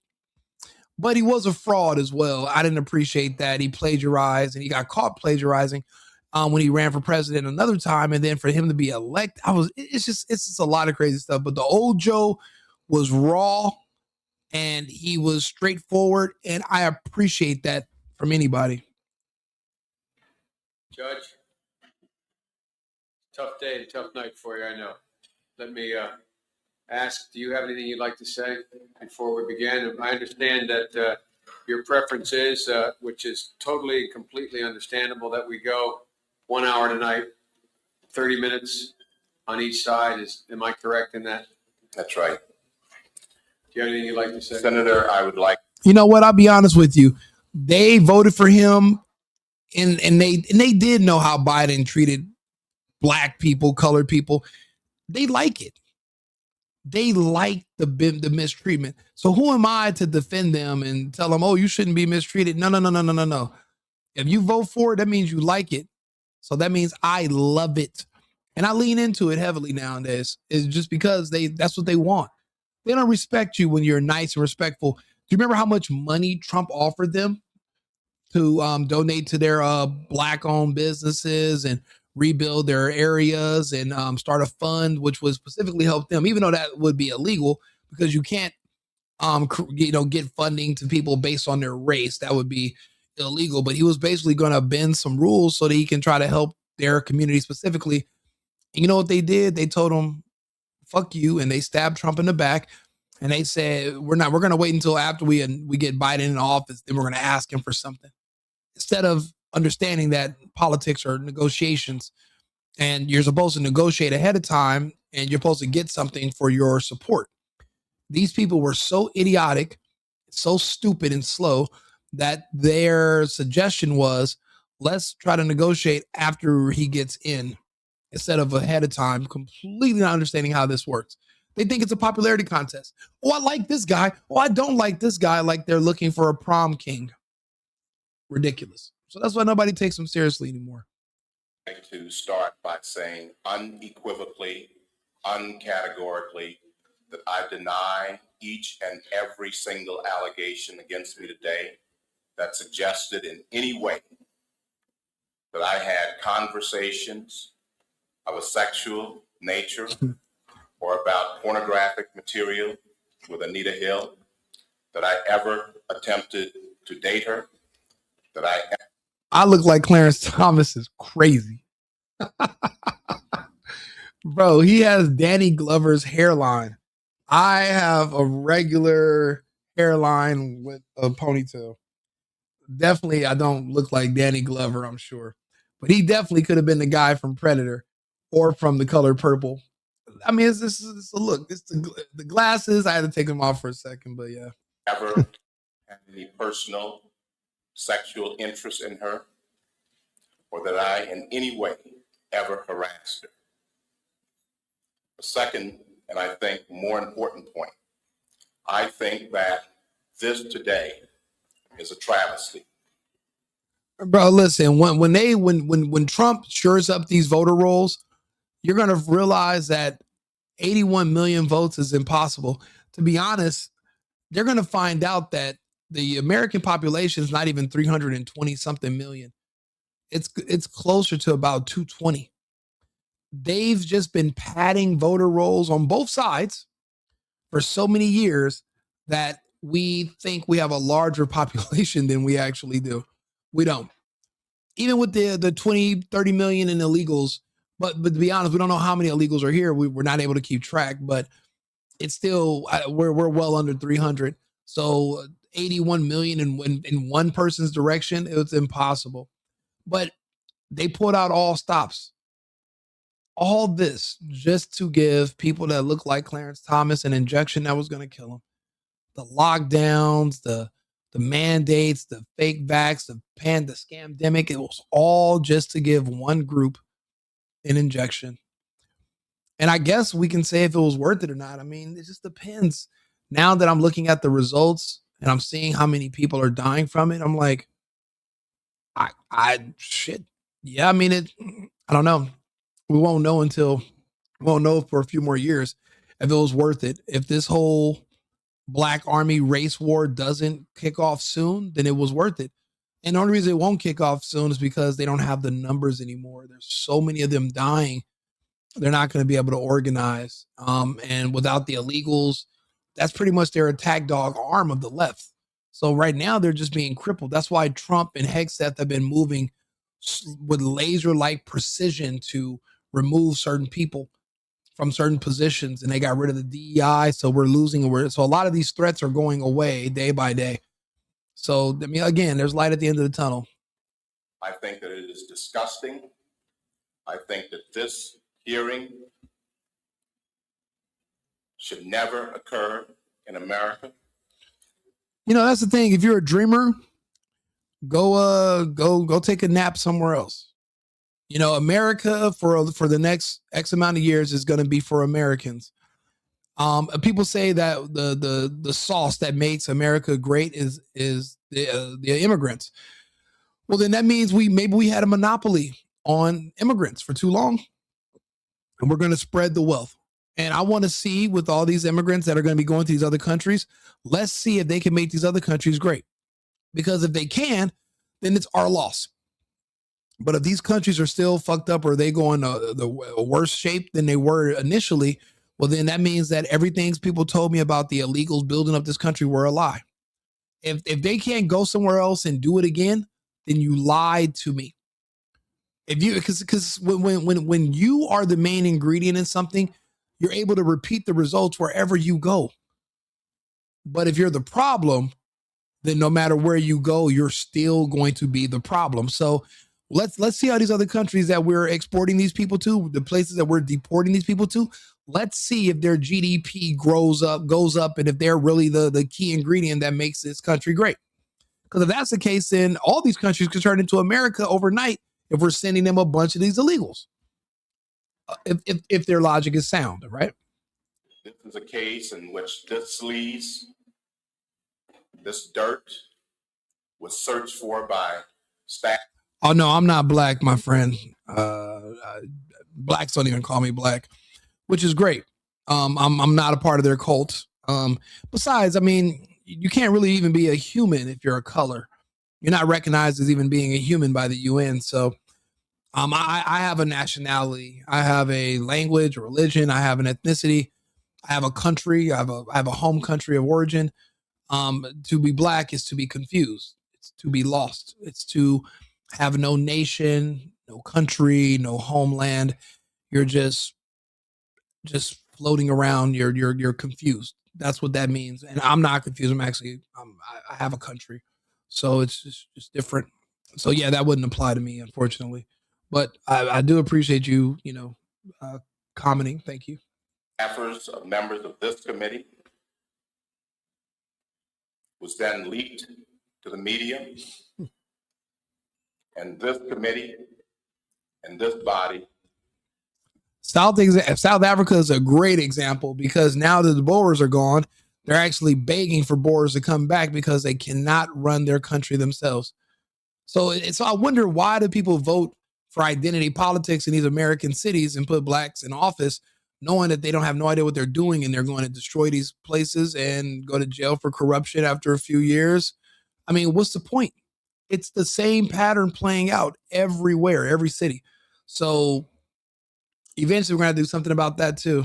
Certain people are just not going to be able, you can't just accept everybody into everything. It's just not going to, it's not a good idea. The results aren't there. Validated it and displayed it at prime time over our entire nation. How would any... Well, no, that's not necessarily true. There's all type of people that have skin like mine that are darker than me, and they're definitely not blacks. So yeah, black is a state of mind. Basically, to be black is basically just it's a lifestyle choice, and it's a lifestyle of consistently making bad decisions in a row. And to not be black or to be white or be something else is you making better decisions in a row. So basically, anything that's unpatriotic, anti-American, anti-human is black. So the opposite of everything that fits that description is black. The opposite of that is considered white. So you have two sides of the spectrum. I'm on the other side. I'm not on the black side with you, unfortunately. Member on this committee, any person in this room or any person in this country would like sleaze said about him or her. Yeah, I mean, it's uneducated people that are trying to run for this country, but you don't really see a lot of that. You really just see a lot of foreigners and scammers now that are coming over here trying to run for office. Typical Americans, we're so caught up in our own regular lives, we're not necessarily interested in this. And that's why we're going to have to take a step back. And this is a duty. We have a duty to our country and a duty to our fellow people to ensure that our system continues. Not paying attention is how we got into the issues that we had during the lockdowns. And that's never going to happen again. I'm not going to ever not pay attention again. So I'm just going to make sure that I'm involved. So that's why I'm having these conversations and I'm putting myself out there and I'm talking to you guys so that we can kind of figure out where we are and which way to go. In this fashion, or this dirt dredged up, and this gossip, and these lies displayed. There's no such thing as a wake-up call. The only wake-up call you're going to have is just in your dreams. If you have an inferiority complex against white people or anybody else, you're going to have that issue, but you're having it alone. It's all in your head. It's a personal choice. Others are not going to share in your same delusion. They do have medication for people that believe in racism and oppression, and they see tormenting evil white people everywhere. They have, for that mental condition, there is treatment for that now that you can sign up for. I'm not sure if you have Medicaid or whatever, if you know any illegals that can maybe give you some Somalians might be able to hook you up, and you can probably get treatment for your delusions of racism and evil white people everywhere and wake up calls and Jesse Jackson, whatever other shit you're imagining in your head. They do have medication for that. You should seek treatment, and hopefully you don't poison your children with those same lies and nonsense. In this manner, how would any person like it? The Supreme Court is not worth it. You see, Josh, you're right. They are getting dumber and dumber, and that's why it's going to take people like us to throw ourselves in there. The problem is it's money. People get in these office and they don't come from money, so they're easy to corrupt because they're new to money. They're new to money. I remember Schwarzenegger said that he was uncorruptible, but it's not just money. It's sometimes it's power, and sometimes people care about other people liking them. That's what I think has to change. Trump is guilty of that. He cares if people like him way too much. If you can get over knowing that people dislike you, but you're doing the right thing and you're staying the course, then I think you'll make a better political person than somebody who's just saying what they got to say because they want people to accept them and like them. I'm not in a hurry. Trust me, I'm definitely not winning any popularity contest. Trust me. No job is worth it. I'm not here for that. I'm here for my name, my family, my life, and my integrity. I think something is dreadfully wrong with this country when any person in this free country. Nobody loves AOC. I mean, she's cute, but she's a moron. She's like a Spanish version of Jasmine Crockett. Jasmine Crockett is a pretty little woman. She's just, she went full retard. But it's really just an act because normally she speaks like a regular American. And then she turned into like this ghetto Beyonce reject backup dancer. It's all just an act, AOC's she's really just a bimbo. She's not very smart. She's a bartender before. She's good at looking good. And we're Americans. We're shallow. We'll admit it. But no, nobody can say they love. What's there to love? What about her do you love? There's not much there. You just love how she looks. And if that's the case, we all love how she looks. I mean, she's cute. She's like the Spanish version of Sarah Palin. Remember Sarah Palin? I had the biggest crush on her when I was a little kid, bro. I thought Sarah Palin was so damn. She's like an older, like a school teacher hot. And we like teachers. They have their glasses on and stuff. So, but there's nothing else to like. Just like Crockett, there's really not much to like. You're not from Europe, truth seeker. What country are you from? And let's hold a conversation in that language or wherever you're from. But that's not true. Jasmine is ghetto trash. Absolutely. She's fucking retarded, 1,000%. I love how stupid she makes the left look. Yeah, same here. And honestly, I think a lot of people are looking in the mirror. And this is what happens. I'm noticing people are going to these Democrat rallies, right? And they're there.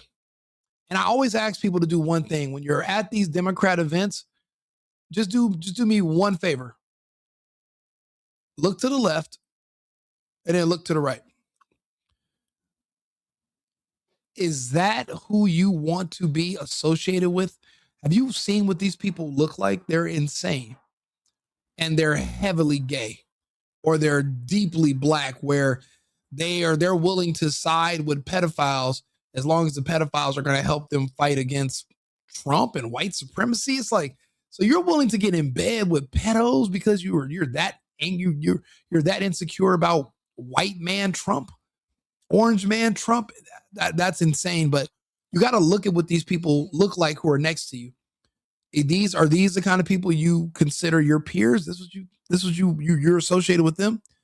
And after people see how psychotic these people to their left and their right are at these Democrat events, they won't go back. You know what makes them a Democrat? They used to feel really, really sorry for black people growing up. So they think all black people are poor. So they think that's what makes them a good Democrat. What else made somebody a Democrat? But they believe black people all need welfare. So that's what made them a Democrat. Oh, and they all believe that healthcare should be free, like universal healthcare. So so those are only two things that make someone a Democrat.